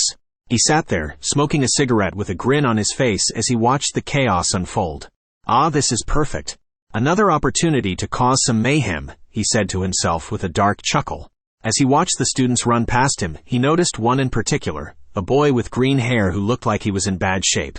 Yuya's eyes lit up with interest as he recognized him as the infamous vigilante, Deku. Well, what do we have here? "Looks like I've stumbled upon something interesting," he said with a smirk. Yuya stood up and cracked his neck, stretching his arms out as he prepared to make his move. With a flash of his vortex quirk, he disappeared from his spot and reappeared behind the group of students carrying Tsukasa. "Hey there, kids. Looks like you're in a bit of a hurry. Mind if I tag along?" he said with a sinister grin. The students turned around to face Yuya, startled by his sudden appearance. They could feel the dark energy emanating from him and knew that he was trouble. "Who are you? What do you want?" one of the students asked, trying to keep their composure. Yuya just laughed, enjoying the fear he was causing. "Relax, kids. I'm just here to have some fun. You see, I have a little game I like to play. It's called Copycat." With a flick of his finger, Yuya activated his second quirk, Copycat. He could now copy any quirk he saw and use it for himself. He looked at the group of students with an evil glint in his eye, wondering which one of them would be his next target. "I think I'll start with you," he said, pointing at one of the students. "Let's see what you can do." The student tried to run, but Yuya was too fast. He grabbed the student by the arm and absorbed their quirk, feeling the rush of power flow through him. "Now this is more like it," he said, grinning as he prepared to attack. The UA students knew they had to get away from Yuya before he caused any more harm. They picked up the pace, carrying Tsukasa to safety. But as they ran, they knew that Yuya was still out there, waiting to strike again. Tsukasa's rivals, Riku, Sora, and Takashi, all looked at Yuya with rage in their eyes as they prepared to fight him. They couldn't let him harm their friends any further. Yuya just smirked at them, clearly enjoying the challenge. Well. If it isn't Tsukasa's little rivals. "You're no match for me, you know," he taunted. Riku gritted his teeth and charged towards Yuya, using his wind-based quirk to enhance his speed. He delivered a powerful punch towards Yuya, who easily dodged it using his vortex quirk. Sora tried to strike him from behind, but Yuya had already copied Sora's quirk and used it to disappear, reappearing behind Takashi and delivering a hard kick to his back. Tsukasa struggled to get up, but he couldn't move due to the poison still affecting him. He watched as his friends fought against Yuya, feeling frustrated that he couldn't join in. Riku continued to attack, using his wind to create sharp blades, but Yuya simply copied his quirk and deflected the blades back towards him. Sora tried to use his electricity to stun Yuya, but he copied that too and absorbed the electricity to power himself up. Takashi stood up, feeling the pain in his back, but he refused to give up. He knew he had to protect his friends. He charged towards Yuya, who was now surrounded by a swirling vortex. Takashi gritted his teeth and used his quirk to enhance his strength, delivering a powerful punch towards Yuya's vortex. The vortex shattered, and Yuya stumbled backwards, surprised by Takashi's strength. Tsukasa watched in amazement as his friends fought against Yuya. He felt grateful to have such strong friends by his side. Suddenly, he noticed something strange. Yuya was no longer smirking. In fact, he looked scared. "What's going on?" Tsukasa muttered to himself. Riku noticed it too. "What's the matter, Yuya? You scared of us?" he taunted. Yuya didn't respond. He simply looked at them with fear in his eyes. Suddenly, he disappeared, using his vortex quirk to escape. The four of them stood there, breathing heavily, watching as Yuya vanished into thin air. Tsukasa's friends helped him up, and they continued on their journey to find Deku. They knew that they had to find him soon, or their world would be in danger. As Tsukasa and his friends caught up with the other classes, they noticed Daisuke and his gang glaring at them. Daisuke pointed at them, sneering, "You weak-minded fools. You let that villain escape." Miura, Ashi, and Kurami followed Daisuke, but Kurami stopped in her tracks and turned to face them. "You guys did everything you could to protect everyone. Don't listen to Daisuke," Kurami said with a gentle smile, trying to calm everyone down. But Daisuke was having none of it. He attempted to strike Kurami, but Tsukasa caught his fist midway, surprising everyone. "Don't you dare lay a hand on her," Tsukasa growled, his eyes narrowing in anger. "We did everything we could, and we won't let you talk down to us." Riku, Sora, and Takashi stood by Tsukasa's side, ready to defend themselves and their friends.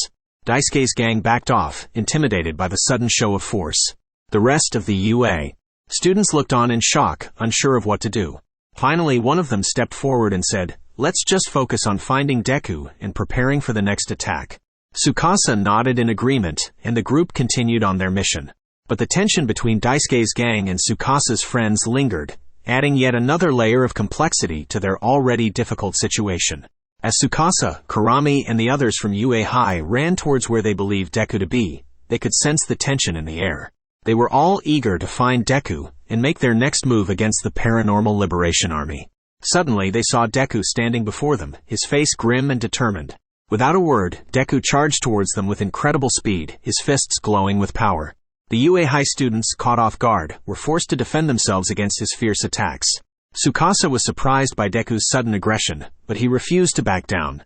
He met Deku's attacks with his own, striking back with all the strength he could muster.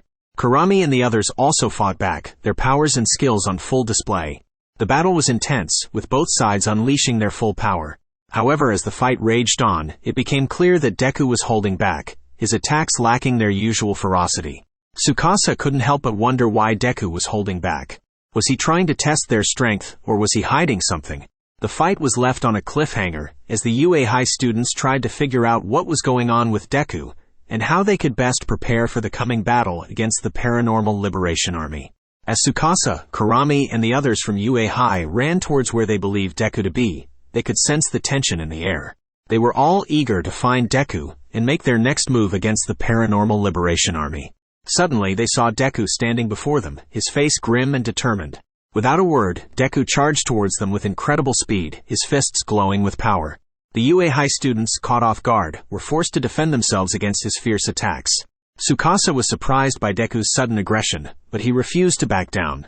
He met Deku's attacks with his own, striking back with all the strength he could muster. Kurami and the others also fought back, their powers and skills on full display. The battle was intense, with both sides unleashing their full power. However, as the fight raged on, it became clear that Deku was holding back, his attacks lacking their usual ferocity. Tsukasa couldn't help but wonder why Deku was holding back. Was he trying to test their strength, or was he hiding something? The fight was left on a cliffhanger, as the UA High students tried to figure out what was going on with Deku, and how they could best prepare for the coming battle against the Paranormal Liberation Army. Daisuke and his gang were in hot pursuit of Yuya, determined to take down the villain and prove their strength. But Yuya was a formidable opponent, and he quickly proved to be too much for them to handle. Using his vortex quirk, he created a powerful whirlwind that sucked in Daisuke and his gang, leaving nothing behind but a cloud of dust and debris. It was a brutal and decisive victory for Yuya, and it left him feeling more powerful and confident than ever before. But as Yuya prepared to make his way to UA High to seek revenge on Tsukasa and his friends, he felt a sudden wave of fatigue wash over him. He knew he had used a lot of energy in his battle against Daisuke and his gang, and he wasn't sure he was ready for another fight just yet. So instead of facing off against Tsukasa and his friends, Yuya decided to make his way to the hideout for the Paranormal Liberation Army. He knew that he would find more allies and resources there, and he was eager to show them all what he was capable of. Meanwhile, Tsukasa and his friends had finally found Deku, and they were making their way back to UA High together. It was a long and difficult journey, but they were all determined to make it back safely and prepare for their next battle against the Paranormal Liberation Army. As they walked, they discussed their plans and strategies, trying to come up with a way to defeat the powerful villains they were up against. And through it all, they knew that they could count on each other for support and strength.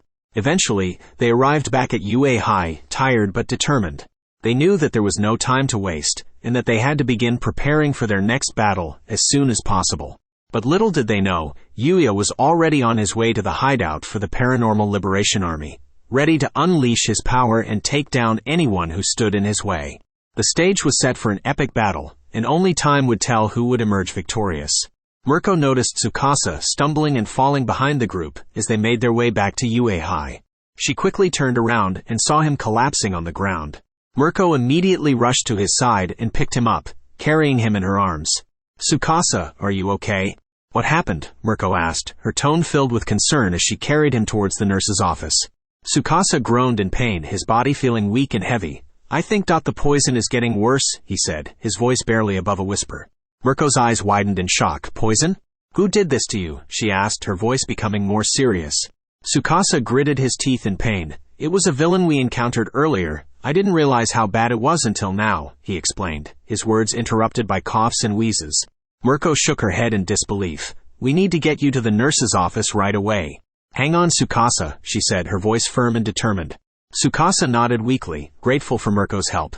She carried him the rest of the way to the nurse's office, where he was immediately tended to. Mirko stayed by his side, making sure he was getting the care he needed. Mei walked into the nurse's office and saw Tsukasa lying on the bed. She walked over and sat down next to him, causing him to blush a little. Hey Tsukasa, she said softly, how are you feeling? I'm feeling a little better, Tsukasa replied with a small smile. Mei smiled back and leaned in closer. That's good to hear, she said. If you need anything, just let me know. Tsukasa nodded in appreciation and then Mei continued. By the way, here's my number, she said, handing him a small piece of paper. You can call me anytime if you need anything or if you just want to talk. Tsukasa looked at the paper and then back up at Mei, feeling his heart race a little. Thank you, Mei. I appreciate it, he said with a small smile. Their moment was interrupted by the sudden arrival of their other friends, who had come to check on Tsukasa. Mei quickly got up and walked away, leaving Tsukasa feeling a little disappointed. As they argued about who should be with Tsukasa, he just lay there, feeling a little overwhelmed by the attention. He wanted to tell them all that he appreciated their concern, but he was too tired and his mind was too foggy. In the end, they all agreed to let Tsukasa rest, and they left the room, leaving him alone once again. He closed his eyes and tried to relax, but his thoughts kept going back to Mei and the way she had made him feel. Tsukasa walked alongside Jiro towards Class 1A's dorm. As they approached, he waved to his friends, but before he knew it, Mina, Tsuyu and Toru had latched onto his arms, trying to pull him away from Jiro. Hey, let go, Tsukasa said, chuckling nervously. I need to go with Jiro to her room. But we haven't hung out in forever, Mina whined. Yeah, we want to catch up with you, Tsukasa, Tsuyu added. Please just let me go, Tsukasa pleaded. I promise I'll catch up with you all later. Momo joined in the fray, trying to pull Tsukasa away from the girls. He was starting to feel overwhelmed until he finally spoke up. It's fine, sit down. He waved at Uraraka, who was sitting nearby, before he continued walking towards Jiro's room. The girls pouted as Tsukasa made his way towards Jiro's room, but he knew that they would understand eventually. He smiled to himself, feeling grateful for such wonderful friends. Hana, hey guys, have you seen Tsukasa's room? Setsuna, what do you need Tsukasa's room for, Hana? Hana, I just wanted to take a look around. Maybe leave a little something special for him. Yui, that's kind of creepy, Hana. Hana, what? No, it's not like that. I just want to leave him a gift or something. Reiko, yeah, sure. Like what? Hana, I don't know yet, maybe a letter or some homemade cookies? Yui, that's sweet and all, but I think it's better if you ask him if you can visit his room first. Hana, but that would ruin the surprise. Setsuna, Hana, you can't just barge into someone's room without permission. It's rude. Hana, fine, I won't do it then. But can someone at least tell me where his room is? Kosei, I think it's on the 3rd floor, room 305. Hana, thanks Kosei. I guess I'll just have to ask him another time. Yui, yeah, and maybe you can plan something with all of us together instead. Hana, that's a good idea, Yui. Let's plan a surprise party for Tsukasa. Setsuna, I think that's a much better plan than sneaking into his room. Reiko, agreed, let's get started on the preparations. The girls all began to brainstorm ideas for Tsukasa's surprise party, with Hana feeling a little disappointed that she couldn't sneak into his room. Nevertheless, the light-hearted and humorous mood in the dorm was enough to keep them all excited for the party. As Class 1A and Tsukasa walked into Class 1B's dorm, they were greeted by a loud chorus of surprise.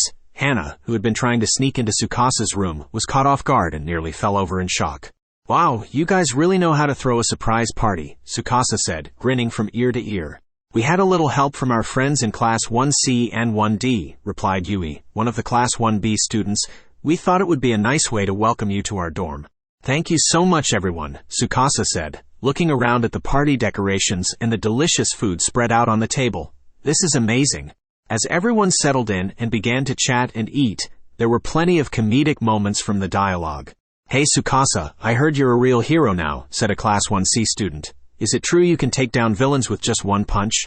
Tsukasa laughed, I wish. But I'm not quite at that level yet.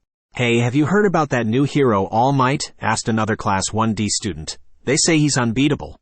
Tsukasa rolled his eyes. Yeah, I think we all know about All Might by now. But I'm not too worried. I'm just going to keep training hard and doing my best. As the night went on, the party became more and more lively. There were games, dancing, and even a karaoke contest, which Tsukasa ended up winning with a heartfelt rendition of My Hero Academia. Overall, it was a fun and light-hearted scene, full of laughter and friendship. Tsukasa found himself standing in a vast, empty space.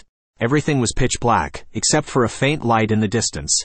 As he approached the light, he saw the silhouette of a girl. "Who are you?" Tsukasa asked, his voice echoing in the emptiness. The girl turned around, revealing her face. She was someone he had never met before, but her eyes were filled with wisdom and knowledge beyond her years. "I am Yumi," she said, her voice soft and gentle. "I come from the future to warn you of the disaster that is about to occur." Tsukasa's heart skipped a beat. What disaster? Yumi's expression grew solemn. A great evil will soon emerge, threatening to destroy everything you hold dear. Your friends and allies will be in danger, and many will not survive unless you and your comrades are prepared. Tsukasa's eyes widened. What do I have to do? Yumi held out her hand, and a bright light enveloped them both. Suddenly, Tsukasa found himself back in the real world, in his room at UA. Hi. As he opened his eyes, he saw the morning light streaming in through the window. It took him a moment to realize that he had been dreaming, but the words of the mysterious girl stayed with him. He knew that he had to be ready for whatever was coming. He couldn't let his friends down. From that day on, Tsukasa worked harder than ever before. He trained tirelessly, honing his skills and pushing himself to his limits. He knew that the fate of the world rested on his shoulders, and he was determined to be ready when the time came. As he walked through the halls of UA High, he felt a sense of purpose that he had never felt before. He knew that there were dark times ahead, but he was ready to face them head-on. As Tsukasa was walking through the hallways, he spotted two familiar faces from Daisuke's group. They quickly rushed over to him, looking panicked and guilty. "Tsukasa, we need your help," one of them said, his voice shaking. "What's wrong?" Tsukasa asked, sensing something off about their demeanor. "It's Daisuke," the other one said, tears welling up in his eyes. "He's dead. He died protecting us." Tsukasa's heart sank at the news, but he couldn't help but feel suspicious about their story. He knew how ruthless and selfish Daisuke and his gang could be, and it didn't seem like something they would do. "How did it happen?" Tsukasa asked, eyeing them carefully. "We were fighting against this powerful villain named Yuya Nakamura," the first friend said. "Daisuke gave his life to save us, but we managed to escape. We're sorry for everything we did to you guys before." Tsukasa's suspicions only grew stronger at their words. He couldn't shake the feeling that they were leaving something out. "Fine, I'll help you," Tsukasa said begrudgingly, "but you better not be lying to me." The two friends looked relieved, but Tsukasa couldn't shake off the feeling that they were acting deviously. As Tsukasa walked away, he couldn't help but feel like something dark was brewing beneath the surface. He couldn't shake off the feeling that Daisuke's group wasn't as innocent as they made themselves out to be, and that Yuya Nakamura was much more dangerous than he initially seemed. As Tsukasa walked away from Daisuke's former gang members, he heard the sound of footsteps behind him. Turning around, he saw Yumi standing there, her arms crossed and a smirk on her face. "You're not really going to leave them to die, are you?" Yumi asked. Tsukasa glared at her. "They're not my friends. They made their choice." "But what about Jiro?" Yumi pressed. "They kidnapped her, remember?" Tsukasa's eyes widened in anger. "What? When did this happen?"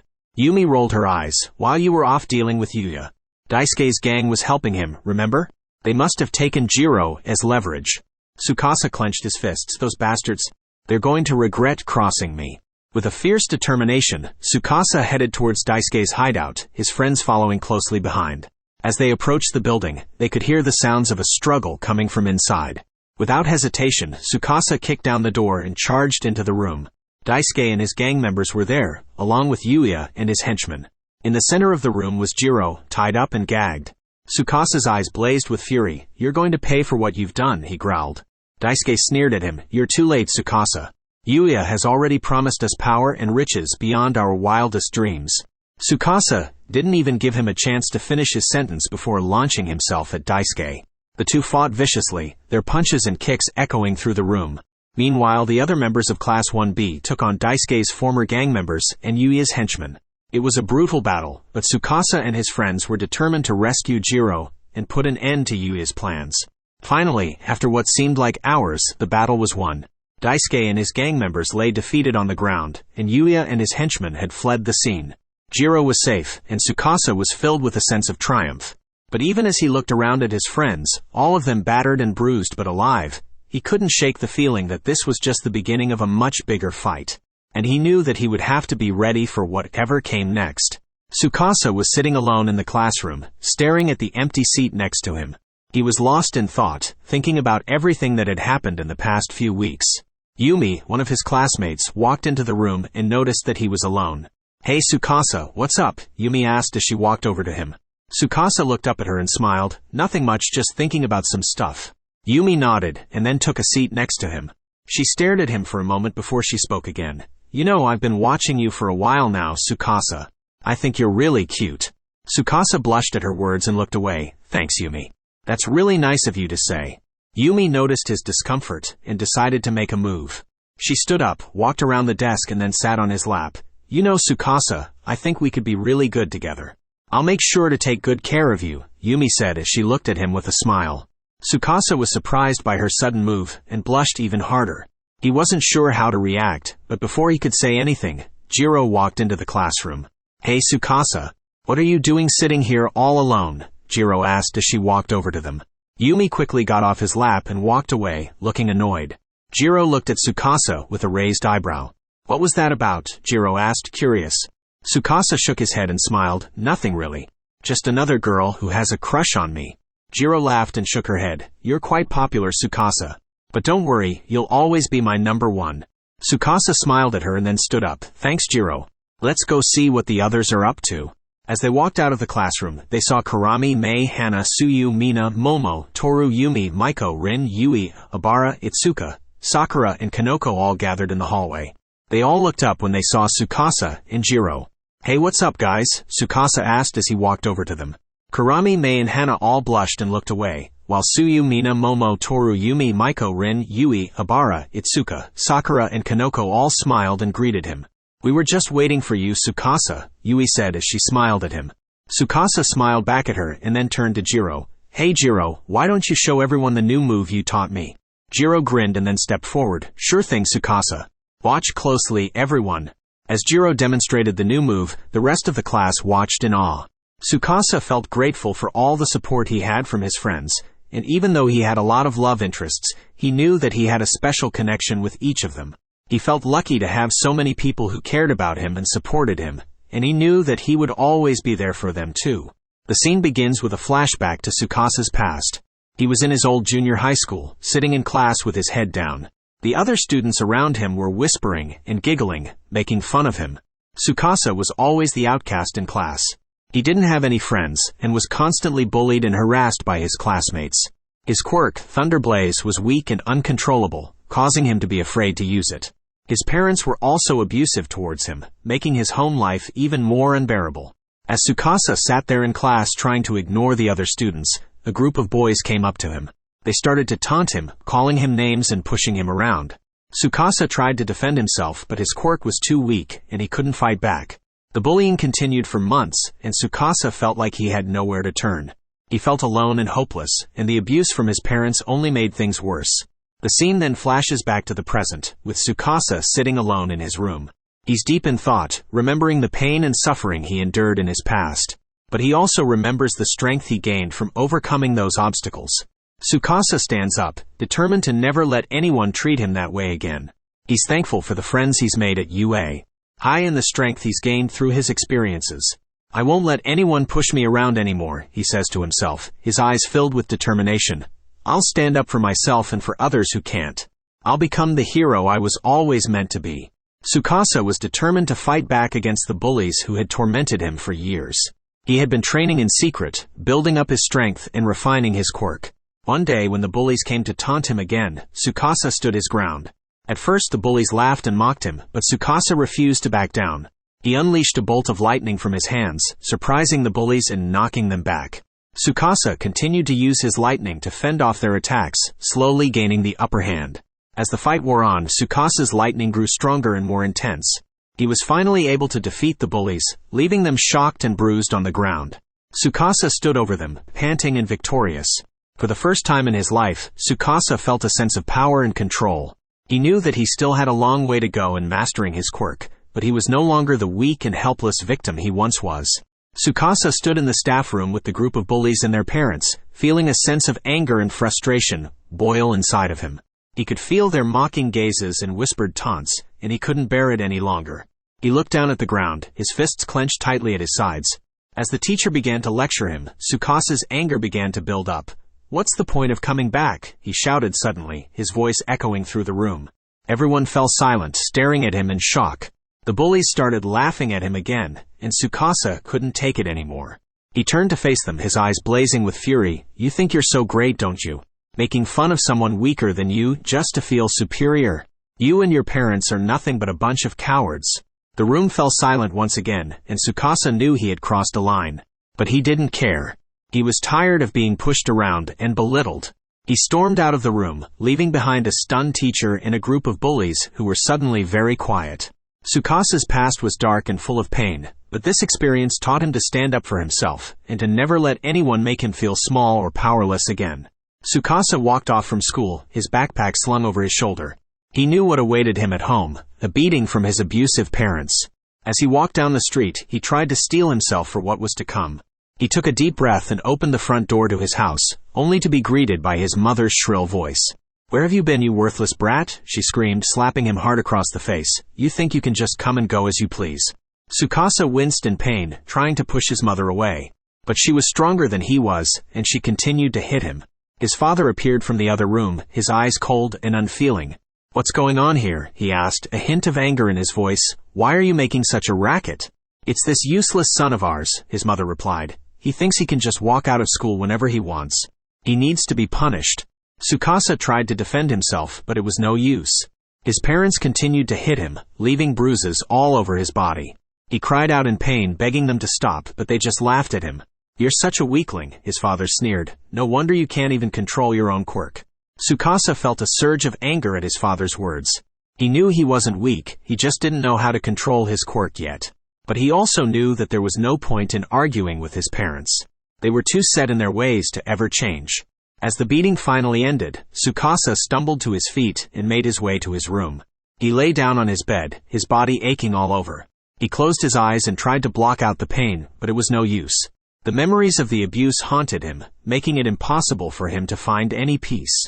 As Tsukasa walked away from his house, he couldn't help but think about how much easier it would be if he just gave up.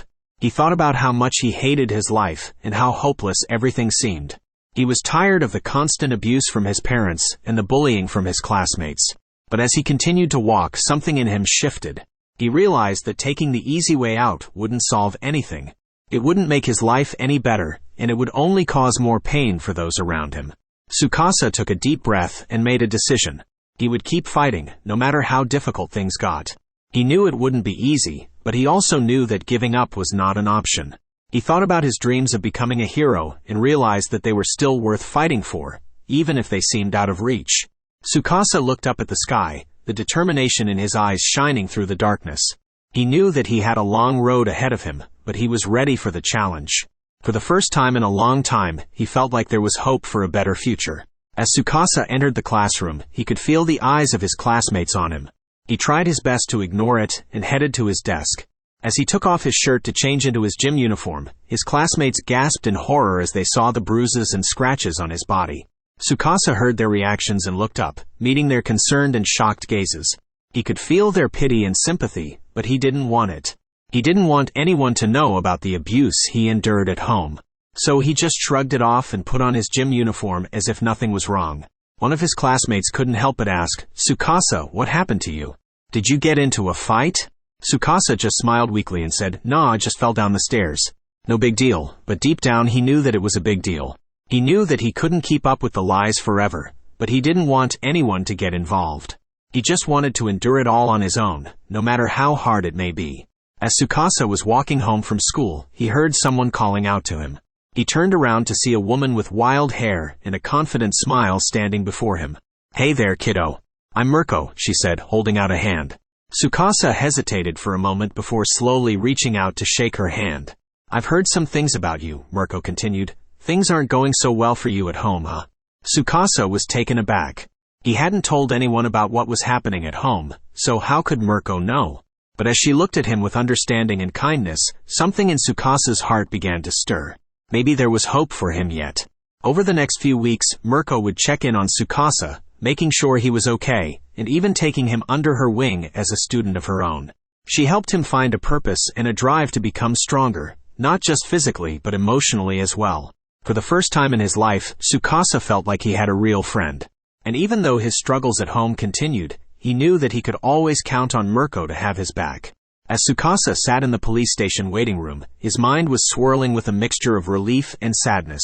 His parents had finally been arrested for their abuse towards him, but the realization that he had no one else left in his life was weighing heavily on him.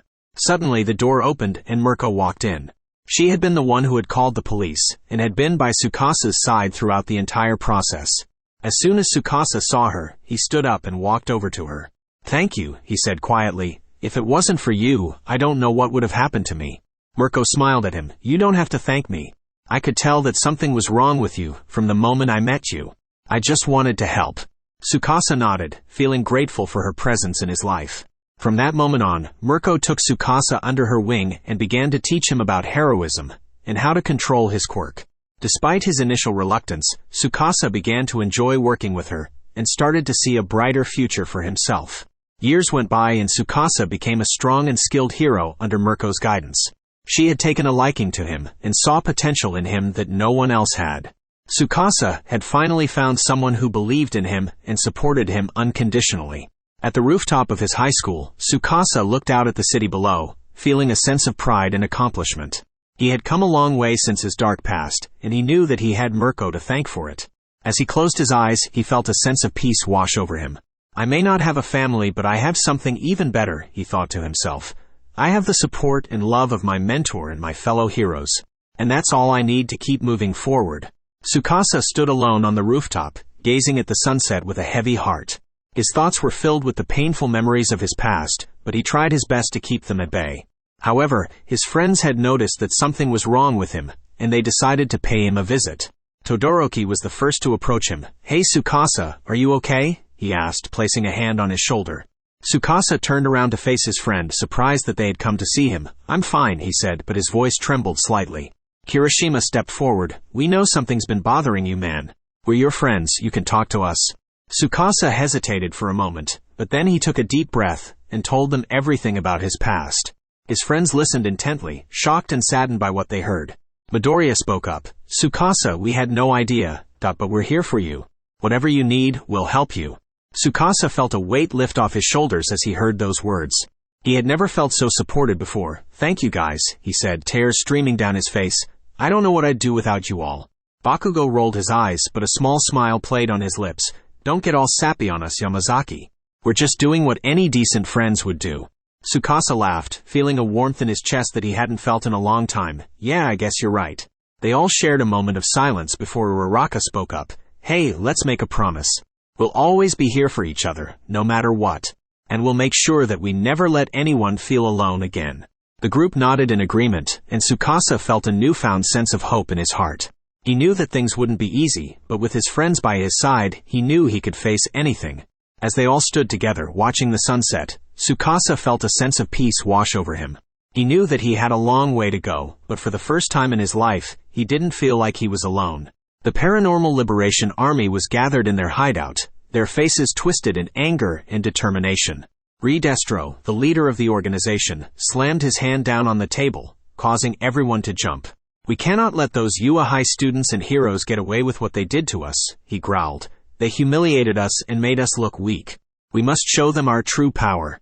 Toga, a member of the group, piped up. "I agree, we need to take revenge. And what better way than to take their prized possessions away from them?" "Agreed," said Spinner. "We need to take Deku and Tsukasa away from them.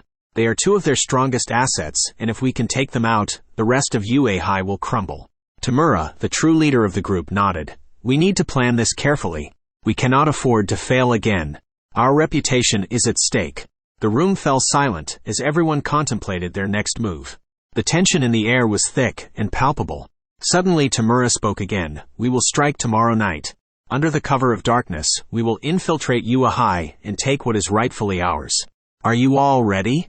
A chorus of yes echoed through the room as the Paranormal Liberation Army prepared for their next attack. The thought of revenge fueled their determination, and they were ready to do whatever it takes to achieve it. Hana, Maiko, Yumi, Tsukasa, and Jiro were all sitting in the common area of their dormitory. They had just finished their training for the day, and were now enjoying some downtime together. Hana looked over at Tsukasa and spoke up. "Hey Tsukasa, I wanted to apologize for how I treated you before. I didn't know about your past, and I'm sorry if I ever made you feel uncomfortable." Tsukasa smiled at her. "It's okay, Hana. I know you didn't mean anything by it." Maiko then chimed in. "I have to admit, I was pretty intimidated by you at first, Tsukasa. But after hearing your story, I feel like I understand you a lot better now." Yumi added, "Yeah, me too. It takes a lot of strength to go through what you did, and still come out on the other side." Jiro spoke up last. "I think we all have our own struggles and hardships, but being able to share them with each other and support one another is what makes us stronger." Tsukasa looked around at his friends, feeling grateful and touched by their words. "Thank you all. It means a lot to have your support." They all shared a warm smile and continued to enjoy their time together, feeling closer than ever before. As Yukimaru, Yuya, and Kasaki walked down the dark alley, they noticed a group of thugs approaching them. One of the thugs, a tall and burly man, stepped forward and sneered at them. "Hey, what are a bunch of pretty boys like you doing here? This is our territory, so you better turn around and leave before things get ugly." Yukimaru gritted his teeth and stepped forward, cracking his knuckles. "We're not afraid of you. If you want to fight, bring it on." Without warning, the thugs rushed forward and the fight began. Yukimaru, Yuya, and Kasaki fought fiercely, landing powerful blows on their opponents. But the thugs were relentless, and soon they were outnumbered. Just when it seemed like all hope was lost, a group of their gang members appeared and rushed to their aid. Together they fought off the thugs and emerged victorious, with bloodied knuckles and bruised bodies. Yukimaru wiped the blood from his nose and grinned at his comrades. "Thanks for having our backs, guys." Yuya nodded in agreement. "Yeah, we couldn't have taken them all on ourselves." Kasaki cracked his neck and smirked. "Let's go back to our hideout and celebrate our victory. We earned it." As they made their way back to their hideout, the group couldn't help but feel grateful for each other's support and camaraderie. Despite the danger they faced on a daily basis, they knew they could always count on each other to have their backs. Tsukasa and Jiro were sitting on a bench in the park, enjoying each other's company. They were laughing and talking about their favorite music, when suddenly they were interrupted by a group of girls. "Mina, Yumi, Hana, what are you guys doing here?" Tsukasa asked, a little surprised to see them. "We heard you were hanging out with Jiro, and we wanted to join in," Mina exclaimed with a big grin. "Yeah, we all like you, Tsukasa. So why not hang out with all of us?" Yumi added with a smirk. Tsukasa looked at Jiro, who was blushing furiously. He couldn't help but smile at her reaction. "Sure, the more the merrier," he said. The girls all sat down around them, trying to get Tsukasa's attention. Kurami leaned over and whispered in his ear, "Hey Tsukasa, did you know I'm a great cook? I could make you something delicious." Mei chimed in, "And I'm great at making gadgets. I could make you something to help with your hero work." Yumi leaned in close and said, "I'm a great listener. I'm here for you if you ever need to talk." Tsuyu smiled and said, "And I'm a great jumper. I could help you get to those hard-to-reach places." Momo interjected, "I'm a great strategist. I could help you plan your hero missions." Toru giggled, "And I'm great at hide-and-seek. We could play it together sometime." Hana smiled sweetly, "And I'm a great supporter. I'll always be here to cheer you on." The rest of the girls added their own talents and qualities, each vying for Tsukasa's attention. Tsukasa looked around at all the girls, feeling overwhelmed. "Wow, you all are amazing. I don't know what to say." Jiro looked at Tsukasa and smiled. "Just be yourself, Tsukasa. We all like you for who you are." Tsukasa looked at Jiro and felt his heart skip a beat. He smiled back at her, feeling grateful for her words. "Thanks, Jiro. I'm lucky to have friends like you." The girls all smiled and giggled, happy to spend time with Tsukasa. They continued to talk and laugh, enjoying each other's company. Tsukasa couldn't help but feel a little overwhelmed with all the attention, but he knew he was surrounded by good friends.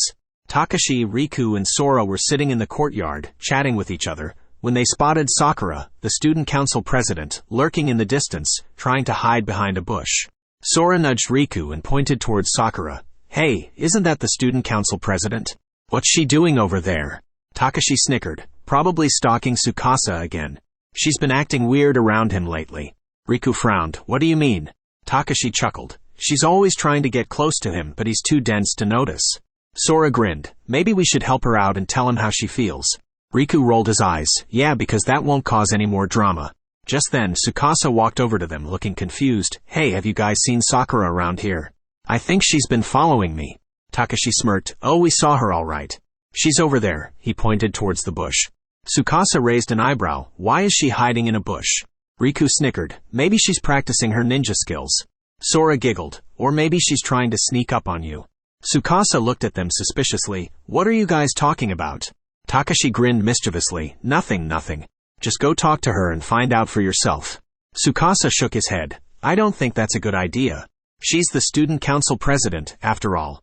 Riku laughed. Come on, Tsukasa. You can't avoid her forever. Tsukasa sighed. Fine, I'll go talk to her. But you guys owe me one. As Tsukasa walked over to Sakura, the three boys watched with amusement, knowing that this was going to be interesting. As Tsukasa and Jiro were walking down the street, they heard a familiar voice calling out to Tsukasa. It was Fujishi, someone from Tsukasa's past who used to bully him relentlessly. Tsukasa's heart sank as he saw Fujishi's sneering face, feeling a wave of fear and anxiety wash over him. Fancy meeting you here, Yamazaki, Fujishi said with a smirk. I heard you're attending UA. Hi now. You think you're so tough with your little quirk? Tsukasa's friends who were nearby noticed Tsukasa's tense demeanor and quickly stepped in to protect him. Hey, back off, Takashi yelled, stepping in front of Tsukasa. We won't let you bully him anymore. Riku and Sora stood by Takashi's side, ready to fight if necessary. Even Tsukasa's rivals, who had a fierce rivalry with him, couldn't stand to see him being bullied.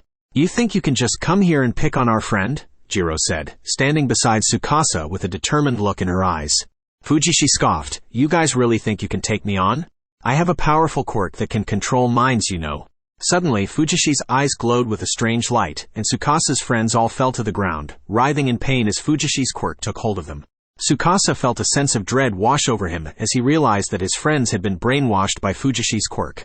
He had to find a way to break the hold that Fujishi had over them, and save them before it was too late. Tsukasa watched in horror as his friends, one by one, fell victim to Fujishi's mind control quirk. It was as if they had become different people, their eyes empty and devoid of any emotion. They turned to face Tsukasa, and he could see the malice in their eyes. Takashi, what's going on? Tsukasa asked, his voice shaking with fear. But Takashi only glared at him, his eyes cold and unfeeling. You should know better than to mess with someone like Fujishi, he said, his voice flat and robotic. Tsukasa's heart sank as he realized what was happening. Fujishi had been a bully from his past, and now he was back to exact his revenge. But he never thought that his friends would be affected as well. One by one, Tsukasa's friends began to close in on him, their movements slow and deliberate. They had become nothing more than puppets, controlled by Fujishi's twisted mind. Tsukasa knew he had to act fast if he was going to save them. He summoned all the courage he had, and activated his Thunderblaze quirk. It crackled around him, a beacon of hope in the darkness. Snap out of it, he shouted, hoping his friends could hear him. Don't let him control you. But it was no use. They continued to advance on him, their movements now faster and more determined. Tsukasa knew what he had to do. He closed his eyes and took a deep breath, centering himself. He then charged forward, determined to save his friends and put a stop to Fujishi's evil plan. Tsukasa looked around him, his friends who he trusted so much had turned against him. He felt a sense of despair wash over him as he saw the looks of malice and hatred on their faces. Suddenly, a voice interrupted his thoughts. Tsukasa, it was Deku, Uraraka, and Sakura who had arrived just in time to save him. Are you all right? Tsukasa nodded, feeling grateful for their arrival. Thank you guys. I don't know what I would have done without you. Sakura helped Tsukasa to his feet as they all turned to face their former friends, who were still unconscious on the ground. Deku spoke up. Tsukasa, I know this is tough for you, but you can't let yourself give up hope. You have to keep moving forward, no matter what. Tsukasa looked at Deku, his eyes filled with tears. How do you do it, Deku? How do you always know what to say? Even when everything is falling apart, you still have hope. Deku smiled gently. I've been through a lot, Tsukasa. I've had my share of struggles, but I always try to remember that there's a light at the end of the tunnel. And I know that with the help of friends like you and the others, we can make it through anything. Tsukasa nodded, feeling a sense of hope building within him once more. He knew that he had to keep moving forward, even when things seemed impossible. And with the help of his friends, he knew that he could face anything that came his way. As they walked away from the scene, Sakura, Deku, and Uraraka continued to encourage and support Tsukasa. They all knew that this was just the beginning of the trials that lay ahead, but they also knew that they had each other, and that was enough to keep them going. Tsukasa followed Fujishi, his former bully, with anger burning in his eyes. He could feel his heart racing and his palms sweating as he prepared to face his past once again. Fujishi, Tsukasa yelled, his voice filled with rage. Why did you do that to my friends? Fujishi just sneered, his expression smug. Why not? It was all in good fun. Tsukasa gritted his teeth. He wouldn't let this slide. He charged at Fujishi, his fists clenched and ready for battle. The two clashed, their powers colliding in a fierce battle. Tsukasa fought with all his might, using his skills to overcome Fujishi's quirk. But the bully was no pushover, and he fought back with all his strength. The battle was intense, with both combatants taking and dealing out heavy blows. But eventually, Tsukasa emerged victorious, knocking Fujishi to the ground. Fujishi, Tsukasa said, panting heavily, why did you do this to me? Why did you have to hurt my friends? Fujishi just chuckled weakly, blood trickling down his face. I guess I just wanted to see you suffer. Tsukasa shook his head, feeling a mix of anger and pity for his former tormentor. You're pathetic, he said. I won't let you hurt anyone ever again. With that, Tsukasa turned and walked away, leaving Fujishi lying on the ground. He knew that this wasn't the end of his troubles, but he also knew that he had the strength and support of his friends to help him overcome any challenge. As Fujishi grinned, he activated his second quirk, blood manipulation, causing blood to rise from the ground and take on a life of its own. The tendrils of blood twisted and writhed, forming sharp blades that sliced through the air towards Tsukasa. Tsukasa's friends watched in horror as he struggled to dodge the sharp blades, blood spraying from his wounds. Fujishi cackled maniacally, reveling in the pain he was causing. You're weak, Tsukasa, Fujishi taunted. You always have been. And your pathetic friends can't save you now. Tsukasa gritted his teeth, pushing through the pain as he lunged forward. He knew he couldn't let Fujishi win, not after all the pain he had caused. With a fierce determination, Tsukasa summoned all his strength and delivered a powerful blow to Fujishi's face. Fujishi stumbled backwards, clutching his bleeding nose. Tsukasa took advantage of the opening and launched himself at Fujishi once more, determined to end this once and for all. As Tsukasa's friends approached him, they saw him lying on the ground, his body battered and bruised from the intense battle with Fujishi. They rushed to his side, concern etched on their faces. Jiro, who was the first to reach him, gently cradled his head in her lap. Tsukasa, are you okay? Can you hear me? Tsukasa slowly opened his eyes, feeling the pain in his body. He looked up at Jiro and weakly smiled. Yeah, I'm alright. Just a bit beaten up. Takashi put his hand on Tsukasa's shoulder. You don't have to act tough all the time, man. It's okay to let us worry about you. Tsuyu chimed in. We're your friends, Tsukasa. We're here for you, no matter what. Hana wiped away tears from her eyes. You scared us, you know. We don't want to lose you. Tsukasa smiled, feeling a warmth in his heart. Thanks, guys. You all mean a lot to me. Riku spoke up. We'll make sure Fujishi pays for what he did to you. He won't get away with this.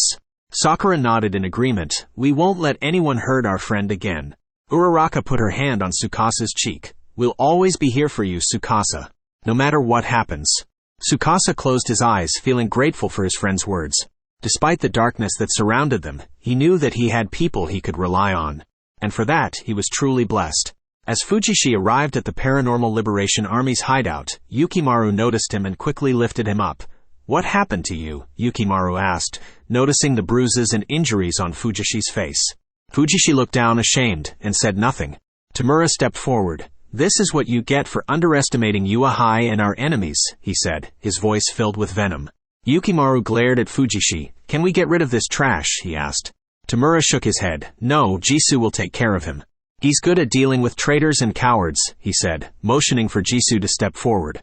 Fujishi looked up at Jisoo, fear in his eyes. He knew what was coming. Jisoo cracked his knuckles and stepped forward, ready to dish out punishment. The room fell silent as Jisoo approached Fujishi. Without a word, he grabbed him by the collar and dragged him away. Yukimaru watched as Jisoo took care of Fujishi, feeling a sense of satisfaction. He may have failed them, but at least he was being dealt with. Tamura turned to the rest of the army. Remember what happened to Fujishi, he said. We can't let our enemies get the best of us again. The room fell silent as the members of the Paranormal Liberation Army nodded in agreement, their determination growing stronger. They knew what they had to do. And they would do it, no matter what. As Fujishi stood before Tamura, his head hung low in shame, he knew he had failed in his mission to defeat Tsukasa and his friends. Tamura's voice was cold and unforgiving as he spoke to Fujishi, his words echoing through the room. You have one last chance, Fujishi.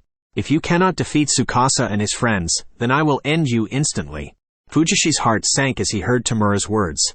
He knew that he had already given it his all in the fight with Tsukasa, and he wasn't sure if he had anything left in him.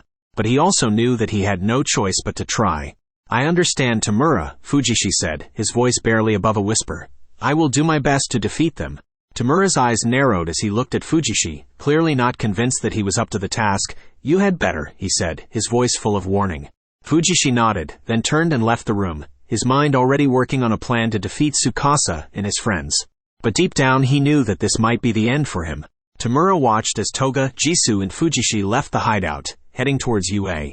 High. He knew that this was a critical moment for their plans, and that failure was not an option. Remember Jisoo, Toga, Tamura said sternly. If Fujishi fails us again, there can be no mercy. End him. Jisoo nodded grimly, his eyes flashing with determination. We understand, Tamura. Failure is not an option.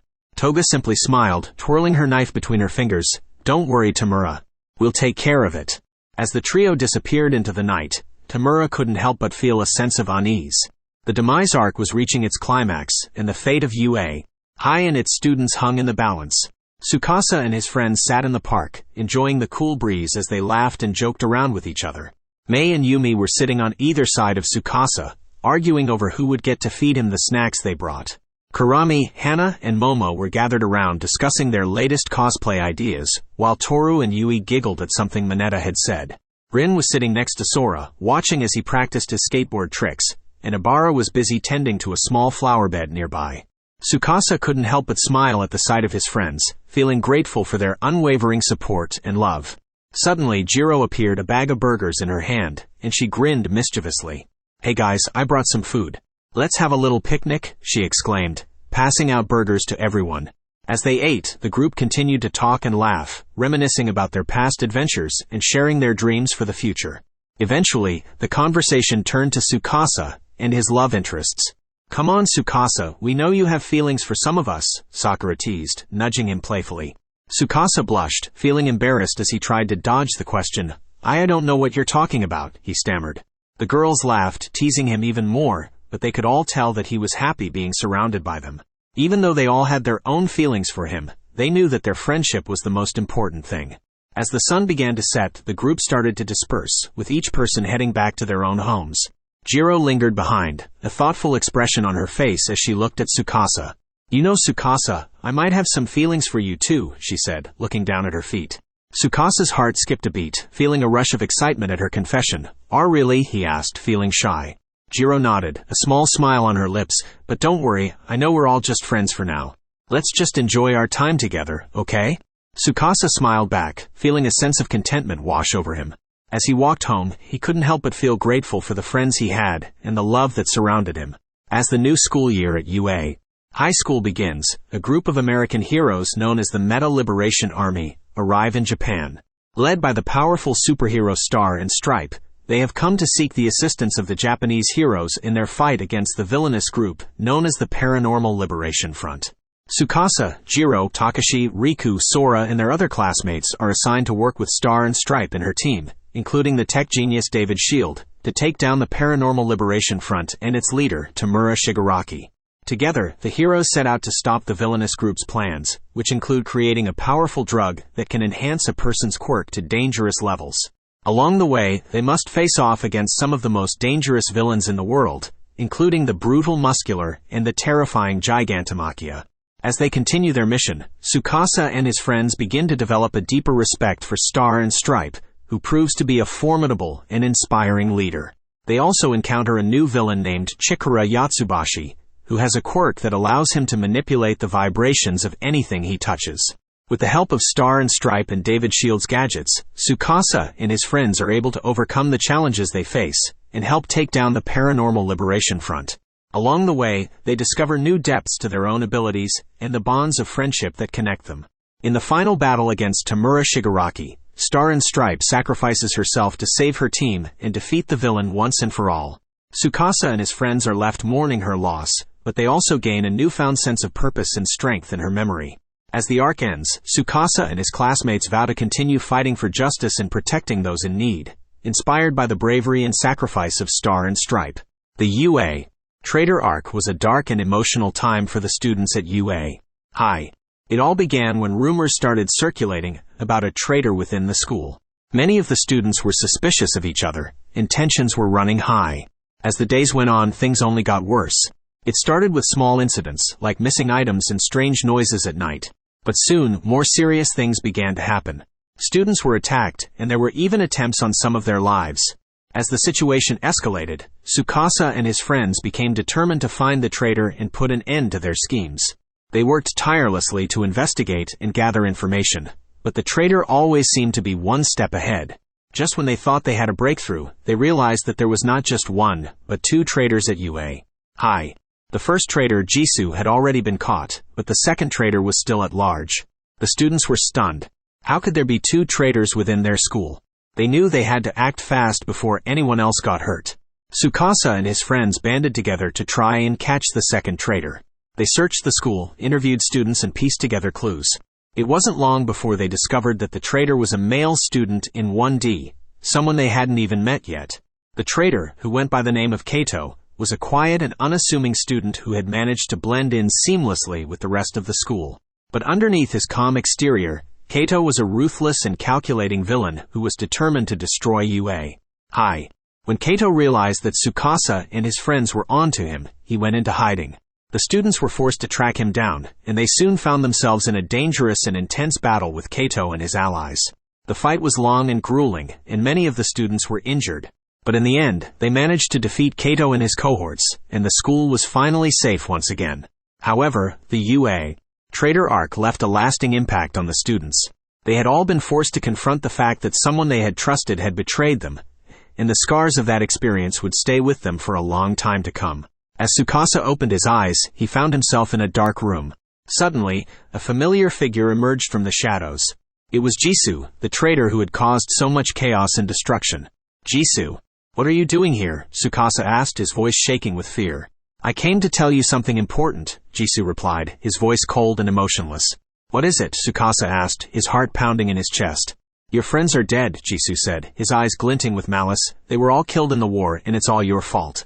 Tsukasa's eyes widened in horror as he looked around the room. He saw the lifeless bodies of all his friends and classmates lying on the ground, their eyes closed forever.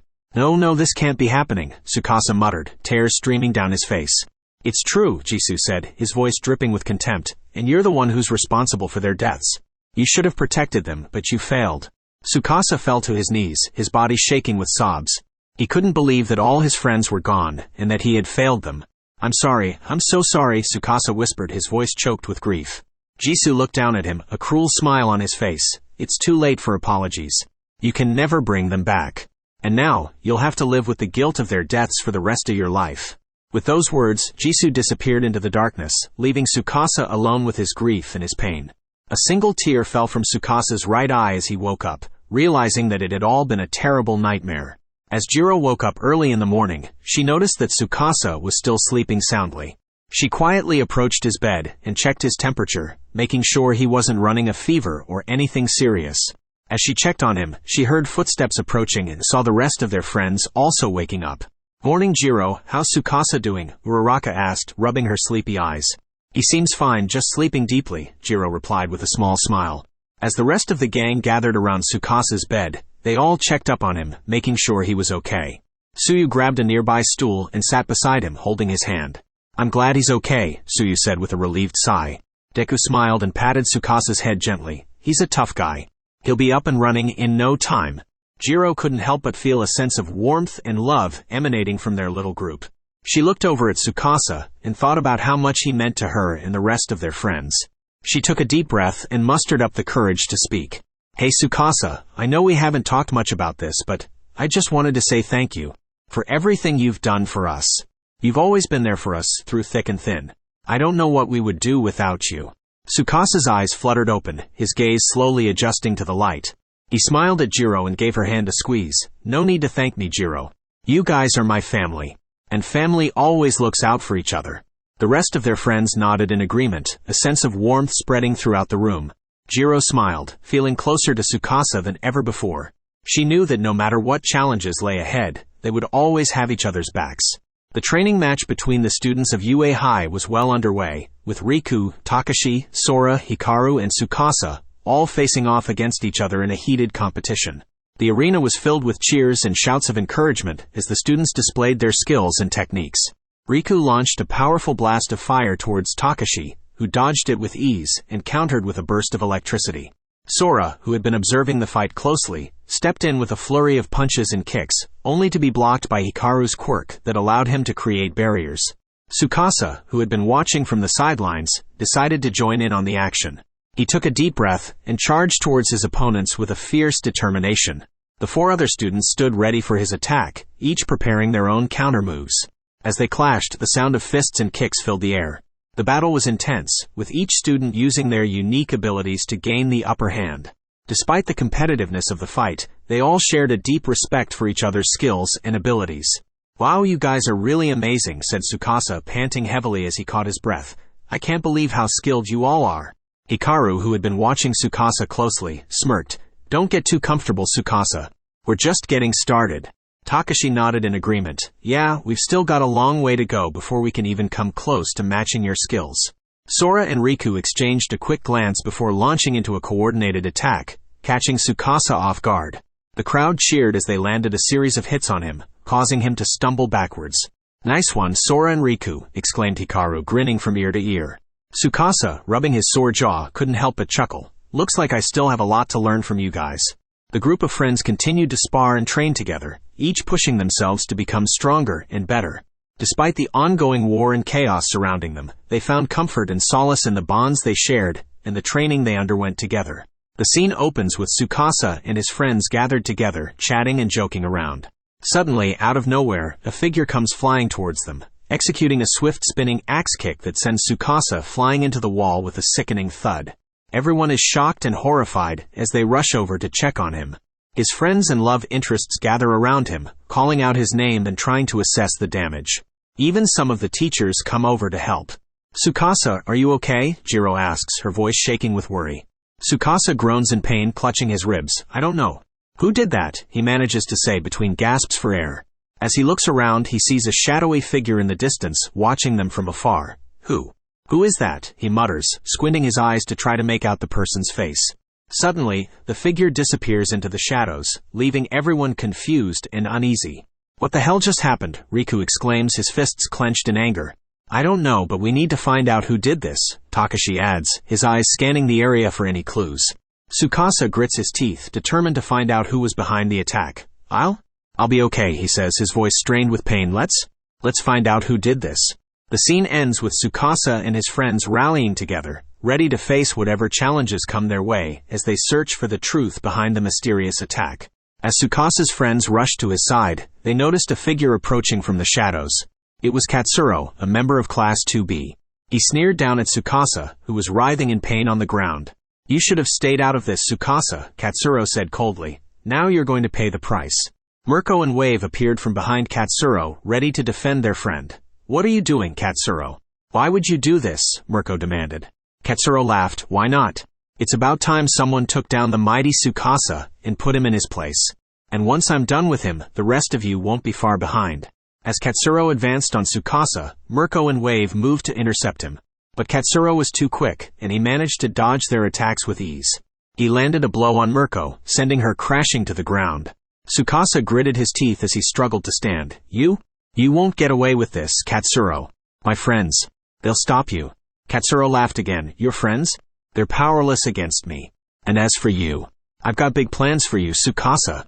You're going to help me bring down UA High once and for all." Tsukasa glared at Katsuro. "I'll never help you. I'll never betray my friends and my school."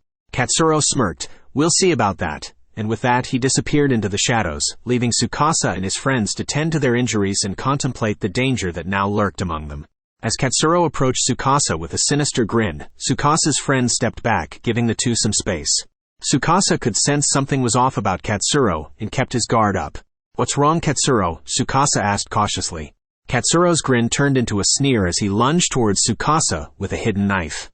Tsukasa dodged quickly and retaliated with a punch, which Katsuro barely managed to dodge. "You've always been in my way, Tsukasa," Katsuro spat. "And now I'm going to make sure you're out of the picture for good." Tsukasa's eyes narrowed as he analyzed Katsuro's movements. He noticed that Katsuro was holding back, as if he was trying to prolong the fight. But why? As Katsuro made another move, Tsukasa activated his quirk and used 30% of his power to strike Katsuro down. The impact sent Katsuro flying, and he crashed into a nearby wall. Tsukasa stood there, panting and looking down at his defeated opponent. He couldn't help but feel a sense of sadness and regret for having to resort to using so much power to take Katsuro down. "Why did you do this, Katsuro?" Tsukasa asked, his voice laced with sadness. But Katsuro didn't respond. He was unconscious and bleeding heavily. Tsukasa's friends rushed over to tend to Katsuro's wounds, while Tsukasa himself was left to grapple with the consequences of his actions. Jisoo tracked Katsuro's location and found him hiding in a deserted alleyway. Katsuro looked scared as Jisoo approached him. Jisoo's eyes glowed red with malice as he stared at Katsuro, who realized too late that he had been caught. "You were a disappointment," Jisoo said, his voice low and menacing. "You failed to eliminate Tsukasa, and now you have become a liability. Your existence has no value anymore." Katsuro tried to plead for mercy, but Jisoo had already made up his mind. He extended his hand towards Katsuro, his fingers crackling with dark energy. Katsuro's body began to convulse as Jisoo activated his drain quirk, siphoning away Katsuro's life force. Jisoo's eyes widened as he felt the power coursing through his body. But as he drained Katsuro's life away, he began to feel a sense of emptiness in his heart. Jisoo realized that he had become so consumed with his desire for revenge that he had lost sight of what truly mattered to him. He realized that the friends he had made at Ua were more important to him than his vendetta against the heroes. With a heavy heart, Jisoo released Katsuro's lifeless body and turned to leave. He knew that he could never go back to the way things were before, but he was determined to do what he could to make things right. He would fight alongside his friends and put an end to the senseless violence that had consumed their world. Fujishi stood frozen in fear, watching as Jisoo drained Katsuro's life force, his body convulsing and twitching before finally going limp. Fujishi had always been scared of Jisoo and the power he wielded, but seeing him use it so ruthlessly was truly terrifying. Jisoo turned to Fujishi, his eyes cold and unfeeling. "Do you understand now, Fujishi? This is what happens to those who fail us. I expect better from you." Fujishi nodded quickly, his fear driving him to obey Jisoo without question. He knew that he had to prove himself, that he couldn't afford to fail or face the same fate as Katsuro. Jisoo walked away, leaving Fujishi alone with the lifeless body of Katsuro. Fujishi felt sick to his stomach, but he knew that he had to push his fear aside and focus on the task at hand. The war was coming, and he couldn't afford to let Jisoo down. As Fujishi and Jisoo discussed their next move, Fujishi received a call from one of his underlings. "What is it?" Fujishi asked irritably. "Boss, we found Tsukasa," the underling said. "Good. What are you waiting for? Take care of him," Fujishi replied coldly. The underling hung up and quickly sent two of his men to take care of Tsukasa. However, they didn't expect Tsukasa to be with his group of friends, who were all strong fighters in their own right. As the two goons approached Tsukasa and his friends, they immediately got into a fighting stance. "Who are you guys?" Riku demanded. "We're here to take care of Tsukasa," one of the goons said. "Well, you're not going to get very far," Sora retorted, cracking her knuckles. The goons quickly realized they had made a mistake and tried to run away. However, they were no match for Tsukasa and his friends. In a matter of seconds, the two goons were on the ground, defeated. Tsukasa and his friends stood over them, breathing heavily. "What was that all about?" Tsukasa asked, his eyes blazing with anger. Fujishi's underlings had underestimated Tsukasa and his friends, and it had cost them dearly.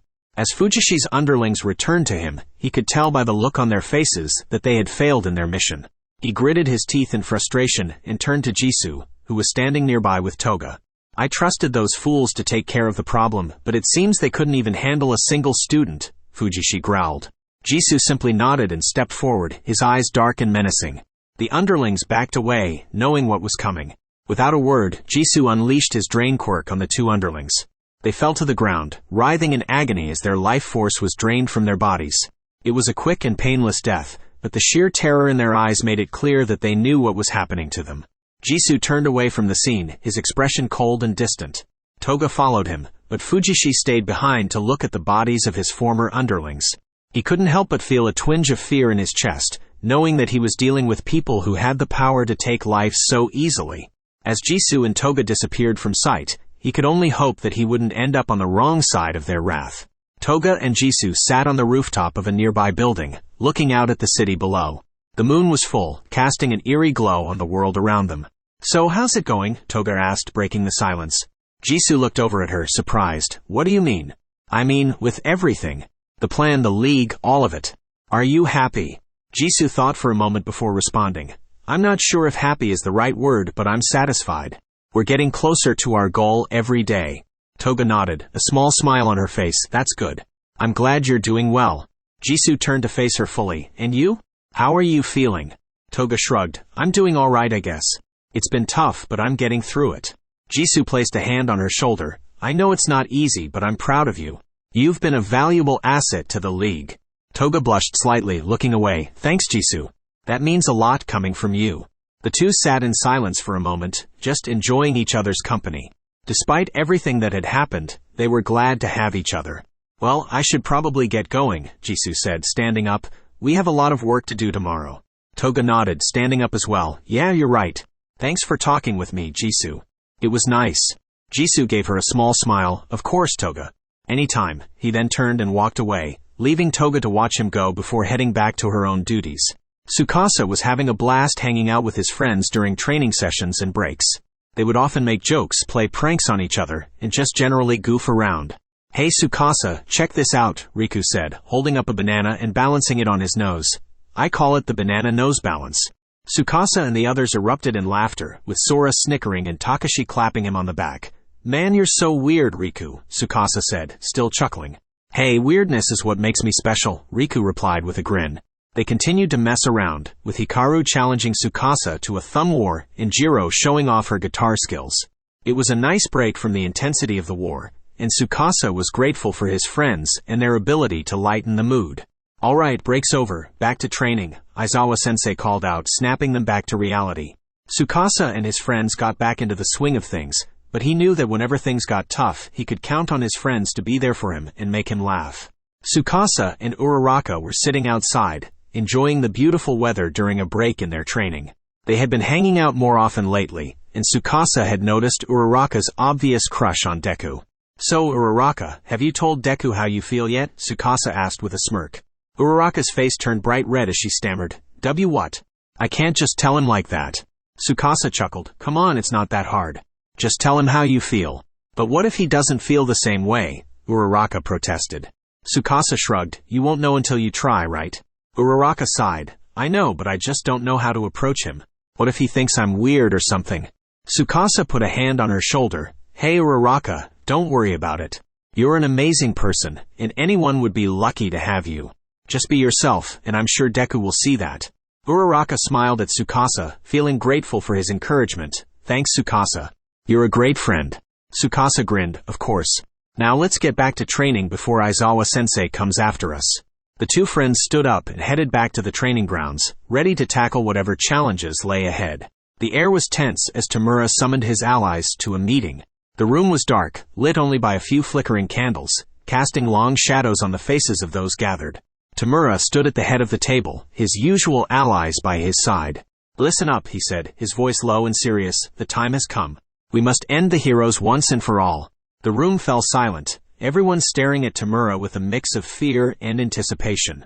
They have pushed us too far, Tamura continued. They have taken our loved ones, destroyed our homes, and left us with nothing.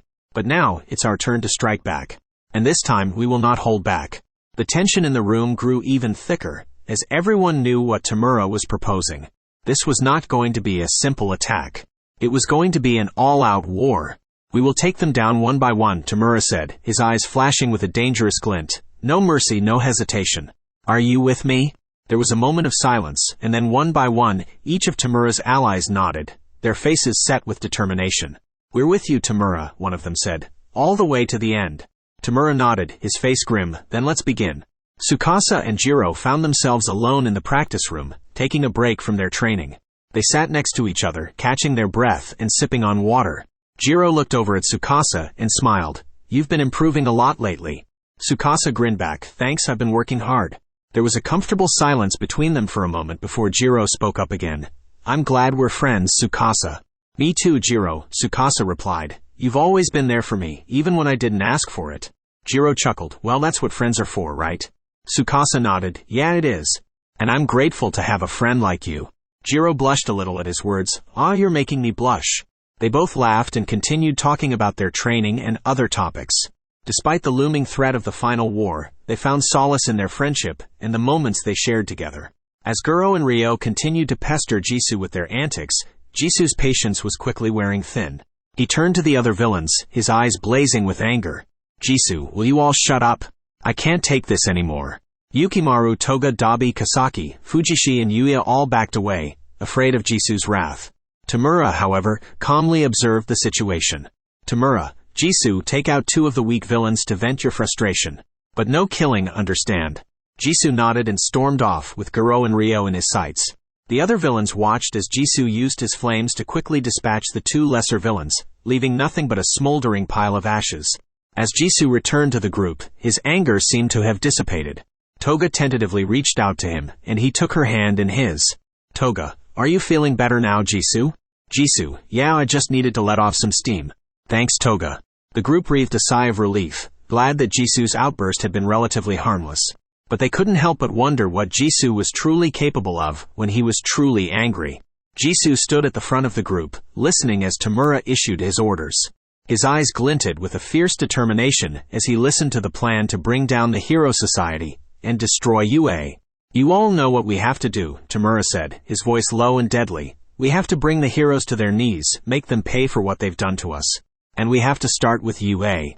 The group nodded in agreement, a sense of excitement and anticipation building in their chests. Jisoo felt his heart racing, his body tensing in anticipation of the coming battle. He could feel the power coursing through his veins, the energy of his quirk building up inside him like a coiled spring. "We'll split into groups," Tamura continued. "Each group will be assigned a target, a hero or a facility that we need to take down. We'll coordinate our attacks, hit them hard and fast, and then move on to the next target. And we won't stop until the Hero Society is nothing but ashes." Jisoo felt a thrill of excitement at the thought of taking down heroes, of proving himself to be more powerful than they were. He turned to Toga, his eyes gleaming with a fierce determination. "Are you ready?" he asked. Toga nodded, her eyes sparkling with excitement. "I'm ready," she said. "Let's do this." The group moved out, their bodies tense and ready for battle. They knew that this was the moment they had been waiting for, the moment they would finally be able to take down the heroes and prove themselves to be the true rulers of the world. And they were ready for anything that might come their way. Tsukasa and his friends were determined to stop the villains from their evil plan, and they weren't backing down. As they approached the battlefield, they saw the lesser villains and Adam's group waiting for them. It was time to fight. "Let's do this," Tsukasa shouted, and his friends nodded in agreement. They rushed towards the villains, with Tsukasa leading the charge. The villains were caught off guard, and they weren't prepared for the strength and quirk abilities of Tsukasa and his friends. They tried to fight back, but it was no use. Tsukasa was able to dodge their attacks with ease, while his friends were able to neutralize the villains with their quirks. One of the lesser villains, a girl with the ability to create illusions, tried to confuse Tsukasa and his friends with her quirk. But Tsukasa quickly figured out her trick, and used his own quirk to dispel the illusions. His friends took the opportunity to attack, and they were able to knock her out. Adam's group, on the other hand, proved to be a bit more challenging. They were skilled fighters, and their quirks were more powerful than the lesser villains. But Tsukasa and his friends were determined to defeat them. Tsukasa fought Adam himself, a man with the ability to manipulate gravity. It was a tough battle, but Tsukasa was able to use his speed and agility to avoid Adam's attacks. He landed a few hits, but Adam was able to counter them with his quirk. Meanwhile, Mirko fought one of Adam's henchmen, a man with the ability to create fire. Mirko was able to dodge his attacks and land a few hits of her own. She then used her own quirk to create shockwaves, which knocked the henchman off his feet. In the end, Tsukasa and his friends were able to defeat the lesser villains and Adam's group. They had proven their strength and skill in combat, and they were ready to take on the rest of the villains. The scene opens with Fujishi, Jisoo and Toga splitting up from Yukimura, Yuya, Dabi and Kasaki, all with the permission of Tamura. They move with purpose, knowing the stakes are high, and their actions will have significant consequences. Fujishi is on his own, making his way through the battle-torn city towards UA. He knows that the UA students are formidable opponents, but he's confident in his own strength and the power of his allies. As he approaches the school, he's greeted by Garo Ryo, and a girl with a wavy brown hair and hazel eyes named Ayumi. "Glad you made it," Garo grunts, brandishing his quirk. Ryo nods in agreement, and Ayumi just smiles wickedly. Fujishi nods, taking in the scene around him. The UA students were putting up a good fight, but they were outnumbered and outmatched. "Let's show them the power of the League of Villains," Fujishi says, his voice dripping with malice. The fight begins, and the UA students are caught off guard by the sheer ferocity of the League of Villains. They manage to hold their own for a time, but it's clear that they're struggling. Guro and Ryo attack with brute force, while Ayumi uses her illusions to disorient and confuse their opponents. Takashi, Riku, Hikaru, and Sora try their best to defend the civilians caught in the crossfire, but they're quickly overwhelmed by the sheer number of enemies. Tsukasa and the rest of his friends arrive on the scene, and the tide begins to turn. They manage to take out several of the villains, but it's clear that they're still outnumbered and outmatched. Jisoo and Toga arrive, having dealt with Mirko and Wave, and they quickly join the fray. Jisoo's Drain Quirk proves to be especially effective against the League of Villains, and he takes out several of the lesser villains with ease. As the battle rages on, Ayumi betrays Guro, Ryo, and Fujishi, joining forces with Tsukasa and the UA. Students. Her illusions are now working against the villains, and it's clear that she's a formidable opponent. The fight is intense, with quirk against quirk, but eventually, the villains are defeated. Fujishi manages to escape, but Guro and Ryo are apprehended by the UA. Students. Ayumi is taken into custody as well, and the League of Villains suffers a significant blow. Tsukasa and his friends are hailed as heroes, praised for their bravery and their ability to protect the citizens of the city. It's clear that the battle is far from over, but for now, they can rest easy knowing that they've made a difference. As Jisoo watched Guro and Ryo approach, he knew what he had to do. Without hesitation, he activated a different quirk, and the two lesser villains were swiftly taken out of the equation. Toga, who had been watching from a distance, ran up to Jisoo and hugged him tightly. "Are you okay?" she asked, looking up at him with concern. Jisoo nodded and hugged her back. "I'm fine," he reassured her. "I wouldn't hurt you, Toga. You're too important to me." Toga smiled up at him, feeling her heart swell with happiness. "I know," she said, her voice soft.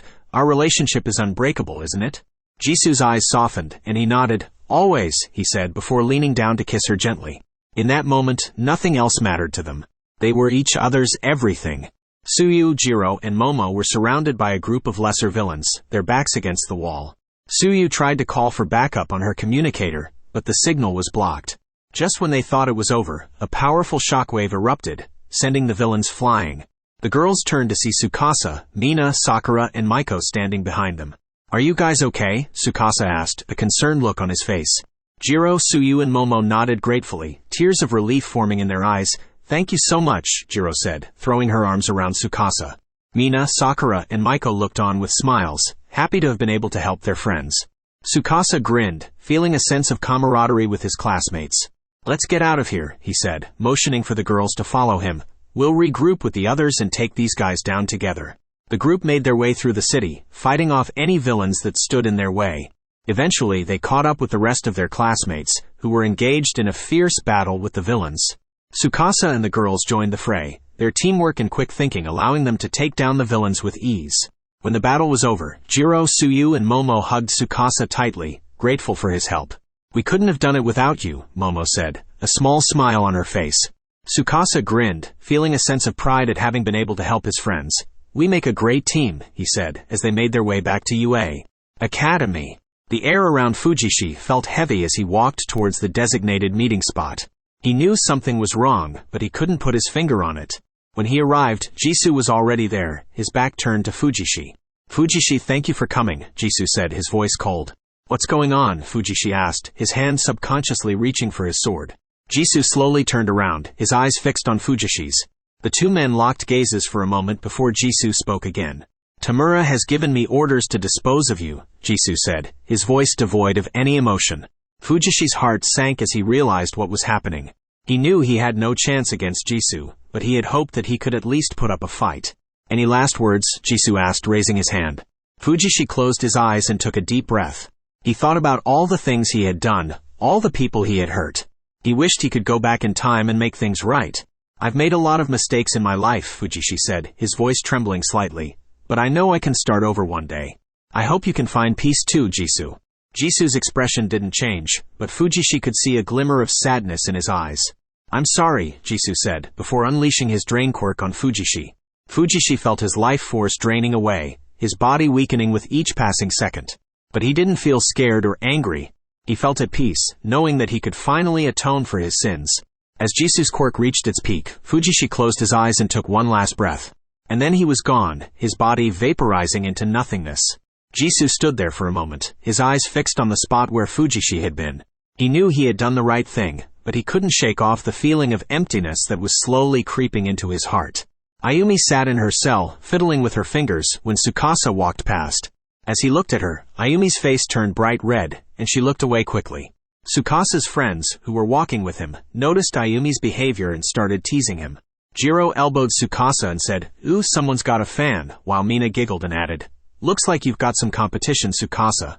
Ayumi heard the teasing and turned even redder, muttering under her breath. "I am not interested in him or anything," she exclaimed, trying to act tsundere.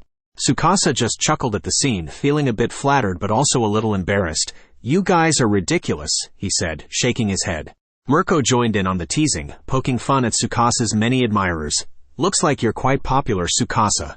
How are you going to handle all these love interests?" she joked. Tsukasa just rolled his eyes, used to the constant teasing from his friends. "I'll just have to stick with being a gentleman and treating everyone with kindness and respect," he replied with a smile. Ayumi continued to steal glances at Tsukasa, feeling a bit embarrassed, but also excited at the thought of having a crush on a hero. Meanwhile, Tsukasa's friends continued to tease him about his growing fan club. The sun was shining brightly as Ayumi entered the gates of UA. High, her heart pounding with excitement and nervousness.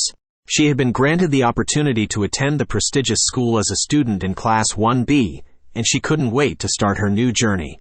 As Ayumi made her way to her dormitory, she couldn't help but feel a little overwhelmed by the sheer size and grandeur of the campus. She took a deep breath and reminded herself that she was here to learn and grow, and that she had to make the most of this opportunity. When she arrived at her dormitory, she found that she was sharing a room with Tsukasa, the boy who had captured her heart during her time as a villain. She couldn't believe her luck, and her heart raced as she entered the room. "Hey Ayumi, nice to see you again," Tsukasa greeted her with a warm smile. "Why yeah, same to you," Ayumi stammered, trying to keep her cool. As they began to unpack their things, Ayumi couldn't help but steal glances at Tsukasa. She admired his strength and his kind heart, and she felt a flutter in her chest every time he spoke to her. Tsukasa noticed Ayumi's nervousness and tried to put her at ease. "Don't worry, Ayumi, we're all friends here. You'll fit right in," he said with a reassuring smile. Ayumi felt her cheeks flush with warmth at his kind words, and she couldn't help but smile back. She knew that this was the start of a new chapter in her life, and she was excited to see where it would lead her.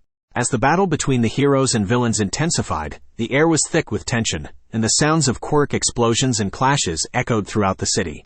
Tsukasa and his friends fought valiantly, taking down numerous lesser villains, but they knew the real battle was still ahead of them. On the villain side, Tamura stood tall, his quirk causing destruction and chaos wherever it struck. Yuya, Yukimura, Kasaki, Dabi Toga, and Jisoo fought alongside him, taking on hero after hero. The battle was brutal, with both sides taking heavy casualties. As the fight continued, Jisoo became increasingly frustrated with the incompetence of the knocked-out villains lying around them. He aimed to vaporize them, but was stunned to find them gone. The heroes had taken them away, wanting to avoid any unnecessary killing. As the battle raged on, the heroes gained the upper hand, but it was still uncertain who would emerge victorious. The remaining villains fought with all they had, determined not to go down without a fight. Finally, after what seemed like hours, the battle ended. The heroes were battered and bruised, but they emerged victorious. Tamura and his 6 loyal followers stood defeated, but they were not captured. Tsukasa and his friends approached them, ready to finish the fight once and for all. But before they could strike, Tamura spoke. "Go ahead and kill us if you want," he said, "but you know it won't change anything. The world will always be filled with people who seek power, who want to use their quirks for their own gain. Killing us won't change that." Tsukasa and his friends hesitated. They knew Tamura was right. Killing the villains wouldn't solve the problem of society's obsession with quirks. In the end, the heroes decided to spare the villains' lives, hoping that they could change their ways and become productive members of society. And as they walked away from the battlefield, Tsukasa and his friends knew that they had played a crucial role in the fight for a better future. Tsukasa cautiously watched as Jisoo approached him, his eyes narrowed in suspicion. Jisoo smirked at Tsukasa's unease and raised his hand, ready to use his wind quirk against him. "Relax, Tsukasa. I won't do anything yet," Jisoo said, his voice dripping with sarcasm. "But if you get in my way, I won't hesitate to knock you out like I did in your dream." Tsukasa gritted his teeth, his fists clenching. He didn't want to let his guard down around Jisoo, especially after what had happened in his dream. But he couldn't let his fear show, not in front of the rest of the heroes and UA students who were fighting alongside him. "I won't let you hurt anyone," Tsukasa said, his voice firm. We're going to stop you and the rest of the villains once and for all." Jisoo chuckled. "We'll see about that, Tsukasa." "We'll see about that." He then turned and joined the other villains, ready to continue the battle. As the final battle raged on, the air was thick with tension and the sounds of clashing quirks. Tsukasa faced off against Kasaki, the two of them exchanging blows with ferocity. "You may have power, Kasaki, but you lack conviction," Tsukasa shouted as he launched a devastating punch that sent Kasaki flying backward. Meanwhile, Takashi had his hands full with Toga and Yuya, who had been working together to take him down. "You won't lay a finger on anyone else," Takashi yelled as he evaded their attacks and struck back with his own. His lightning-fast reflexes and precise aim proved too much for the two villains, and they were quickly defeated. Riku, Hikaru, and Sora faced off against Dabi and Yukimaru, who had been a formidable duo throughout the battle. But the three UA students worked together seamlessly, their different quirks complementing each other perfectly. "You may have strength in numbers, but you lack strategy," Riku taunted as he dodged Dabi's flames and launched a powerful attack. As the villains fell one by one, Tamura became increasingly desperate. He launched a devastating attack on the heroes and students, his eyes wild with anger. But just as he was about to land a killing blow, Deku stepped in. "You're done, Tamura," he said, his voice filled with determination. And with that, Deku unleashed the full power of his ninth quirk skill, an awe-inspiring display of strength that left even the most powerful villains quaking in fear. Tamura fell to the ground, defeated at last. The heroes and UA students emerged victorious, but the cost had been high.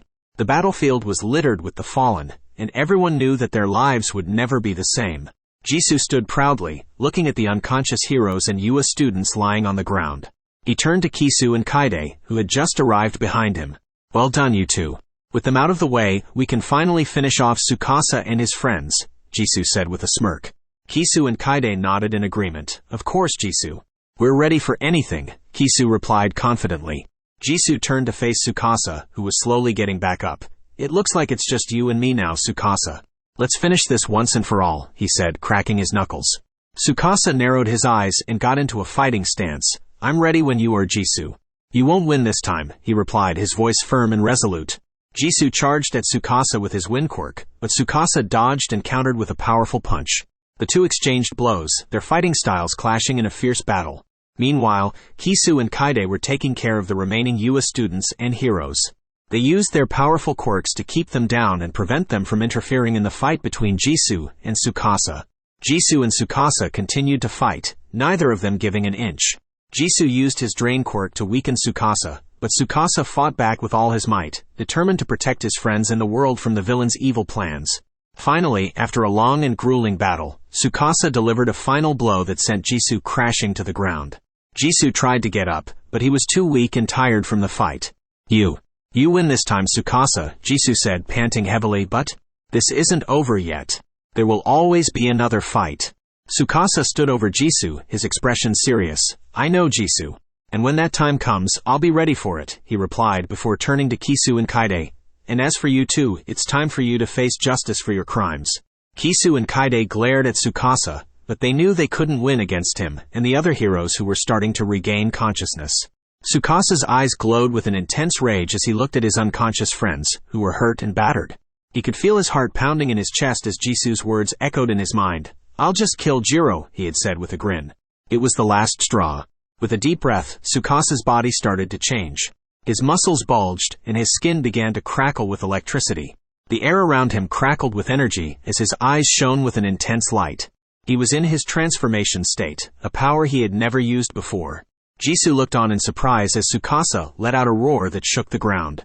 His Thunderblaze quirk had transformed him into a being of pure energy, crackling with power that lit up the battlefield. The lightning that surrounded him arced outwards, striking Jisoo and sending him tumbling back. "You're done," Tsukasa said in a low, dangerous voice as he advanced towards Jisoo. His fists crackled with energy as he prepared to strike. Jisoo got up, his face twisted in rage. "You're nothing," he shouted as he charged towards Tsukasa. The two clashed with a tremendous explosion of energy, lightning arcing between them as they exchanged blows. The battle raged on for what seemed like hours, the two combatants trading blows that shook the earth. But in the end, it was Tsukasa who emerged victorious. He stood over Jisoo, his body crackling with power as he looked down at his fallen foe. "Stay down," he said coldly as he turned away. His friends were hurt, but they would be all right. And now, the villain had been defeated. Tsukasa walked towards his friends, his transformation state slowly fading away. His heart was heavy with the weight of what had happened, but he knew that he had done what he had to do. The battle was won, and his friends were safe. As Jisoo clashed with Tsukasa and Deku, his grin widened with each passing moment. "You really think you can take me on together?" "How naive," he taunted, darting forward with incredible speed to strike at Tsukasa. Tsukasa gritted his teeth, parrying the blow with his Thunder Blaze quirk. He could feel the strain on his body as he pushed himself to keep up with Jisoo's attacks. Deku, meanwhile, used his one-for-all quirk to deliver powerful punches and kicks, but Jisoo was too quick to be caught off guard. As the battle raged on, the surrounding buildings shook and crumbled under the force of their attacks. The sound of metal and concrete colliding filled the air, drowning out the grunts and shouts of the combatants. Finally, Tsukasa managed to land a solid hit on Jisoo, knocking him back and leaving him vulnerable. Deku seized the opportunity and delivered a devastating blow that sent Jisoo flying through the air and crashing into a nearby building. For a moment, there was silence as everyone caught their breath and assessed the damage. Then, Jisoo emerged from the rubble with a crazed look in his eyes. "You think that's enough to stop me?" he snarled, charging forward to resume the fight. Tsukasa and Deku braced themselves for the next round, knowing that they had to stop Jisoo at all costs. As Jisoo lay defeated on the ground, he closed his eyes and let out a sigh. A sudden flashback took him back to his childhood days, when he was just a simple boy with a dream to become a hero. But fate had other plans for him. He had been born with a quirk that society considered to be a curse, and he had been bullied and ostracized by his peers. Fast forward to his teenage years, Jisoo had enrolled in UA High School, but even then he found it difficult to make friends. He had been forced to join the League of Villains, where he met Toga, the love of his life. He had been willing to do anything for her, even if it meant turning his back on everything he had ever believed in. But as he lay on the ground, defeated and broken, he realized that all of it had been for nothing. Toga was gone, and he had nothing left. He had been consumed by his anger and hatred, and it had led him to this moment. As tears streamed down his face, Jisoo whispered, "I'm sorry, Toga. I failed you." With those final words, he closed his eyes for the last time, leaving behind nothing but regrets and a broken heart. Deku and Tsukasa stood there, panting heavily, as the sun shone down on them, casting a warm glow over the battlefield. They were in the same pose, with their fists clenched and their bodies tense, as if they were ready to face any challenge that came their way.